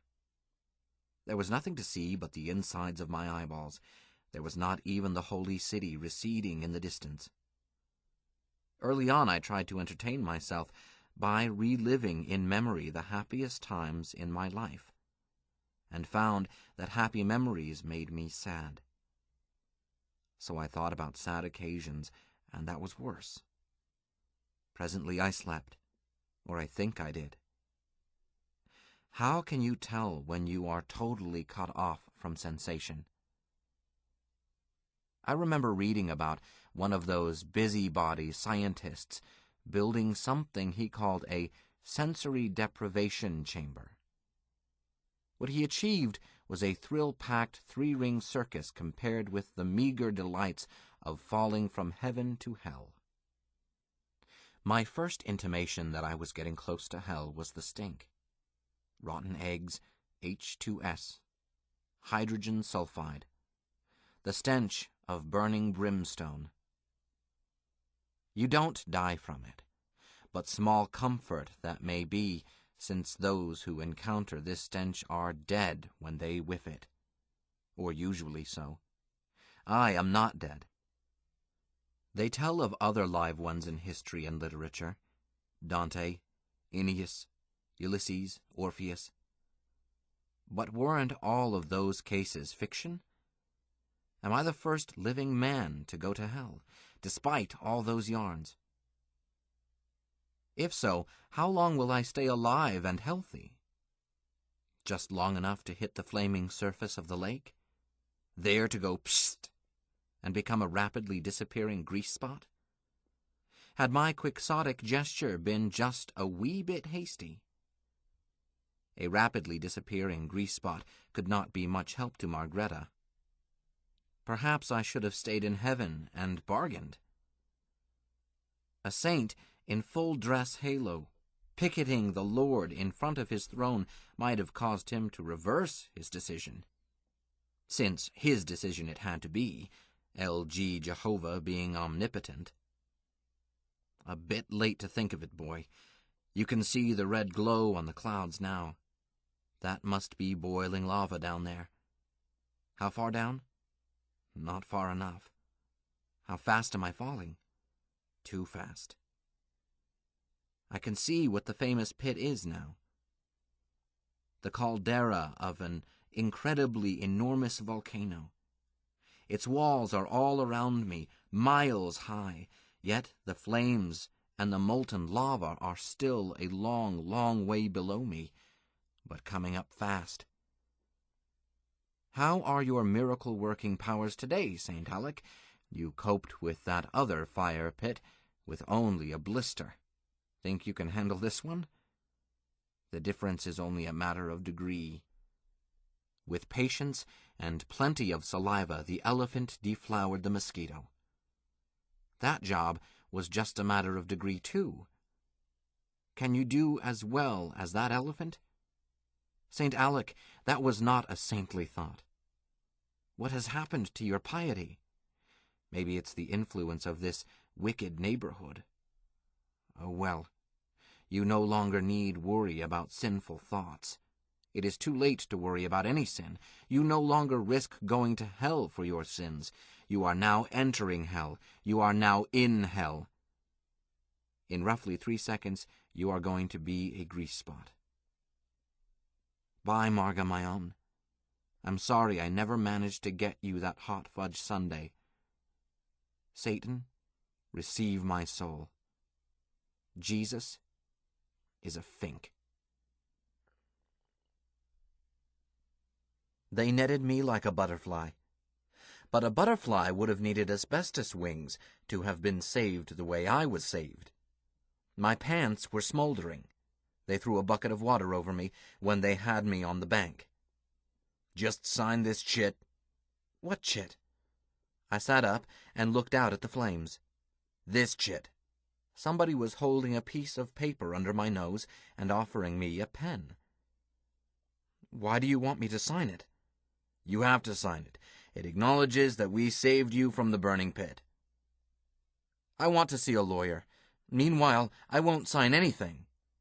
The last time I was in this fix, it got me tied down washing dishes for 4 months.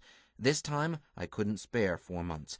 I had to get busy at once, searching for Margreta. Don't be stupid. Do you want to be tossed back into that stuff? A second voice said, Knock it off, Bert. Try telling him the truth. Bert? I thought that first voice was familiar. Bert? What are you doing here? My boyhood chum, the one who shared my taste in literature. Verne and Wells and Tom Swift, garbage, Brother Draper had called it. The owner of the first voice looked at me more closely. "Well, I'll be a buggered baboon, Stinky Hergensheimer. In the flesh, I'll be eternally damned. You haven't changed much. Rod, get the net spread again. This is the wrong fish. Stinky, you've cost us a nice fee. We were fishing for St. Alexander." "Saint who?" "Alexander. A Mick holy man who decided to go slumming. Why he didn't come in by a 747, God only knows. We don't usually get carriage trade here at the pit.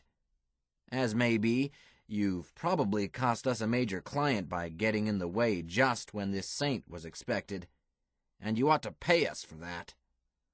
How about that fin you owe me?" "Boy, do you have a memory. That's outlawed by the statute of limitations." "Show it to me in Hell's law books. Anyhow, limitations can't apply. You never answered me when I tried to collect. So, it's $5, compounded quarterly at 6% for... how many years? Discuss it later, Stinky. I've got to keep an eye out for this saint. Bert? Later, Stinky. Do you recall my right name? The one my folks gave me? Why, I suppose... Alexander. Oh, no, Stinky, it can't be. Why, you almost flunked out of that backwoods Bible college after you did flunk out of Rolla. His face expressed pain and disbelief. Life can't be that unfair. The Lord moves in mysterious ways, his wonders to perform. Meet St. Alexander, Bert. Would you like me to bless you? In lieu of a fee, I mean? We insist on cash. Anyhow, I don't believe it. I believe it, the second man, the one Bert had called Rod, put in. And I'd like your blessing, Father. I've never been blessed by a saint before. Bert, there's nothing showing on the distant warning screen, and, as you know, only one ballistic arrival was projected for this watch. So this has to be St. Alexander. Can't be. Rod, I know this character. If he's a saint, I'm a pink monkey. There was a bolt of lightning out of a cloudless sky. When Bert picked himself up, his clothes hung on him loosely. But he did not need them, as he was now covered with pink fur. The monkey looked up at me indignantly. Is that any way to treat an old pal? Bert, I didn't do it. Or at least, I did not intend to do it. Around me, miracles just happen. I don't do them on purpose. Excuses. If I had rabies, I'd bite you. 20 minutes later, we were in a booth at a lakefront bar, drinking beer and waiting for a thaumaturgist, reputed to be expert in shapes and appearances. I had been telling them why I was in hell. So I've got to find her. First, I've got to check the pit. If she's in there, it's really urgent. She's not in there, said Rod. Huh? I hope you can prove that. How do you know? There's never anyone in the pit. That's a lot of malarkey, thought up to keep the peasants in line. Sure, a lot of the hoi polloi arrive ballistically, and a percentage of them used to fall into the pit until the manager set up this safety watch Bert and I are on. But falling into the pit doesn't do a soul any harm, aside from scaring him silly. It burns, of course, so he comes shooting out even faster than he went in, but he's not damaged. A fire bath just cleans up his allergies, if any. Nobody in the pit? No burning in hell's fires throughout eternity? What a shock that was going to be to Brother Bible Barnaby, and a lot of others whose stock in trade depended on hell's fires. But I was not here to discuss eschatology with two lost souls. I was here to find Marga. This manager you speak of, is that a euphemism for the old one? The monkey, Bert, I mean, squeaked, If you mean Satan, say so. That's who I mean. Nah. Mr. Ashmedai is the city manager. Satan never does any work. Why should he? He owns this planet. This is a planet? You think maybe it's a comet? Look out that window. Prettiest planet in the galaxy, and the best kept. No snakes, no cockroaches, no chiggers, no poison ivy, no tax collectors, no rats, no cancer, no preachers. Only 2 lawyers. You make it sound like heaven. Never been there. You say you just came from there. You tell us. Well, heaven's okay if you're an angel. It's not a planet. It's an artificial place like Manhattan. I'm not here to plug heaven. I'm here to find Marga. Should I try to see this Mr. Ashmedai? Or would I be better off going directly to Satan? The monkey tried to whistle, produced a mouse-like squeak. Rod shook his head. St. Alec, you keep surprising me. I've been here since 1588, whenever that was, and I've never laid eyes on the owner. I've never thought of trying to see him. I wouldn't know how to start. Bert, what do you think? I think I need another beer. Where do you put it? Since that lightning hit you, you aren't big enough to put away 1 can of beer, let alone 3. Don't be nosy, and call the waiter. The quality of discourse did not improve, as every question I asked turned up more questions, and no answers. The thaumaturgist arrived and bore off Bert on her shoulder, Bert chattering angrily over her fee. She wanted half of all his assets and demanded a contract signed in blood before she would get to work. He wanted her to accept 10% and wanted me to pay half of that. When they left, Rod said it was time we found a pad for me. He would take me to a good hotel nearby. I pointed out that I was without funds. No problem, St. Alec. All our immigrants arrive broke, but American Express and Diners Club and Chase Manhattan vie for the chance to extend first credit, knowing that whoever signs an immigrant first has a strong chance of keeping his business forever and 6 weeks past. Don't they lose a lot, extending unsecured credit that way? No. Here in hell, everybody pays up, eventually. Bear in mind that here a deadbeat can't even die to avoid his debts. So just sign in and charge everything to room service until you set it up with one of the big 3. The Sans Souci Sheraton is on the plaza, straight across from the palace. Rod took me to the desk. I signed a registration card and asked for a single with bath.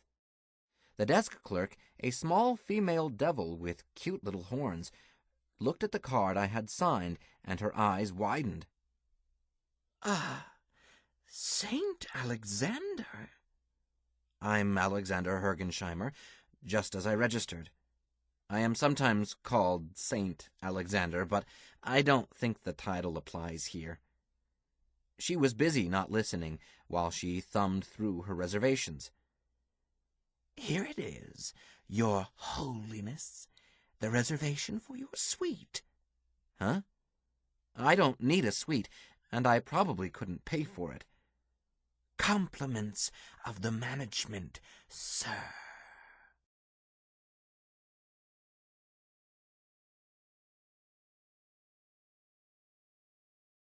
"25. And he had 700 wives, princesses, and 300 concubines, and his wives turned away his heart."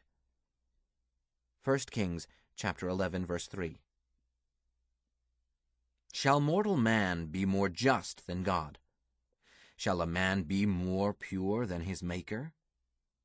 Job chapter 4, verse 17. Compliments of the management. How? Nobody knew I was coming here until just before I was chucked out Judah Gate.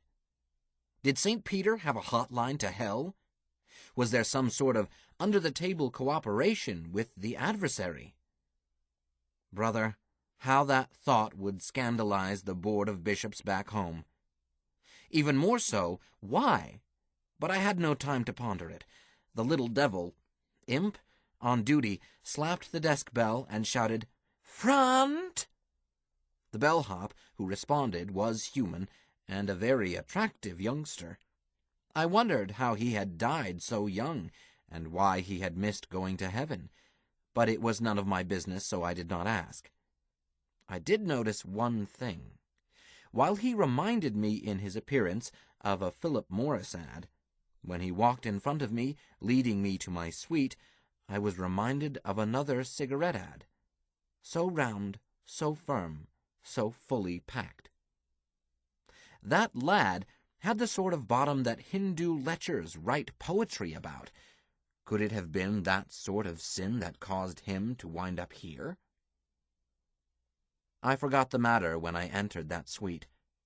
The living room was too small for football, but large enough for tennis.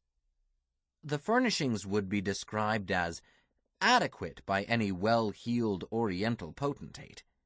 The alcove, called the Buttery, had a cold table collation laid out ample for 40 guests, with a few hot dishes on the end, roast pig with apple in mouth, baked peacock with feathers restored, a few such tidbits. Facing this display was a bar that was well stocked. The chief purser of Congnute would have been impressed by it. My bellhop, call me Pat, was moving around, opening drapes, adjusting windows, changing thermostats, checking towels, all of those things bellhops do to encourage a liberal tip, while I was trying to figure out how to tip. Was there a way to charge a tip for a bellhop to room service? Well, I would have to ask Pat. I went through the bedroom, a Sabbath day's journey, and tracked Pat down in the bath. Undressing, trousers at half-mast, and about to be kicked off, bare bottom facing me, I called out, "Here, lad, no! Thanks for the thought, but boys are not my weakness." "They're my weakness," Pat answered, "but I'm not a boy," and turned around facing me. Pat was right. She was emphatically not a boy. I stood there with my chin hanging down while she took off the rest of her clothes, dumped them into a hamper. "There," she said, smiling. "Am I glad to get out of that monkey suit? I've been wearing it since you were reported as spotted on radar." "What happened, St. Alec? Did you stop for a beer?" "Well, yes. 2 or 3 beers." "I thought so. Bert Kinsey had the watch, did he not? If the lake ever overflows and covers this part of town with lava, Bert will stop for a beer before he runs for it." "Say, what are you looking troubled about? Did I say something wrong?" Miss, you are very pretty. But I didn't ask for a girl, either." She stepped closer to me, looked up, and patted my cheek. I could feel her breath on my chin, smell its sweetness. "St. Alec," she said softly, "I'm not trying to seduce you. Oh, I'm available, surely. A party girl, or 2 or 3, comes with the territory for all our luxury suites, but I can do a lot more than make love to you." She reached out, grabbed a bath towel, draped it around her hips. "Ichiban bath girl, too?" "Please? You like me work along spine?" She dimpled and tossed the towel aside. "I'm a #1 bartender, too. May I serve you a Danish zombie? Who told you I like Danish zombies?" She had turned away to open a wardrobe. "Every saint I've ever met liked them. Do you like this?" She held up a robe that appeared to be woven from a light blue fog. "It's lovely. How many saints have you met?" "1. You. No, 2, but the other one didn't drink zombies. I was just being flip. I'm sorry." "I'm not. It may be a clue. Did the information come from a Danish girl? A blonde, about your size? About your weight, too? Margreta or Marga? Sometimes Margie?" No, the scoop on you was in a printout I was given when I was assigned to you. This Margie, friend of yours?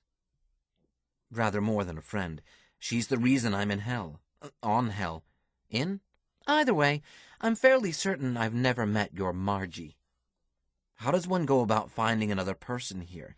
Directories? Voting lists? What? I've never seen either. Hell isn't very organized. It's an anarchy except for a touch of absolute monarchy on some points. Do you suppose I could ask Satan? She looked dubious. There's no rule I know of that says you can't write a letter to His Infernal Majesty, but there is no rule that says he has to read it either. I think it would be opened and read by some secretary. They wouldn't just dump it into the lake. I don't think they would. She added, Shall we go into the den, or are you ready for bed? I think I need a bath. I know I do. Good. I've never bathed a saint before. Fun.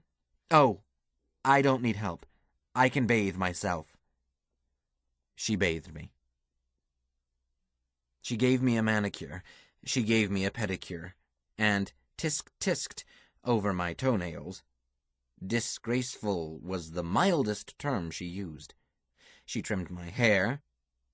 When I asked about razor blades, she showed me a cupboard in the bath, stocking 8 or 9 different ways of coping with beards.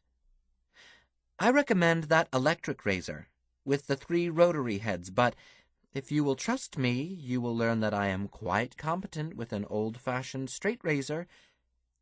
I'm just looking for some Gillette blades. I don't know that brand, but there are brand-new razors here to match all these sorts of blades. No, I want my own sort. Double-edged, stainless. Wilkinson's sword, double-edged lifetime? Maybe. Oh, here we are. Gillette stainless. Buy 2 packs, get 1 free. Good, I'll shave you. No, I can do it. A half-hour later, I settled back against pillows in a bed fit for a king's honeymoon. I had a fine dagwood in my belly, a Danish zombie nightcap in my hand, and I was wearing brand-new silk pajamas in maroon and old gold. Pat took off that translucent peignoir in blue smoke that she had worn except while bathing me, and got in beside me. Placed a drink for herself, Glenlivet on rocks, where she could reach it. I said to myself, Look, Marga, I didn't choose this. There's only this one bed, but it's a big bed, and she's not trying to snuggle up. You wouldn't want me to kick her out, would you? She's a nice kid. I don't want to hurt her feelings. I'm tired. I'm going to drink this and go right to sleep. I didn't go right to sleep. Pat was not the least bit aggressive, but she was very cooperative. I found one part of my mind devoting itself intensely to what Pat had to offer, plenty, while another part of my mind was explaining to Marga that this wasn't anything serious. I don't love her. I love you, and only you, and always will. But I haven't been able to sleep, and... Then we slept for a while. Then we watched a living hologram that Pat said was X-rated, and I learned about things I had never heard of, but it turned out that Pat had, and could do them, and could teach me, and this time I paused just long enough to tell Marga I was learning them for both of us.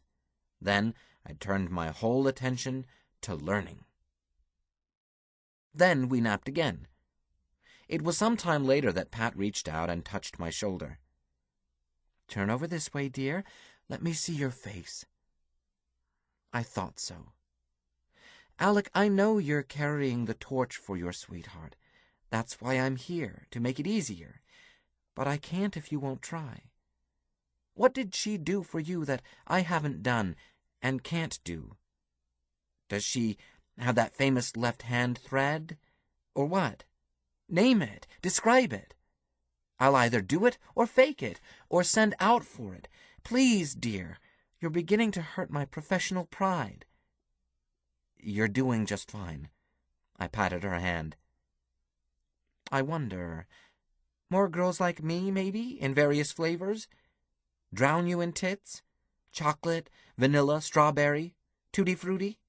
Tutti frutti, Maybe you'd like a San Francisco sandwich? Or some other Sodom and Gomorrah fancy? I have a male friend from Berkeley who isn't all that male. He has a delicious, playful imagination. I've teamed with him many times. And he has on-call others like him. He's a member of both Aleister Crowley Associates and Nero's Heroes and Zeros. If you fancy a mob scene, Donnie and I can cast it any way you like, and the Sans Souci will orchestrate it to suit your taste.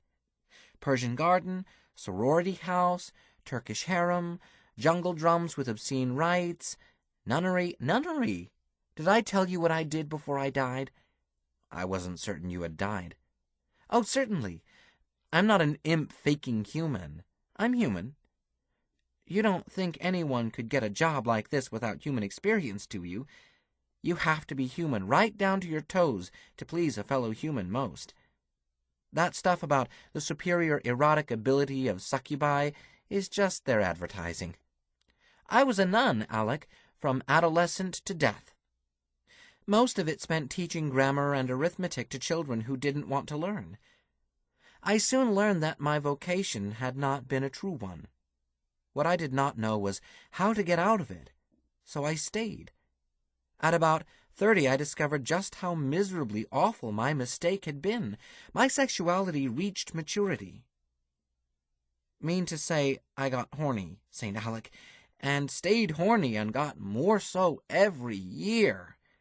The worst thing about my predicament was not that I was subjected to temptation, but that I was not subjected to temptation, as I would have grabbed any opportunity. Fat chance! My confessor might have looked upon me with lust had I been a choir boy.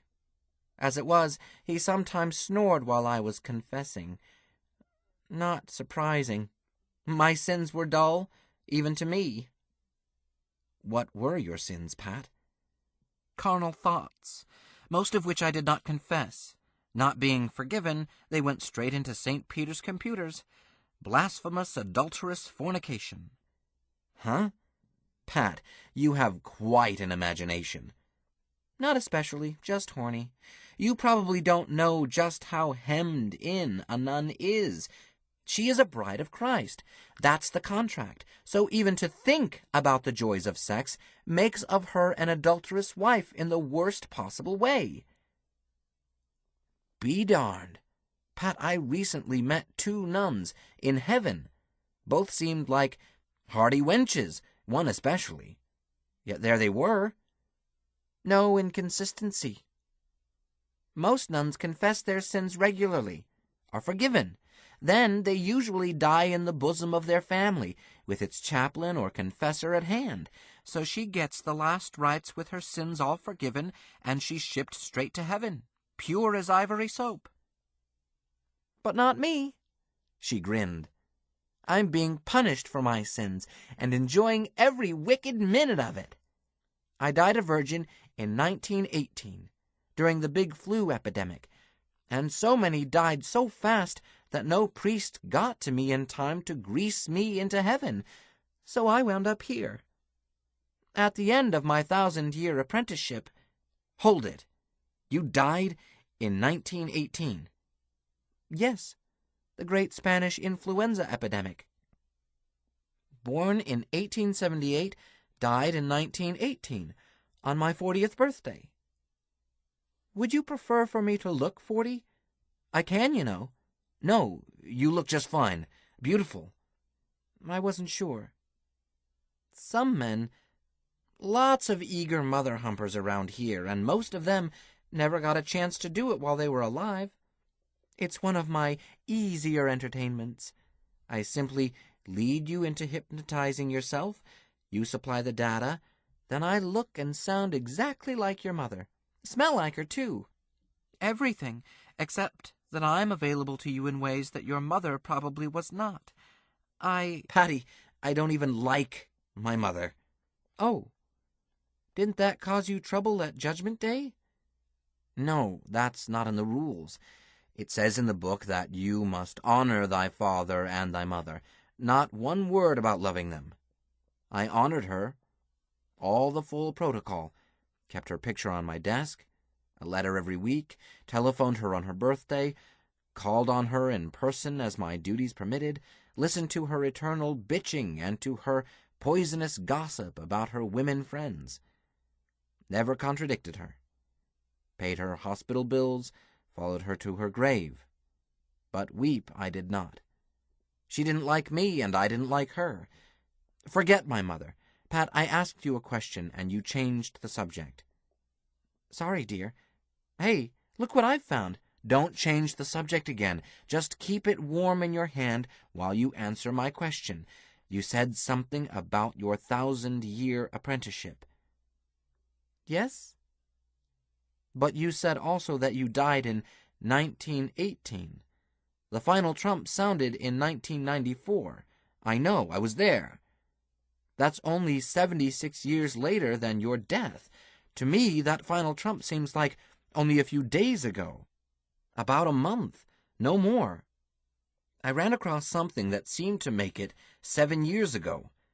But that still isn't over 900, the best part of 1,000 years. I'm not a spirit, I'm a living body. And I'm not Methuselah. Damn it, is Margreta separated from me by 1,000 years? This isn't fair. Oh, Alec, in eternity 1,000 years isn't any particular time. It is simply a long time. Long enough, in this case, to test whether or not I had both the talent and the disposition for the profession. That took quite a while because, while I was horny enough, and stayed that way, almost any guest can send me right through the ceiling, as you noticed. I had arrived here knowing nothing about sex. Nothing! But I did learn, and eventually Mary Magdalene gave me high marks and recommended me for permanent appointment. Is she down here? Oh, she's a visiting professor here. She's on the permanent faculty in heaven. What does she teach in heaven? I have no idea, but it can't be what she teaches here. Or, I don't think so. Alec, she's one of the eternal greats. She makes her own rules. But this time you changed the subject. I was trying to tell you that I don't know how long my apprenticeship lasted because time is whatever you want it to be. How long have you and I been in bed together? Quite a while, but not long enough. I think it must be near midnight. It's midnight if you want it to be midnight. Want me to get on top? The next morning, whenever that was, Pat and I had breakfast on the balcony, looking out over the lake. She was dressed in Marga's favorite costume, shorts tight and short, and a halter with her breasts tending to overflow their bounds. I don't know when she got her clothes, but my pants and shirt had been cleaned and repaired in the night, and my underwear and socks washed. In hell there seemed to be busy little imps everywhere. Besides, they could have driven a flock of geese through our bedroom the latter part of the night without disturbing me. I looked at Pat across the table, appreciating her wholesome Girl Scout beauty, with her sprinkle of freckles across her nose, and thought how strange it was that I had ever confused sex with sin. Sex can involve sin, surely. Any human act can involve cruelty and injustice. But sex alone held no taint of sin. I had arrived here tired, confused, and unhappy. Pat had first made me happy, then caused me to rest, then left me happy this lovely morning. Not any less anxious to find you, Marga, my own, but in much better shape to push the search. Would Margreta see it that way? Well, she had never seemed jealous of me. How would I feel if she took a vacation, a sexual vacation, such as I had just enjoyed? That's a good question.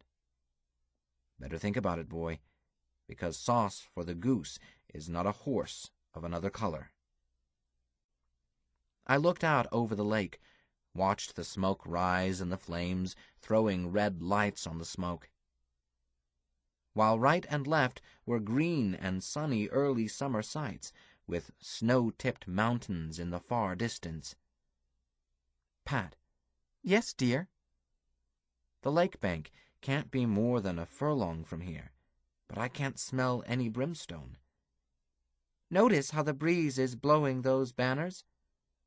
From anywhere around the pit, the wind blows toward the pit. There it rises, incidentally slowing any soul arriving ballistically. And then on the far side of the globe there is a corresponding downdraft into a cold pit, where the hydrogen sulfide reacts with oxygen to form water and sulfur. The sulfur is deposited. The water comes out as water vapor and returns. The two pits and this circulation control the weather here, somewhat the way the moon acts as a control on Earth weather, but gentler. I was never too hot at physical sciences, but that doesn't sound like the natural laws I learned in school. Of course not. Different boss here. He runs this planet to suit himself. Whatever I meant to answer got lost in a mellow gong played inside the suite. Shall I answer, sir? Sure, but how dare you call me sir? Probably just room service. Huh? No, dear Alec. Room service will just come in when they see that we are through. She got up, came back quickly with an envelope. Letter by Imperial Courier. For you, dear. Me? I accepted it gingerly and opened it. An embossed seal at the top, the conventional devil in red, horns, hooves, tail, pitchfork, and standing in flames. Below it, St. Alexander Hergensheimer, Sans Souci Sheraton. The capital. Greetings. In response to your petition for an audience with His Infernal Majesty, Satan Mecratrig, Sovereign of Hell and his colonies beyond, First of the Fallen Thrones, Prince of Lies, I have the honor to advise you that His Majesty requires that you substantiate your request by supplying to this office a full and frank memoir of your life. When this has been done, a decision on your request will be made. May I add to His Majesty's message this advice? Any attempt to omit, slur over, or color in the belief that you will thereby please His Majesty will not please him. I have the honor to remain, sincerely his, S. Beelzebub, Secretary to His Majesty. I read it aloud to Pat. She blinked her eyes and whistled. Dear, you had better get busy. The paper burst into flames. I dropped it into the dirty dishes. Does that always happen? I don't know. It's the first time I've ever seen a message from number 1.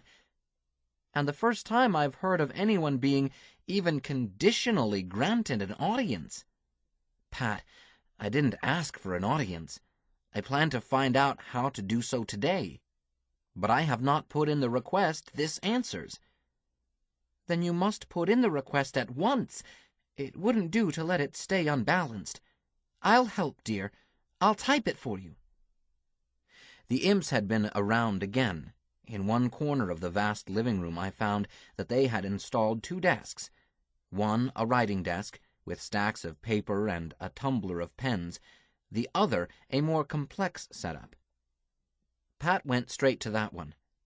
Dear, it looks like I'm still assigned to you. I'm your secretary now. The latest and best Hewlett-Packard equipment. This is going to be fun. Or do you know how to type? I'm afraid not. Okay, you write it longhand. I'll put it into shape, and correct your spelling and your grammar. You just whip it out. Now I know why I was picked for this job. Not my girlish smile, dear. My typing. Most of my guild can't type. Many of them took up whoring because shorthand and typing were too much for them. Not me. Well, let's get to work. This job will run days, weeks, I don't know. Do you want me to continue to sleep here? Do you want to leave? Dear, that's the guest's decision. Has to be. I don't want you to leave. Marga, do please understand. Good thing you said that, or I would have burst into tears. Besides, a good secretary should stick around, in case something comes up in the night. Pat, that was an old joke when I was in seminary. It was an old joke before you were born, dear. Let's get to work. Visualize a calendar that I don't have, its pages ripping off in the wind. This manuscript gets longer and longer, but Pat insists that Prince Beelzebub's advice must be taken literally. Pat makes 2 copies of all that I write. One copy stacks up on my desk, the other copy disappears each night. Imps again. Pat tells me that I can assume that the vanishing copy is going to the palace, at least as far as the prince's desk. So what I am doing so far must be satisfactory. In less than 2 hours each day, Pat types out and prints out what takes me all day to write. But I stopped driving so hard when a handwritten note came in. You are working too hard. Enjoy yourself. Take her to the theater. Go on a picnic. Don't be so wound up. S.B. The note self-destroyed, so I knew it was authentic. So I obeyed, with pleasure, but I am not going to describe the flesh pots of Satan's capital city. This morning I finally reached that odd point where I am writing now about what is going on now. And I hand my last page to Pat. Less than an hour after I completed that line above, the gong sounded. Pat went out into the foyer, hurried back. She put her arms around me. This is goodbye, dear. I won't be seeing you again. What? Just that, dear. I was told this morning that my assignment was ending, and I have something I must tell you. You will find you are bound to learn that I have been reporting on you daily. Please don't be angry about it. I am a professional, part of the Imperial Security Staff. Be damned! So every kiss, every sigh was a fake? Not one was fake, not one. And when you find your Marga, please tell her that I said she is lucky. Sister Mary Patricia, is this another lie? Saint Alexander, I have never lied to you. I've had to hold back some things until I was free to speak, that's all. She took her arms from around me. Hey, aren't you going to kiss me goodbye? Alec, if you really want to kiss me, you won't ask. I didn't ask. I did it. If Pat was faking, she's a better actress than I think she is. 2 giant fallen angels were waiting to take me to the palace. They were heavily armed and fully armored. Pat had packaged my manuscript and told me that I was expected to bring it with me. I started to leave, then stopped most suddenly. My razor! Check your pocket, dear. Huh? How'd it get there? I knew you weren't coming back, dear. Again I learned that, in the company of angels, I could fly. Out my own balcony, around the Sans Souci Sheraton, across the plaza, and we landed on a 3rd-floor balcony of Satan's palace. Then through several corridors, up a flight of stairs with lifts too high to be comfortable for humans. When I stumbled, one of my escorts caught me, then steadied me until we reached the top, but said nothing. Neither ever said anything. Great brass doors as complex as the Ghiberti doors opened. I was shoved inside, and saw him. A dark and smoky hall, armed guards down both sides, a high throne, a being on it, at least twice as high as a man. A being That was the conventional devil such as you see on a Pluto bottle or a deviled ham tin.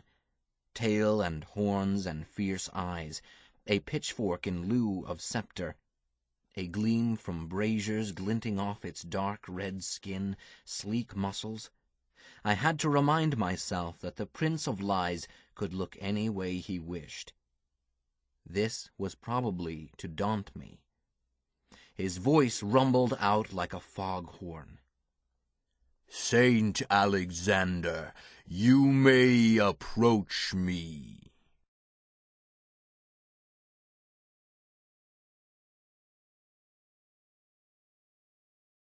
"26. I am a brother to dragons, and a companion to owls. Job, chapter 30, verse 29. I started up the steps leading to the throne. Again, the lifts were too high, the treads too wide, and now I had no one to steady me. I was reduced to crawling up those confounded steps while Satan looked down at me with a sardonic smile. From all around came music from an unseen source. Death music, vaguely Wagnerian, but nothing I could identify. I think it was laced with that below-sonic frequency that makes dogs howl, horses run away, and causes men to think of flight or suicide. That staircase kept stretching. I didn't count the number of steps when I started up, but the flight looked to be about 30 steps. No more. When I had been crawling up it for several minutes, I realized that it looked as high as ever. The Prince of Lies. So I stopped and waited. Presently, that rumbling voice said, "Something wrong, Saint Alexander?" "Nothing wrong," I answered, "because you planned it this way. If you really want me to approach you, you will turn off the joke circuit. In the meantime, there is no point in my trying to climb a treadmill." "You think I am doing that to you?" "I know that you are. A game, cat and mouse." "You are trying to make a fool of me, in front of my gentlemen." "No, Your Majesty, I cannot make a fool of you. Only you can do that." "Ah, so. Do you realize that I can blast you where you stand?" "Your Majesty, I have been totally in your power since I entered your realm. What do you wish of me? Shall I continue trying to climb your treadmill?" "Yes." So I did, and the staircase stopped stretching, and the treads reduced to a comfortable 7 inches. In seconds, I reached the same level as Satan, the level of his cloven feet, that is, which put me much too close to him. Not only was his presence terrifying, I had to keep a close grip on myself, but also he stank of filthy garbage cans, of rotting meat, of civet and skunk, of brimstone, of closed rooms and gas from diseased gut, all that and worse. I said to myself, "Alex Hergensheimer, if you let him prod you into throwing up and thereby kill any chance of getting you and Marga back together, just don't do it. Control yourself." "The stool is for you," said Satan. "Be seated." Near the throne was a backless stool, low enough to destroy the dignity of anyone who sat on it. I sat. Satan picked up a manuscript with a hand so big that the business-size sheets were like a deck of cards in his hand. "I've read it. Not bad. A bit wordy, but my editors will cut it. Better that way than too brief. We will need an ending for it. From you or by a ghost. Probably the latter. It needs more impact than you give it. Tell me, have you ever thought of writing for a living, rather than preaching?" "I don't think I have the talent." "Talent schmalent. You should see the stuff that gets published. but you must hike up those sex scenes. Today's cash customers demand such scenes wet. Never mind that now. I didn't call you here to discuss your literary style and its shortcomings. I called you in to make you an offer. I waited. So did he. After a bit, he said, "Aren't curious about the offer?" "Your Majesty, certainly I am. But if my race has learned one lesson concerning you, it is that a human should be extremely cautious in bargaining with you." He chuckled, and the foundations shook. "Poor little human! Did you really think that I wanted to dicker for your scrawny soul?" "I don't know what you want, but I'm not as smart as Dr. Faust, and not nearly as smart as Daniel Webster. It behooves me to be cautious." "Oh, come, I don't want your soul. There's no market for souls today. There are far too many of them, and quality is way down. I can pick them up at a nickel a bunch, like radishes. But I don't. I'm overstocked. No, St. Alexander, I wish to retain your services. Your professional services." I was suddenly alarmed. "What's the catch?" "Alex, this is loaded. Look behind you. What's he after?" "Do you need a dishwasher?" He chuckled again, about 4.2 on the Richter scale. "No, no, St. Alexander. Your vocation, not the exigency to which you were temporarily reduced. I want to hire you as a gospel shouter, a Bible thumper. I want you to work the Jesus business, just as you were trained to. You won't have to raise money or pass the collection plate. The salary will be ample and the duties light. What do you say?" "I say you are trying to trick me." "Now, that's not very kind. No tricks, St. Alexander. You will be free to preach exactly as you please, no restrictions.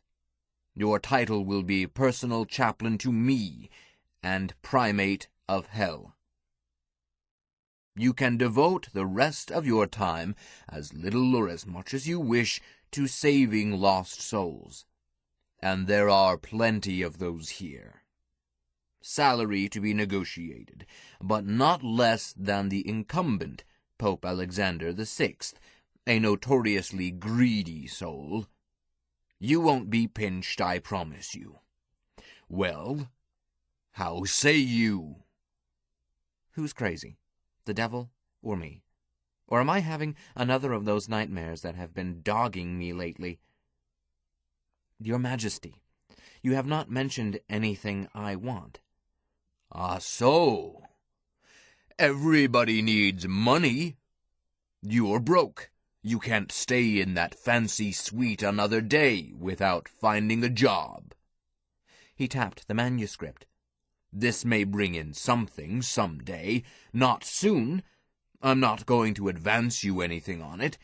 It might not sell. There are too many I was a prisoner of the evil king extravaganzas on the market already these days." "Your Majesty, you have read my memoir. You know what I want." "Eh? Name it." "You know. My beloved, Margrethe Svensdatter Gunderson." He looked surprised. "Didn't I send you a memo about that? She's not in hell." I felt like a patient who has kept his chin up right up to the minute the biopsy comes back, and then can't accept the bad news. "Are you sure?" "Of course I am. Who do you think is in charge around here?" "Prince of Liars. Prince of Lies." "How can you be sure? The way I hear it, nobody keeps track. A person could be in hell for years, and you would never know one way or the other." If that's the way you heard it, you heard wrong. Look, if you accept my offer, you'll be able to afford the best agents in history, from Sherlock Holmes to J. Edgar Hoover, to search all over hell for you. But you'd be wasting your money. She is not in my jurisdiction. I'm telling you officially. I hesitated. Hell is a big place. I could search it by myself throughout eternity, and I might not find Marga. But plenty of money, how well I knew it, made hard things easy and impossible things merely difficult. However, some of the things I had done as executive deputy of CUD may have been a touch shoddy. Meeting a budget isn't easy, but as an ordained minister, I had never hired out to the foe. Our ancient adversary. How can a minister of Christ be chaplain to Satan? Marga, darling, I can't. No. I can't hear you. Let me sweeten the deal. Accept, and I will assign my prize female agent, Sister Mary Patricia, to you permanently. She'll be your slave, with the minor reservation that you must not sell her. However, you can rent her out if you wish. How say you now? No. Oh, come. You ask for one female, I offer you a better one. You can't pretend not to be satisfied with Pat. You've been shacked up with her for weeks. Shall I play back some of the sighs and moans? You unspeakable cad! Tut. Don't be rude to me in my own house. You know, and I know, and we all know, that there isn't any great difference between one female and another, save possibly in their cooking. I'm offering you one slightly better in place of the one you mislaid. A year from now you'll thank me. 2 years from now you'll wonder why you ever fussed. Better accept, Saint Alexander. It is the best offer you can hope for, because, I tell you solemnly, that Danish zombie you ask for is not in hell. Well? No. Satan drummed on the arm of his throne and looked vexed. That's your last word? Yes. Suppose I offered you the chaplain job with your ice maiden thrown in. You said she wasn't in hell. I did not say that I did not know where she is. You can get her? Answer my question. Will you accept as my chaplain if the contract includes returning her to you? Marga. No. Satan said briskly. Sergeant General, dismiss the guard. You come with me. Left, down, right. Haste, forward, up. Satan got down from his throne, went around behind it without further word to me. I had to hurry to catch up with his giant strides. Back of the throne was a long, dark tunnel. I broke into a run when it seemed that he was getting away from me. His silhouette shrank rapidly against a dim light at the far end of the tunnel. Then I almost stepped on his heels. He had not been receding as fast as I had thought. He had been changing in size. Or I had been. He and I were now much the same height. I skidded to a halt close behind him as he reached a doorway at the end of the tunnel. It was barely lighted by a red glow. Satan touched something at the door. A white fanlight came on above the door. He opened it and turned toward me. Come in, Alec. My heart skipped, and I gasped for breath. Jerry? Jerry Farnsworth?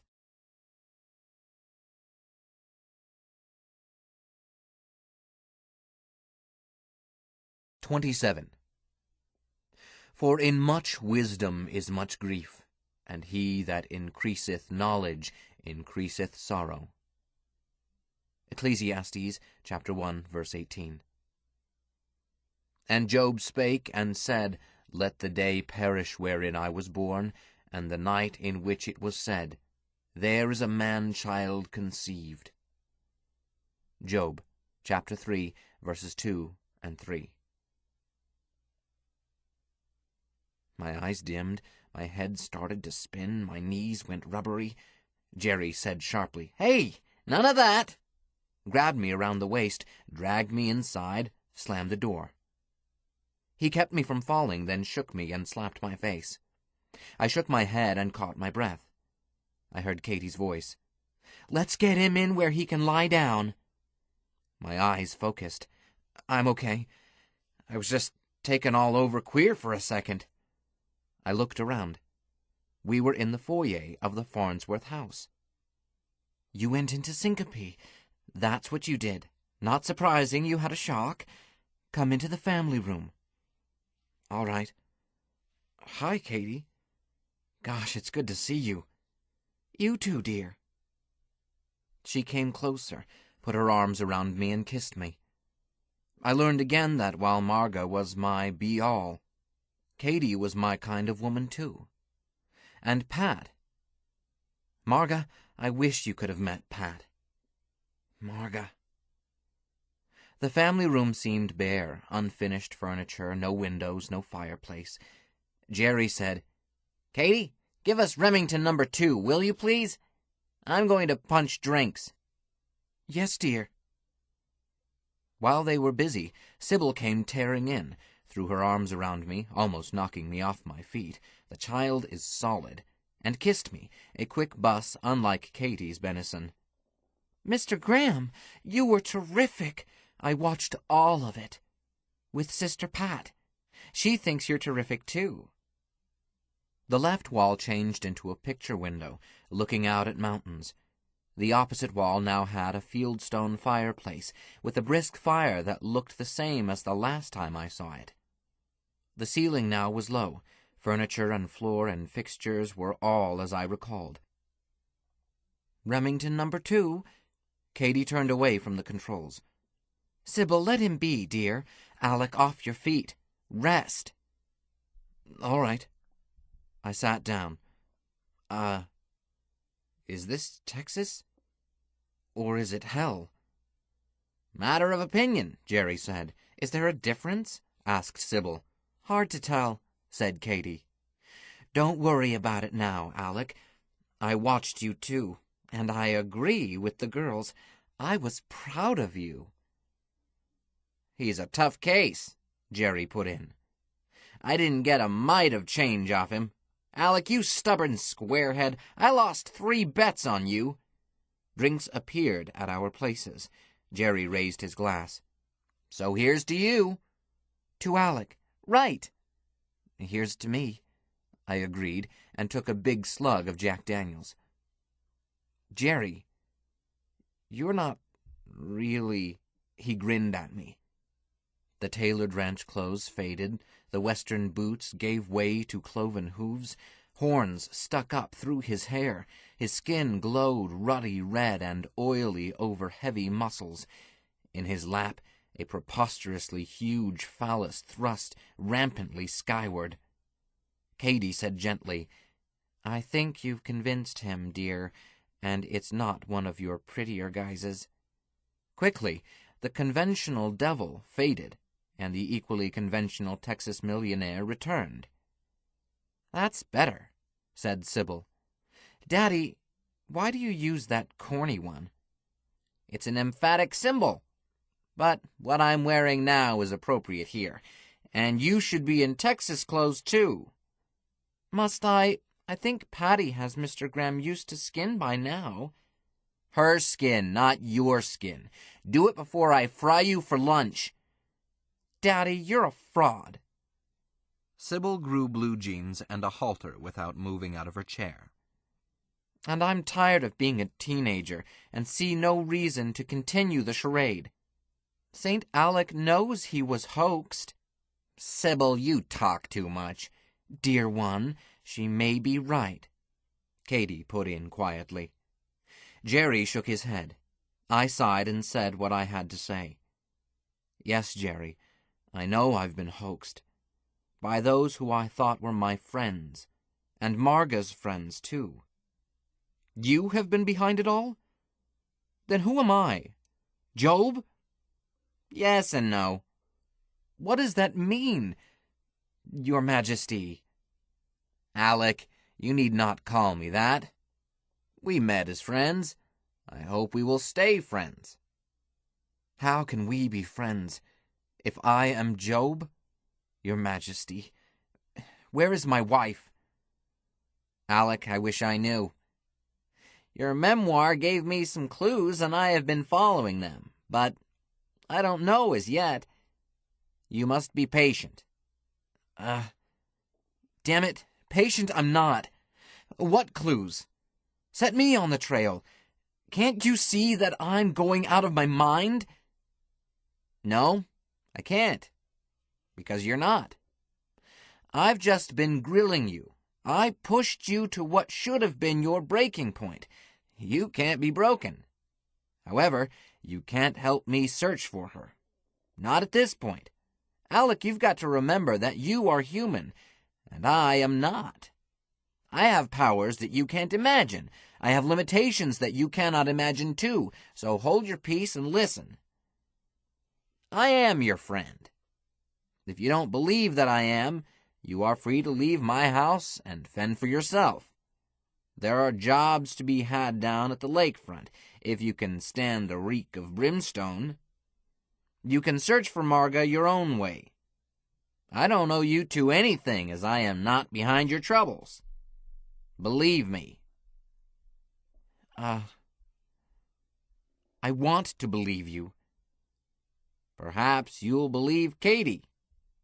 Katy said, Alec, the Old One speaks sooth to you. He did not compass your troubles. Dear, did you ever bandage a wounded dog? And have the poor beastie, in its ignorance, gnaw away the dressing and damage itself still more? Yes. My dog Brownie. I was 12. Brownie died. Don't be like that poor dog. Trust Jerry. If he is to help you, he must do things beyond your ken. Would you try to direct a brain surgeon, or attempt to hurry one? I smiled ruefully and reached out to pat her hand. I'll be good, Katy. I'll try. Yes, do try, for Marga's sake. I will. Jerry, stipulating that I'm merely human and can't understand everything, can you tell me anything? What I can, I will. Where shall I start? Well, when I asked if I was Job, you said yes and no. What did you mean? You are indeed another Job. With the original Job, I was, I confess, one of the villains. This time, I'm not. I'm not proud of the fashion in which I bedeviled Job. I'm not proud of the fashion in which I have so often let my brother, Yahweh, maneuver me into doing his dirty work, starting clear back with Mother Eve, and before that, in ways I cannot explain. And I've always been a sucker for a bet, any sort of a bet, and I'm not proud of that weakness either. Jerry looked at the fire and brooded. Eve was a pretty one. As soon as I laid eyes on her, I knew that Yahweh had finally cooked up a creation worthy of an artist. Then I found out he had copied most of the design. Huh? But, man, do not interrupt. Most of your errors, this my brother actively encourages, arise from believing that your God is solitary and all-powerful. In fact, my brother, and I too, of course, is no more than a corporal in the T.O. of the Commander-in-Chief.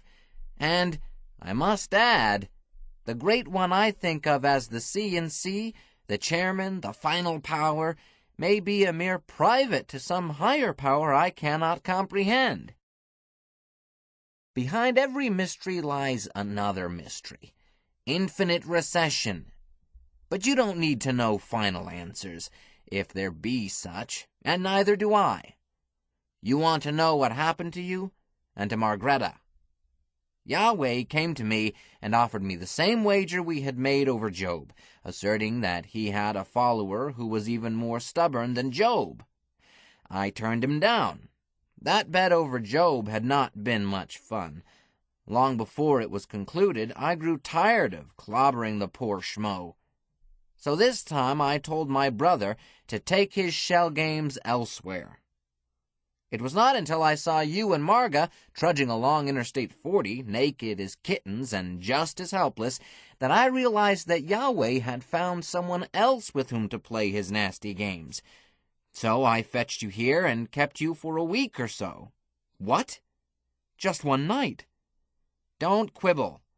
Kept you long enough to wring you dry, then sent you on your way, armed with some tips on how to cope.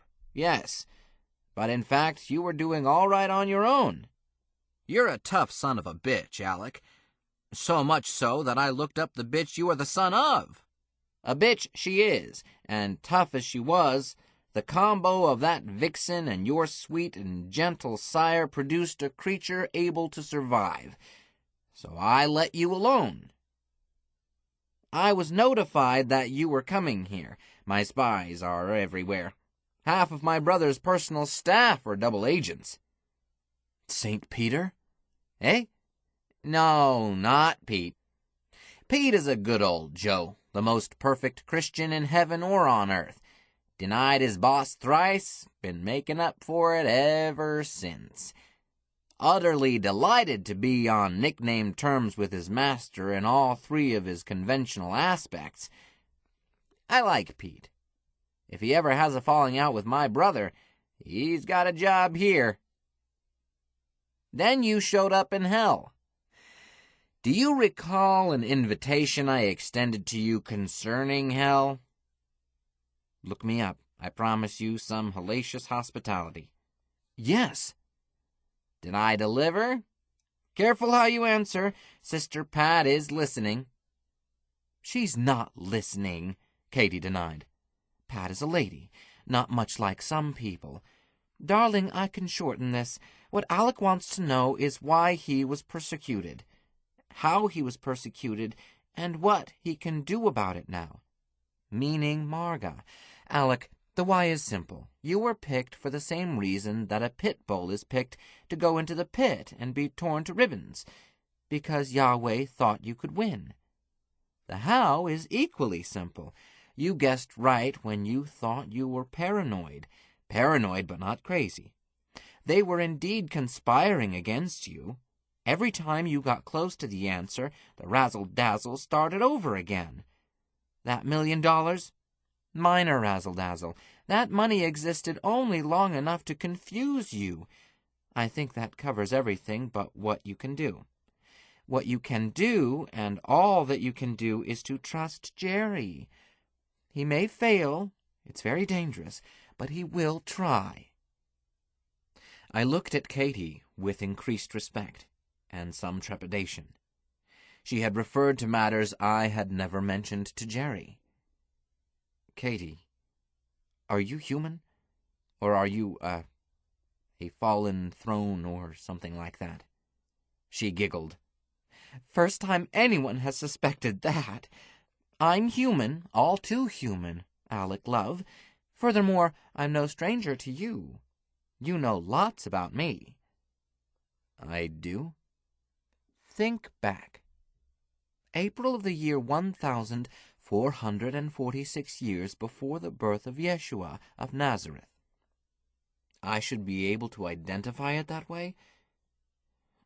I'm sorry, I can't. Then try it this way. Exactly 40 years after the exodus from Egypt of the children of Israel. The conquest of Canaan.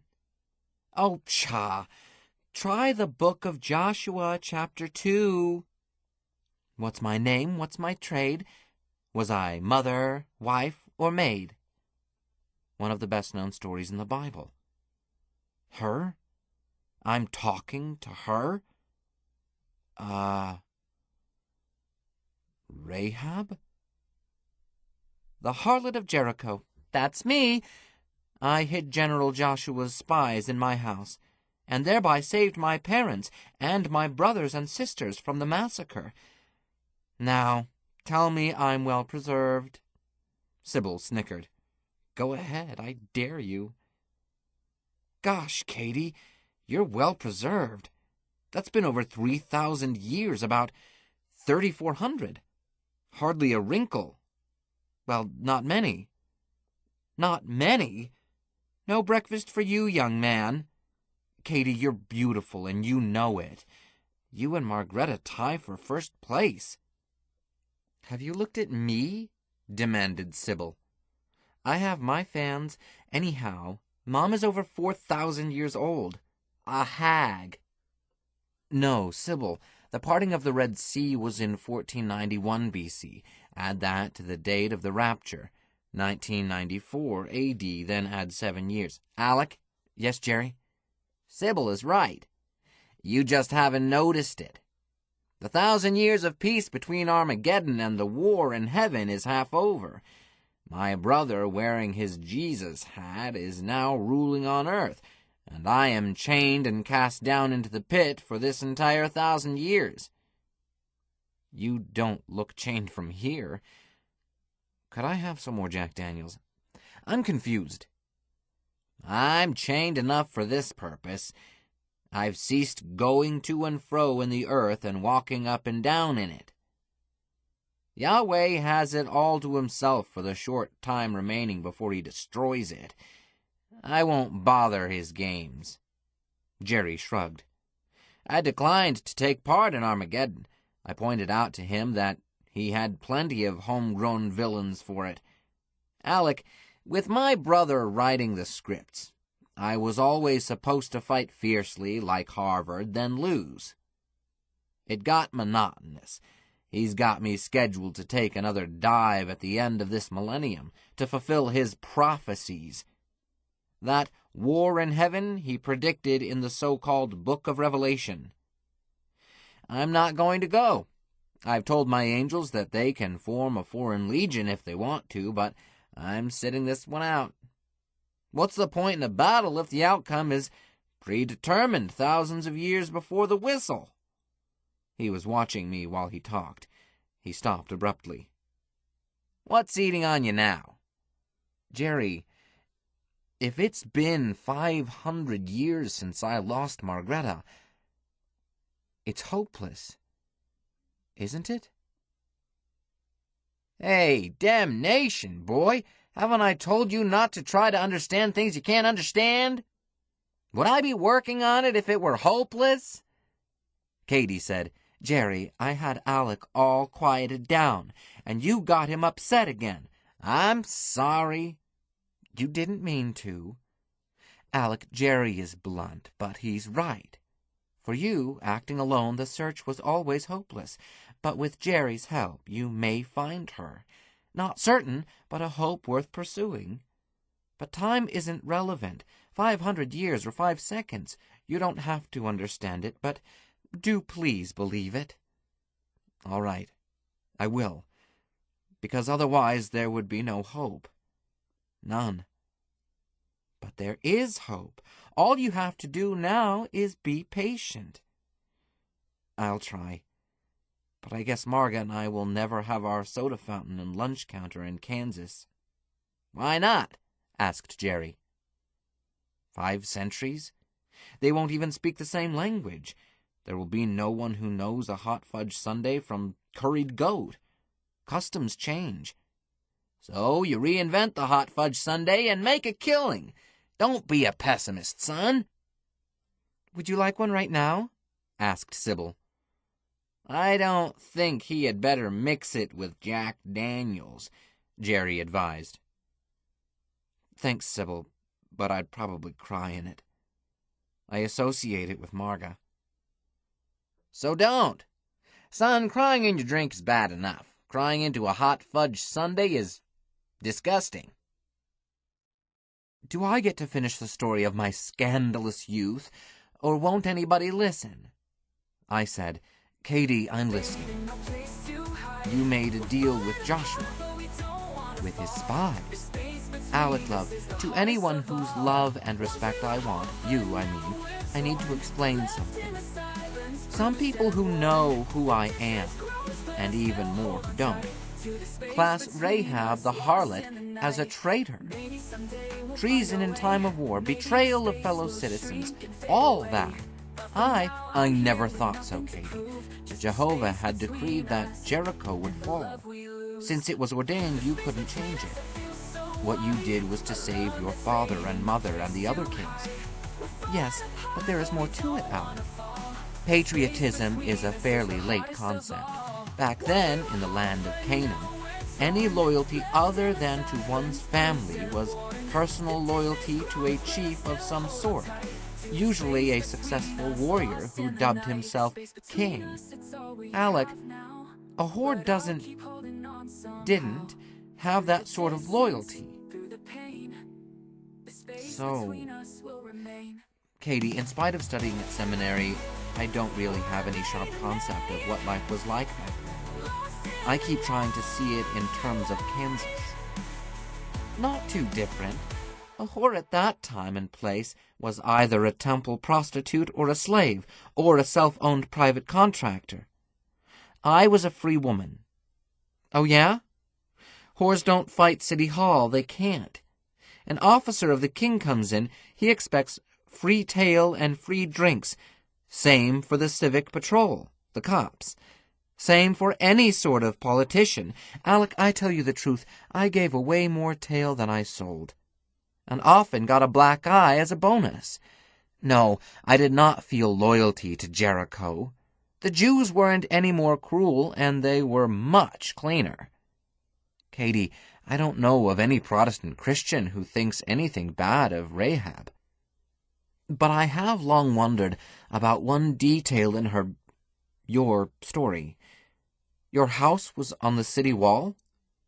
Yes, it was inconvenient for housekeeping, carrying water up all those steps, but convenient for business, and the rent was low. It was the fact that I lived on the wall that let me save General Joshua's agents. Used a clothesline. They went out the window. Didn't get my clothesline back, either. How high was that wall? Huh? Goodness, I don't know. It was high. 20 cubits. Was it, Jerry? I was there. Professional interest. First use of nerve warfare in combination with sonic weapons. The reason I ask about the height, Katie, is because it states in the book that you gathered all your family into your house and stayed there, all during the siege. We surely did. 7 horrid days. My contract with the Israelite spies required it. My place was only 2 little rooms, not big enough for 3 adults and 7 kids. We ran out of food, we ran out of water, the kids cried, and my father complained. He happily took the money I brought in. With 7 kids, he needed it. But he resented having to stay under the same roof where I entertained Johns, and he was especially bitter about having to use my bed, my workbench. But used it he did, and I slept on the floor. Then your family were all in your house when the walls came tumbling down? Yes, surely. We didn't dare leave it until they came for us, the 2 spies. My house was marked at the window with red string. Katie, your house was on the wall, 30 feet up. The Bible says that the wall fell down flat. Wasn't anyone hurt? She looked startled. Why, no. Didn't the house collapse? No. Alec, it's been a long time, but I remember the trumpets and the shout, and then the earthquake rumble as the city wall fell, but my house wasn't hurt. Saint Alec? Yes, Jerry? You should know. You're a saint. A miracle? If Yahweh hadn't been throwing miracles right and left, the Israelites would never have conquered the Canaanites. Here this ragged band of Okies comes into a rich country of walled cities, and they never lose a battle. Miracles. Ask the Canaanites, if you can find one. My brother pretty regularly had them all put to the sword, except some few cases where the young and pretty ones were saved as slaves. But it was the Promised Land, Jerry, and they were his chosen people. They are indeed the chosen people. Of course, being chosen by Yahweh is no great shakes. Do you know your book well enough to know how many times he crossed 'em up? My brother is a bit of a jerk. I had had too much Jack Daniels and too many shocks, but Jerry's casual blasphemy triggered me. The Lord God Jehovah is a just God. You never played marbles with him. Alec, justice is not a divine concept. It is a human illusion. The very basis of the Judeo-Christian code is injustice. The scapegoat system. The scapegoat sacrifice runs all through the Old Testament. Then it reaches its height in the New Testament with the notion of the martyred Redeemer. How can justice possibly be served by loading your sins on another? Whether it be a lamb having its throat cut ritually, or a Messiah nailed to a cross and dying for your sins, somebody should tell all of Yahweh's followers, Jews and Christians, that there is no such thing as a free lunch. Or maybe there is. Being in that catatonic condition called grace at the exact moment of death or at the final trump will get you into heaven, right? You got to heaven that way, did you not? That's correct. I hit it lucky, for I had racked up quite a list of sins before then. A long and wicked life followed by 5 minutes of perfect grace gets you into heaven. An equally long life of decent living and good works followed by one outburst of taking the name of the Lord in vain, then have a heart attack at that moment and be damned for eternity. Is that the system? I answered stiffly. If you read the words of the Bible literally, that is the system. But the Lord moves in mysterious... Not mysterious to me, bud. I've known him too long. It's his world, his rules, his doing. His rules are exact and anyone can follow them and reap the reward. But just they are not. What do you think of what he has done to you and your Marga? Is that justice? I took a deep breath. I've been trying to figure that out ever since Judgment Day. And Jack Daniels isn't helping. No, I don't think it's what I signed up for. Ah, but you did. How? My brother Yahweh, wearing his Jesus face, said, "After this manner therefore pray ye." Go ahead. Say it. Our Father, which art in heaven, hallowed be thy name. Thy kingdom come, thy will be done. Stop. Stop right there. Thy will be done. No Muslim claiming to be a slave of God ever gave a more sweeping consent than that. In that prayer, you invite him to do his worst, the perfect masochist. That's the test of Job, boy. Job was treated unjustly in every way day after day for years. I know, I was there. I did it. And my dear brother stood by and let me do it. Let me? He urged me. He connived in it. Accessory ahead of the fact. Now it's your turn. Your God did it to you. Will you curse him? Or will you come wiggling back on your belly like a whipped dog?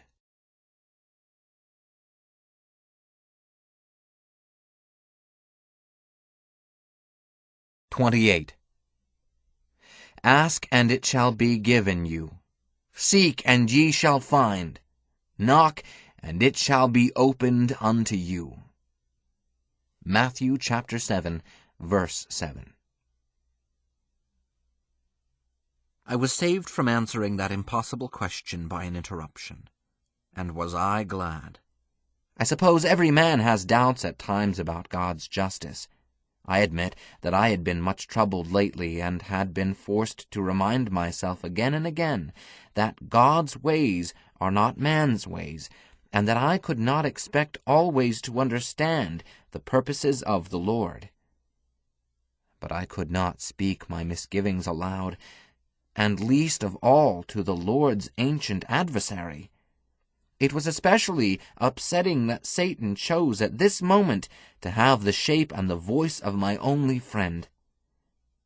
Debating with the devil is a mug's game at best.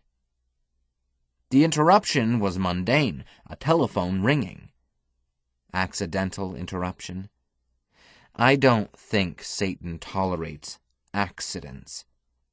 As may be, I did not have to answer the question that I could not answer. Katie said, "Shall I get it, dear?" "Please." A telephone handset appeared in Katie's hand. "Lucifer's office, Rahab speaking." "Repeat, please." "I will inquire." She looked at Jerry. "I'll take it." Jerry operated without a visible telephone instrument. "Speaking?" "No." "I said no." "No, damn it. Refer that to Mr. Ashmedai. Let me have the other call." He muttered something about the impossibility of getting competent help, then said, "Speaking?" "Yes, sir." Then he said nothing for quite a long time. At last he said, "At once, sir. Thank you." Jerry stood up. "Please excuse me, Alec. I have work to do. I can't say when I will be back. Try to treat this waiting as a vacation. And my house is yours. Katie, take care of him. Sybil, keep him amused." Jerry vanished. Will I keep him amused? Sybil got up and stood in front of me, rubbed her hands together. Her western clothes faded out, leaving Sybil. She grinned. Katie said mildly, "Sybil, stop that. Grow more clothes at once or I'll send you home." Spoiled sport. Sybil developed a skimpy bikini. I plan to make St. Alec forget that Danish baggage. What'll you bet, dear? I've been talking to Pat. So, what did Pat say? Margreta can cook. Sybil looked disgusted. A girl spends 50 years on her back, studying hard. Along comes some slotty who can make chicken and dumplings. It's not fair. I decided to change the subject. Sybil, those tricks you do with your clothes are fascinating. Are you a graduate witch now?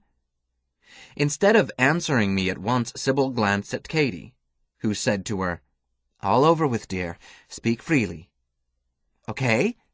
St. Alec, I'm no witch. Witchcraft is poppycock. You know that verse in the Bible about not suffering witches to live? Exodus 22:18. That's the one. The old Hebrew word translated there as witch actually means poisoner. Not letting a poisoner continue to breathe strikes me as a good idea. But I wonder how many friendless old women have been hanged or burned as a result of a sloppy translation. Could this really be true? What about the literal Word of God concept on which I had been reared? Of course the word witch is English, not the original Hebrew. But the translators of the King James Version were sustained by God. That's why that version of the Bible, and only that one, can be taken literally. But, no, Sybil must be mistaken. The good Lord would not let hundreds, thousands of innocent people be tortured to death over a mistranslation he could so easily have corrected. So you did not attend a Sabbath that night? What did you do? Not what you think. Israfel and I aren't quite that chummy. Chums, yes. Buddies, no. Israfel? I thought he was in heaven. That's his godfather, the trumpeter. This Israfel can't play a note, but he did ask me to tell you, if I ever got a chance, that he really isn't the pimple he pretended to be as Roderick Lyman Culverson III. I'm glad to hear that, as he certainly did a good job of portraying an unbearable young snot. I didn't see how a daughter of Katie and Jerry, or is it just of Katie, could have such poor taste as to pick that boor as a pal. Not Israfel, of course, but the part he was playing. Oh, better fix that too. Katie, what relation are we? I don't think even Dr. Darwin could find any genetic relationship, dear. But I am every bit as proud of you as I would be were you my own daughter. Thank you, Mom. But we all are related, I objected, through Mother Eve.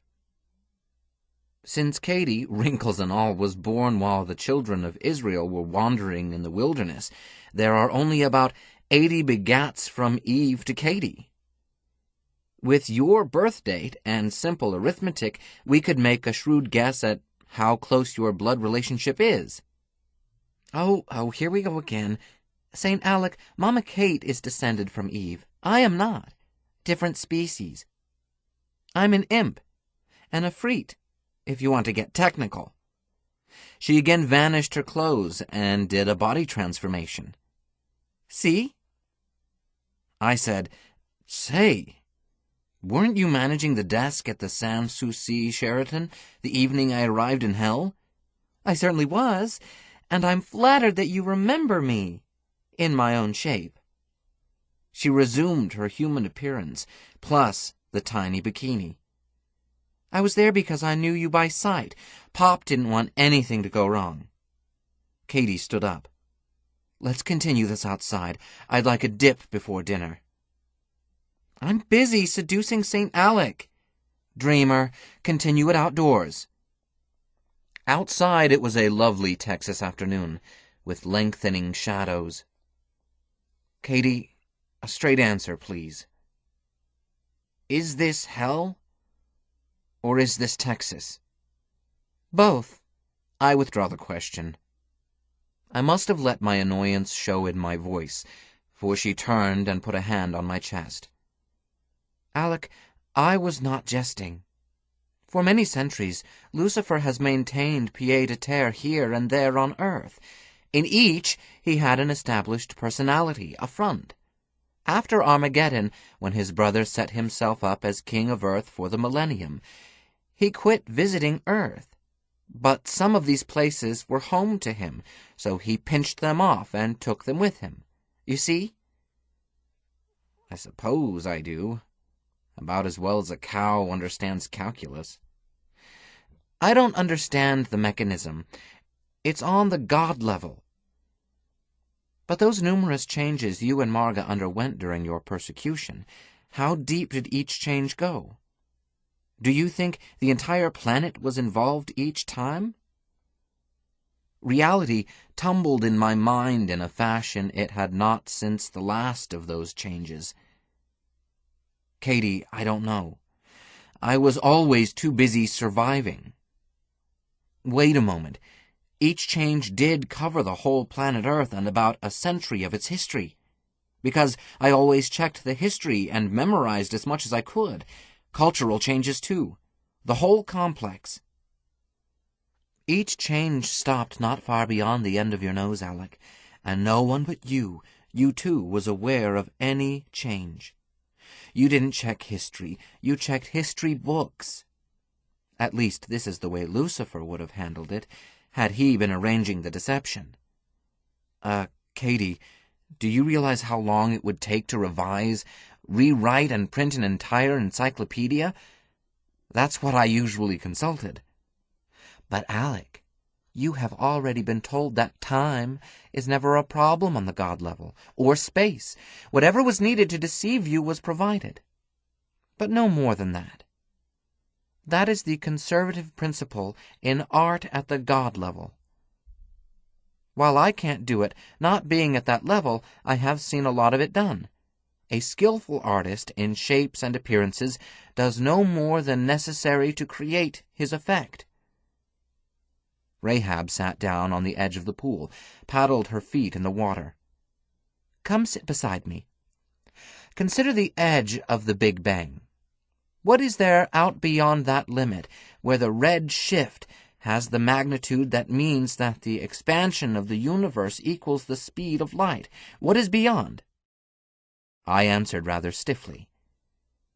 Katie, your hypothetical question lacks meaning. I've kept up, more or less, with such silly notions as the Big Bang and the expanding universe because a preacher of the gospel must keep track of such theories in order to be able to refute them. The two you mention imply an impossible length of time. Impossible because the world was created about 6,000 years ago. About because the exact date of creation is hard to calculate, and also because I am uncertain as to the present date. But around 6,000 years, not the billion years or so the Big Bangers need. Alec, your universe is about 23 billion years old. I started to retort, closed my mouth.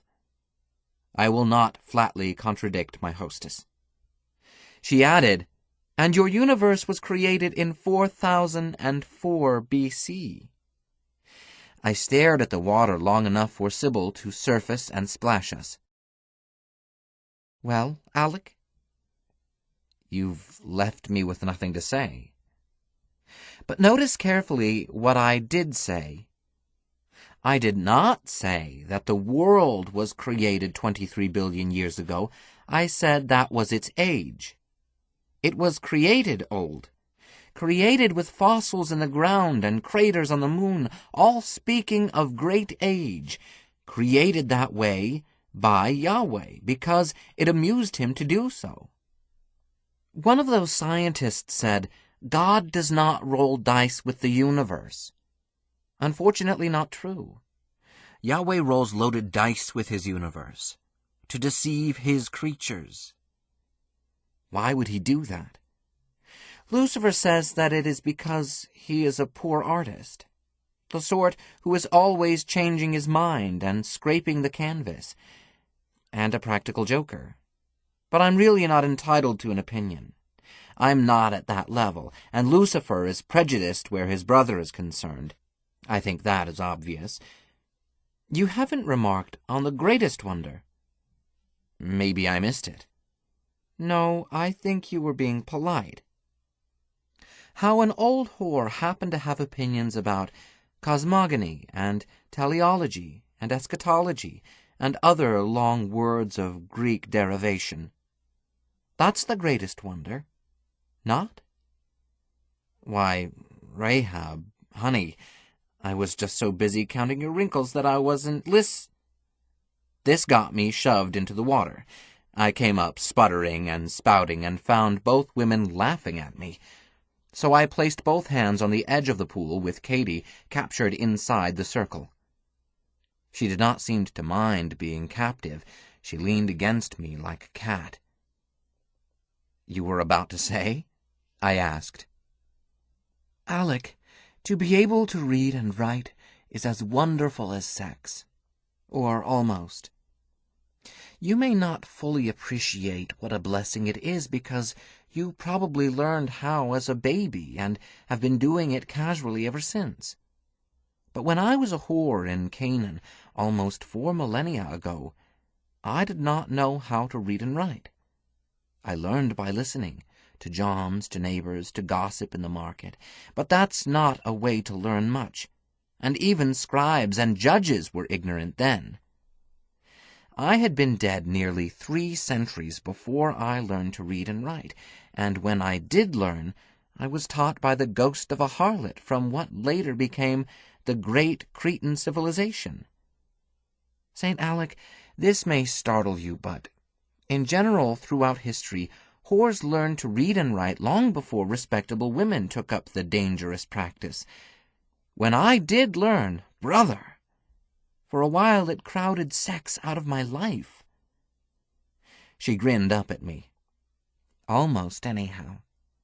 Presently, I went back to a more healthy balance, reading and sex, in equal amounts.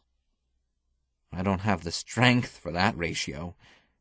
Women are different. My best education started with the burning of the library at Alexandria.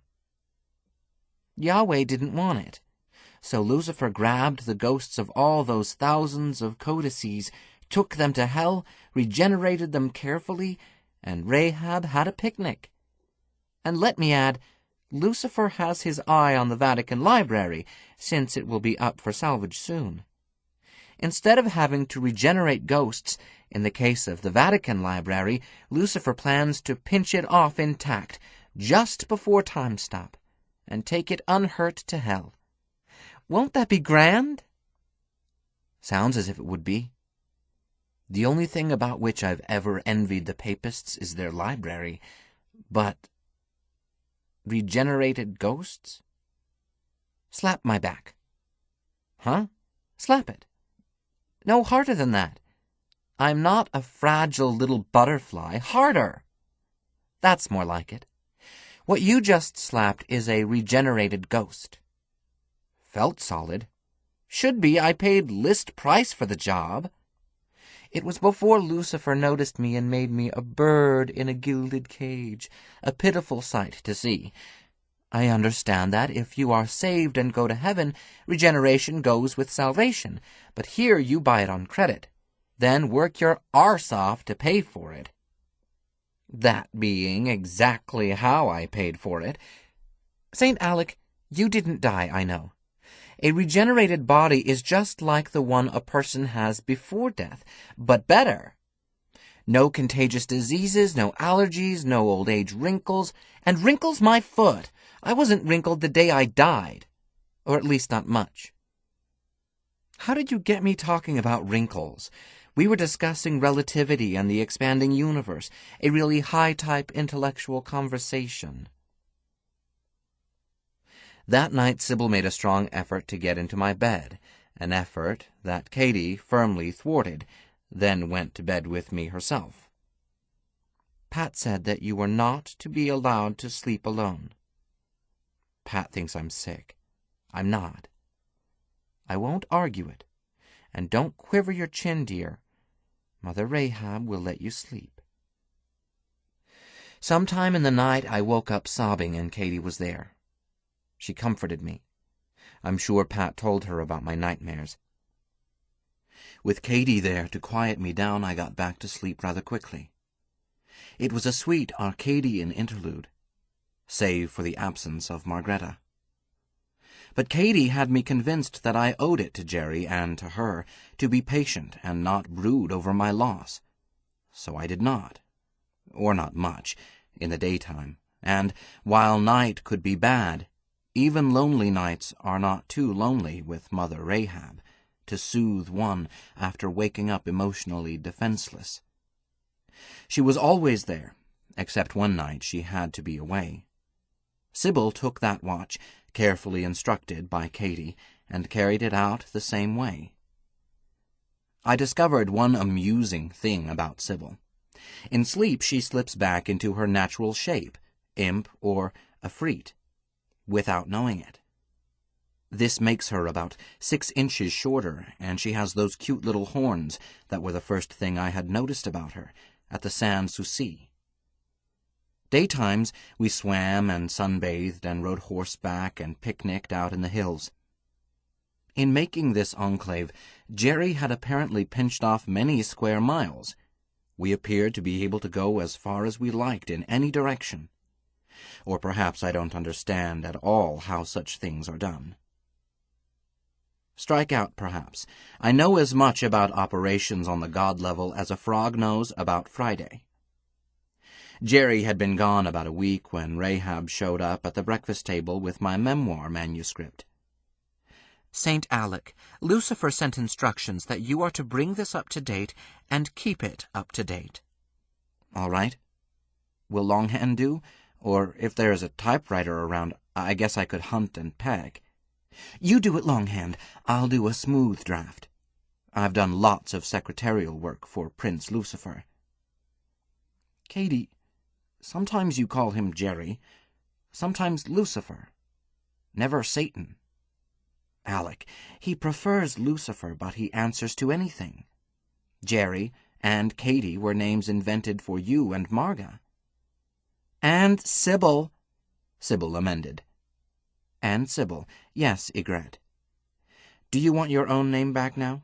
No, I think it's nice that Alec and Marga have names for us that no one else knows. Just a minute, I put in. The day I met you, all three of you responded to those names as if you had worn them all your lives. Mom and I are pretty fast at extemporaneous drama, Sybil, Ygritte said. They didn't know they were fire worshippers until I slipped it into the conversation, and I didn't know I was a witch until Mom tipped me off. Israfel is pretty sharp, too, but he did have more time to think about his role. So we were snookered in all directions. A couple of country cousins. Alec, Katie said to me earnestly, Lucifer always has reasons for what he does. He rarely explains. His intentions are malevolent only toward malicious people, which you are not. We three were sunbathing by the pool when Jerry returned suddenly. He said abruptly to me, not even stopping first to speak to Katie, Get your clothes on. We're leaving at once. Katie bounced up, rushed in, and got my clothes. The women had me dressed as fast as a fireman answering an alarm. Katie shoved my razor into my pocket, buttoned it. I announced, I'm ready. Where's his manuscript? Again, Katie rushed in, out again fast. Here. In that brief time, Jerry had grown 12 feet tall and changed. He was still Jerry, but I now knew why Lucifer was known as the most beautiful of all the angels. So long, he said. Rahab, I'll call you if I can. He started to pick me up. Wait, Ygritte and I must kiss him goodbye. I'll make it snappy. They did. Ritual pecks only, given simultaneously. Jerry grabbed me, held me like a child, and we went straight up. I had a quick glimpse of Sans Souci, the palace, and the plaza. Then smoke and flame from the pit covered them. We went out of this world. How we traveled, how long we traveled, where we traveled, I do not know. It was like that endless fall to hell, but made much more agreeable by Jerry's arms. It reminded me of times when I was very young, 2 or 3 years old, when my father would sometimes pick me up after supper and hold me until I fell asleep. I suppose I did sleep. After a long time I became alert by feeling Jerry sweeping in for a landing. He put me down, set me on my feet. There was gravity here. I felt weight, and down again had meaning. But I do not think we were on a planet. We seemed to be on a platform or a porch of some immensely large building. I could not see it because we were right up against it. Elsewhere, there was nothing to see, just an amorphous twilight. Jerry said, "Are you all right?" Yes, I think so." "Good. Listen carefully.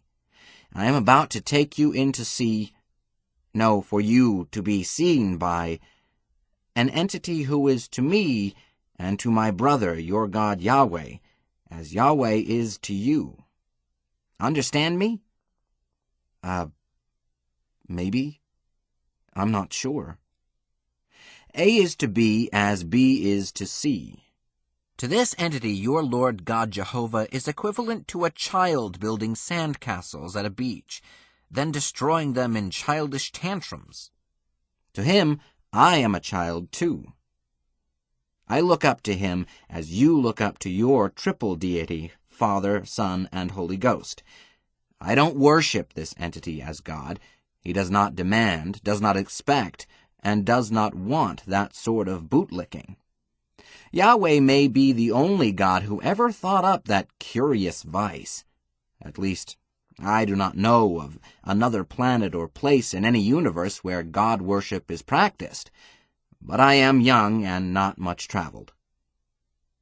Jerry was watching me closely. He appeared to be troubled. Alec, maybe this analogy will explain it.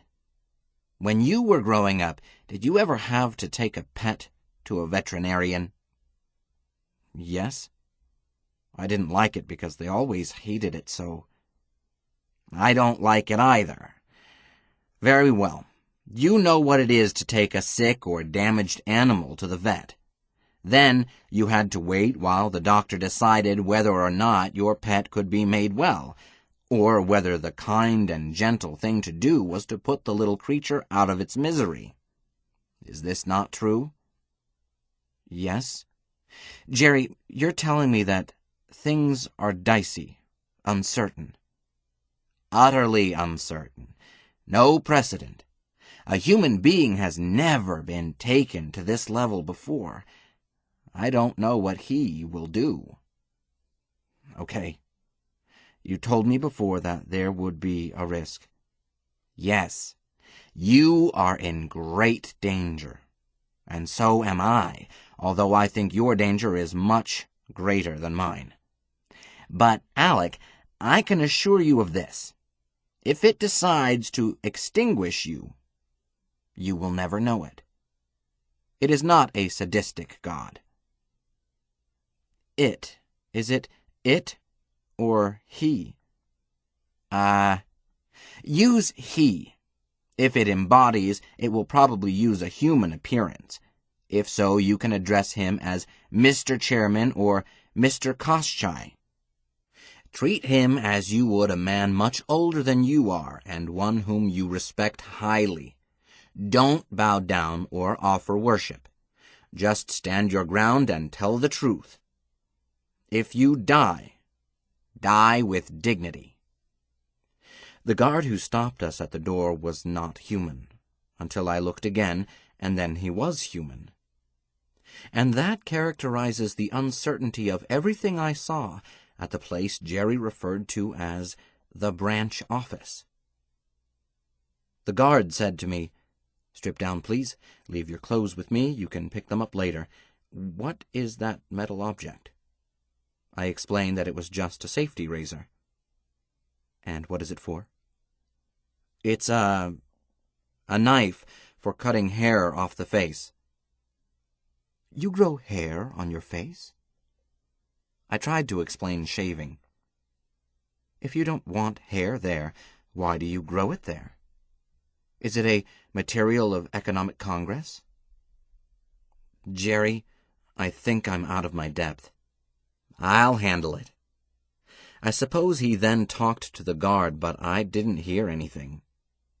Jerry said to me, "Leave your razor with your clothes.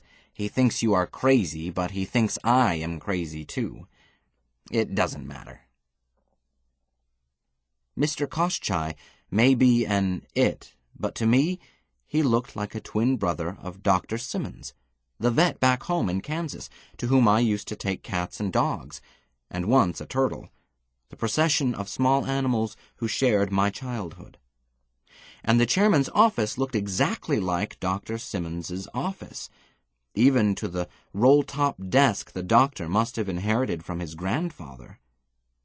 There was a well-remembered Seth Thomas 8-day clock on a little shelf over the doctor's desk. I realized, being cold sober and rested, that this was not Dr. Simmons, and that the semblance was intentional but not intended to deceive.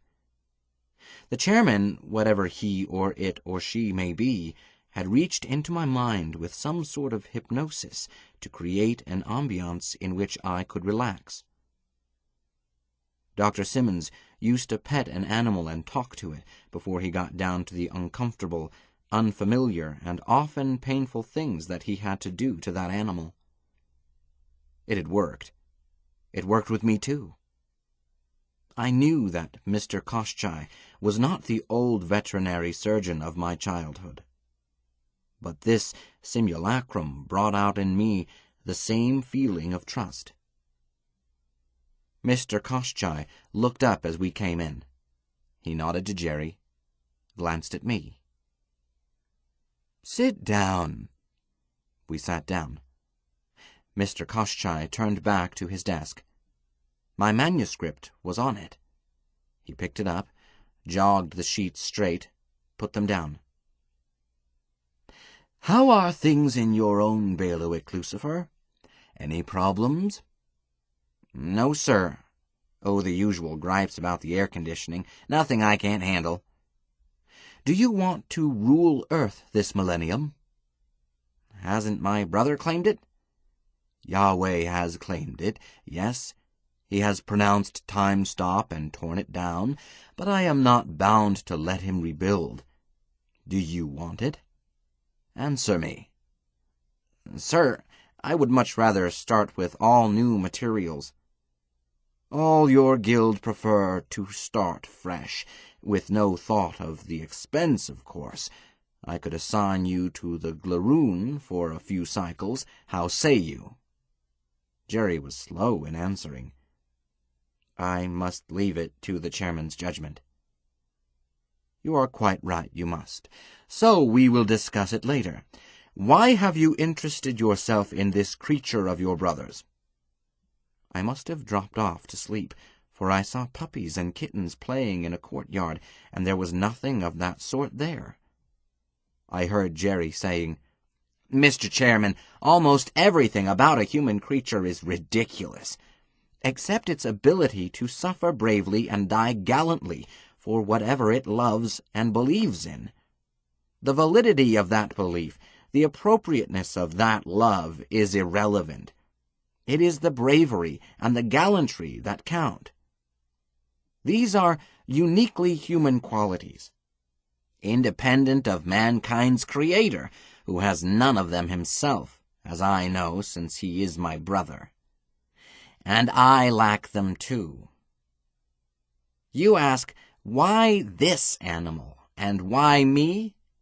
This one I picked up beside a road, a stray, and putting aside its own troubles much too big for it, it devoted itself to a valiant and fruitless attempt to save my soul by the rules it had been taught.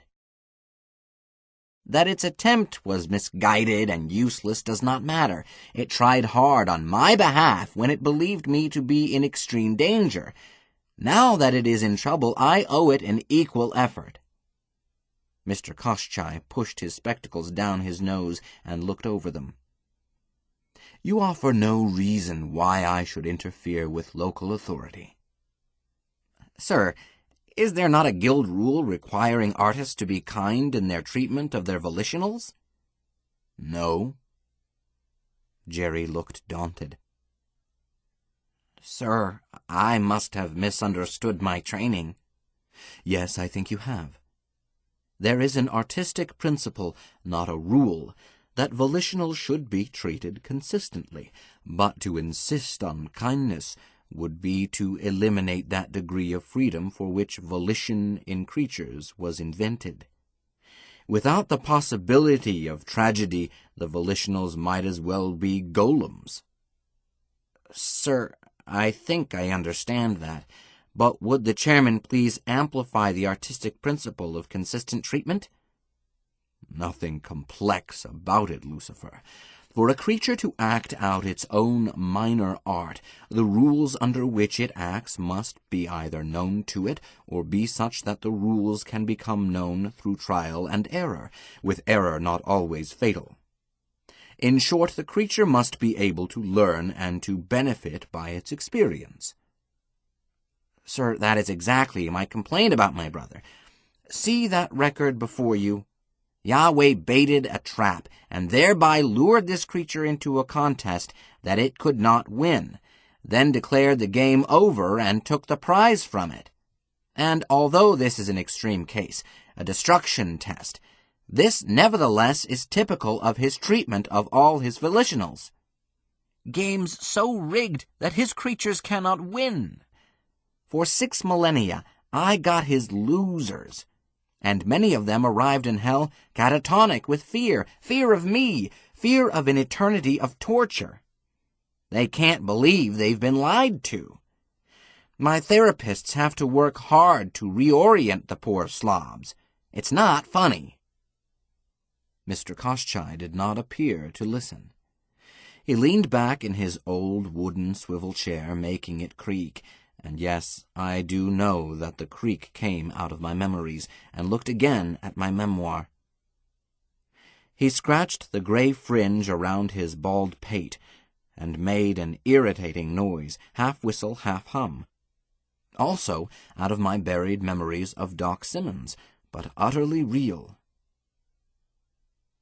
This female creature, the bait, a volitional? In my opinion, yes, Mr. Chairman. Good heavens, Jerry. Don't you know? Then I think we may assume that this one would not be satisfied with a simulacrum. He hummed and whistled through his teeth. So, let us look deeper. Mr. Koschei's office seemed small when we were admitted. Now there were several others present. Another angel who looked a lot like Jerry but older and with a pinched expression, unlike Jerry's expansive joviality.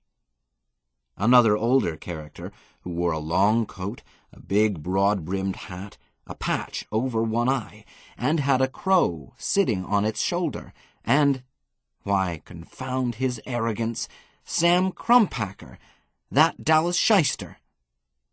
Back of Crumpacker, 3 men were lined up, well-fed types, and all vaguely familiar. I knew I had seen them before. Then I got it. I had won 100, or was it 1,000, from each of them on a most foolhardy bet. I looked back at Crumpacker and was angrier than ever. The scoundrel was now wearing my face. I turned to Jerry and started to whisper urgently, "See that man over there, the one? Shut up, but be quiet and listen." Jerry's brother was speaking. "So who's complaining? You want I should put on my Jesus hat and prove it? The fact that some of them make it proves it ain't too hard. 7.1% in this last batch, not counting golems. Not good enough? Who says?" The old boy in the black hat said, "I count anything less than 50% of failure." "So who's talking? Who lost ground to me every year for a millennium? How you handle your creatures, that's your business. What I do with mine, that's my business." "That's why I'm here," the big hat replied. "You grossly interfered with one of mine." "Not me!" Yahweh hooked a thumb at the man who managed to look like both me and Sam Crumpacker. "That one, my Shabbos goy. A little rough? So whose boy is he? Answer that." Mr. Koschei tapped my memoir, spoke to the man with my face. "Loki, how many places do you figure in this story?" "Depends on how you figure it, Chief. 8 or 9 places if you count the walk-ons. All through it when you consider that I spent 4 solid weeks softening up this foxy schoolteacher so that she would roll over and pant when Joe Nebbish came along." Jerry had a big fist around my upper left arm. "Keep quiet," Loki went on. "And Yahweh didn't pay up." "So why should I? Who won?" "You cheated. I had your champion, your prize bigot, ready to crack when you pulled Judgment Day early. There he sits. Ask him. Ask him if he still swears by you. Or at you. Ask him. Then pay up. I have munition bills to meet." Mr. Koschei stated, "I declare this discussion out of order. This office is not a collection agency. Yahweh, the principal complaint against you seems to be that you are not consistent in your rules for your creatures." "Should I kiss them? For omelets you break eggs." "Speak to the case in point. You ran a destruction test.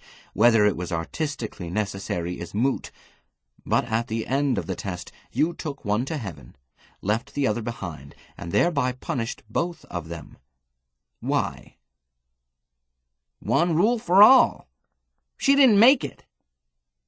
"Aren't you the God that announced the rule concerning binding the mouths of the kine that tread the grain?" The next thing I knew, I was standing on Mr. Koschei's desk, staring right into his enormous face. I suppose Jerry put me there. He was saying, "This is yours?" I looked in the direction he indicated and had to keep from fainting. Margareta cold and dead and encased in a coffin-shaped cake of ice. It occupied much of the desktop and was beginning to melt into it. I tried to throw myself onto it, found I could not move. "I think that answers me," Mr. Koschei went on. "Odin, what is its destiny?" "She died fighting at Ragnarok. She has earned a cycle in Valhalla." "Listen to him!" Loki sneered. "Ragnarok is not over, and this time I'm winning. This Pidgey is mine. All Danish broads are willing, but this one is explosive." He smirked and winked at me. "Isn't she?" The chairman said quietly, "Loki, you weary me." And suddenly Loki was missing. Even his chair was gone. "Odin, will you spare her for part of that cycle?" "For how long? She has earned the right to Valhalla." An indeterminate time. This creature had stated its willingness to wash dishes forever in order to take care of her. One may doubt that it realizes just how long a period forever is. Yet its story does show earnestness of purpose.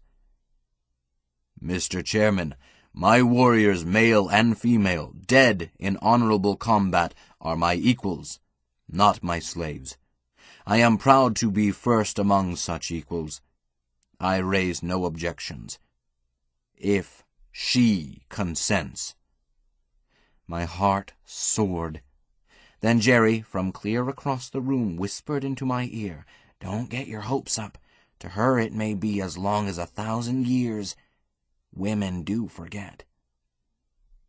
The chairman was saying, "The web patterns are still intact, are they not?" Yahweh answered, "So who destroys file copies?" "Regenerate as necessary." "And who is paying for this?" "You are. A fine to teach you to pay attention to consistency." "Oi! Every prophecy I fulfilled, and now he tells me consistent I am not? This is justice?" "No, it is art." "Alexander, look at me." I looked at that great face. Its eyes held me. They got bigger and bigger and bigger. I slumped forward and fell into them.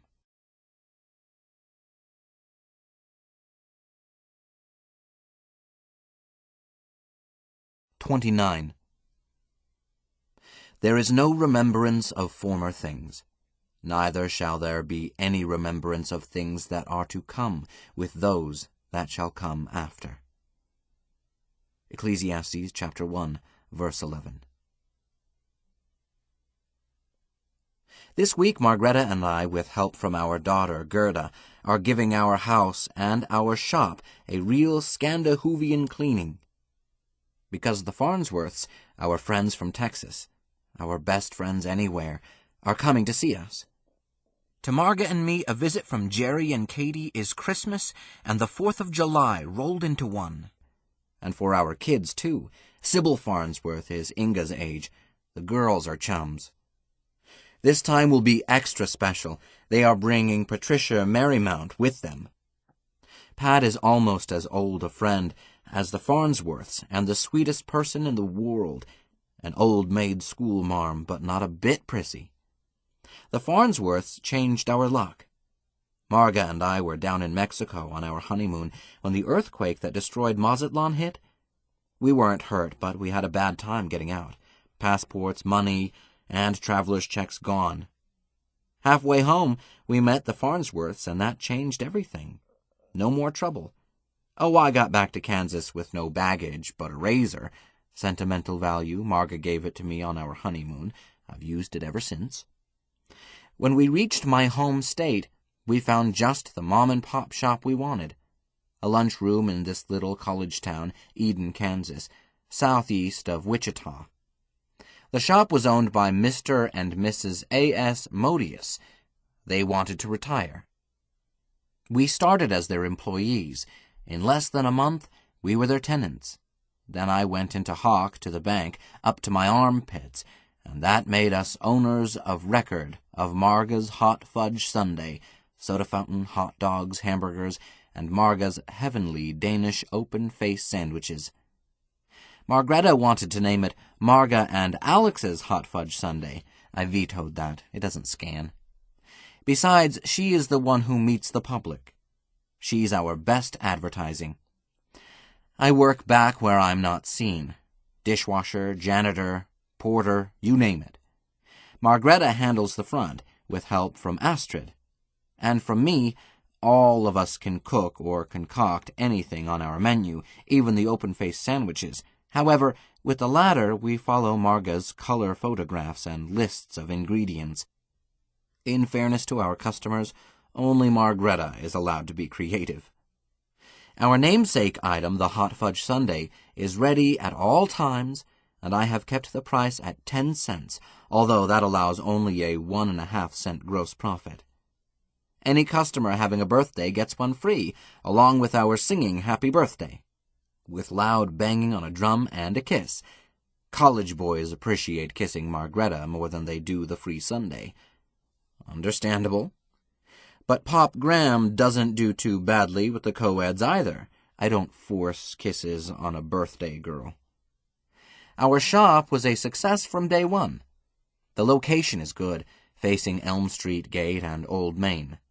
Plentiful trade was guaranteed by low prices and Margreta's magic touch with food, and her beauty and her sweet personality. We aren't selling calories, we're selling happiness. She piles a lavish serving of happiness on each plate. She has it to spare. With me to watch the pennies, our team could not lose, and I do watch pennies. If the cost of ingredients ever kills that narrow margin on a hot fudge sundae, the price goes up.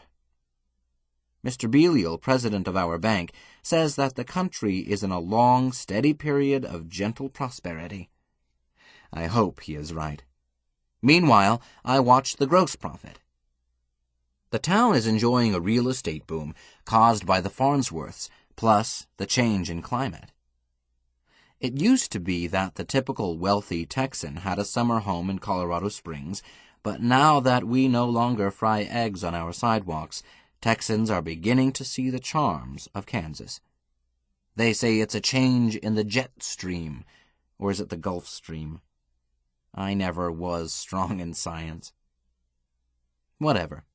Our summers now are balmy and our winters are mild. Many of Jerry's friends or associates are buying land in Eden and building summer homes. Mr. Ashmedai, manager of some of Jerry's interests, now lives here year-round. And Dr. Adramelech, chancellor of Eden College, caused him to be elected to the Board of Trustees, along with an honorary doctorate.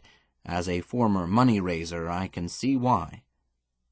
We welcome them all, and not just for their money. But I would not want Eden to grow as crowded as Dallas. Not that it could. This is a bucolic place. The college is our only industry. One community church serves all sects. The Church of the Divine Orgasm.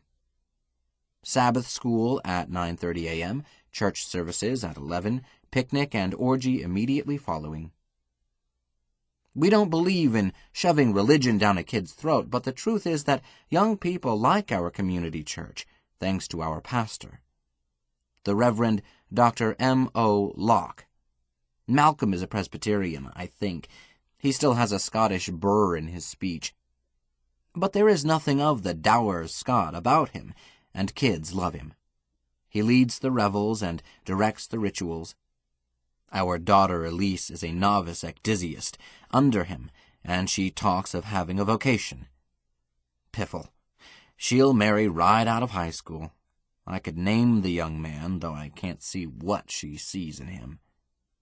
Margreta serves in the altar guild.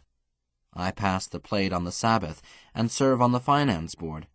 I have never given up my membership in the Apocalypse Brethren, but I must admit that we brethren read it wrong. The end of the millennium came and went, and the shout was never heard. A man who is happy at home doesn't lie awake nights worrying about the hereafter. What is success? My classmates at Rolatech back when may think that I've settled for too little. Owner with the bank of a tiny restaurant in a nowhere town. But I have what I want. I would not want to be a saint in heaven if Margreta was not with me. I wouldn't fear going to hell if she was there. Not that I believe in hell, or ever stood a chance of being a saint in heaven. Samuel Clemens put it, "Where she was, there was Eden." Omar phrased it, "Thou beside me in the wilderness, ah, wilderness were paradise enow." Browning termed it summum bonum. All were asserting the same great truth, which is for me, heaven is where Margreta is.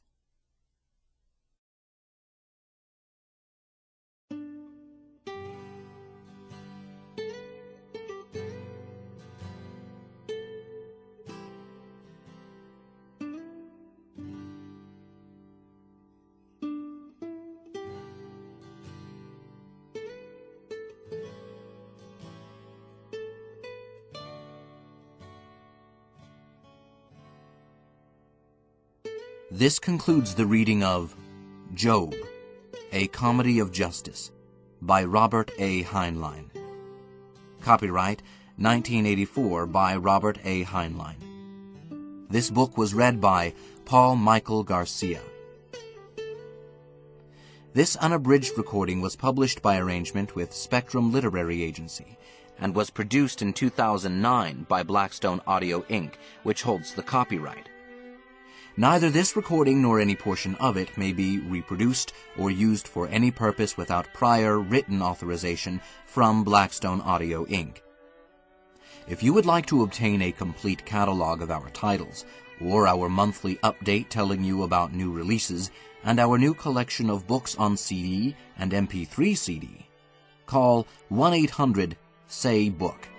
That's 1-800-729-2665. You may also obtain the same information from our award-winning website. Our address, all one word, is www.blackstoneaudio.com. Thank you.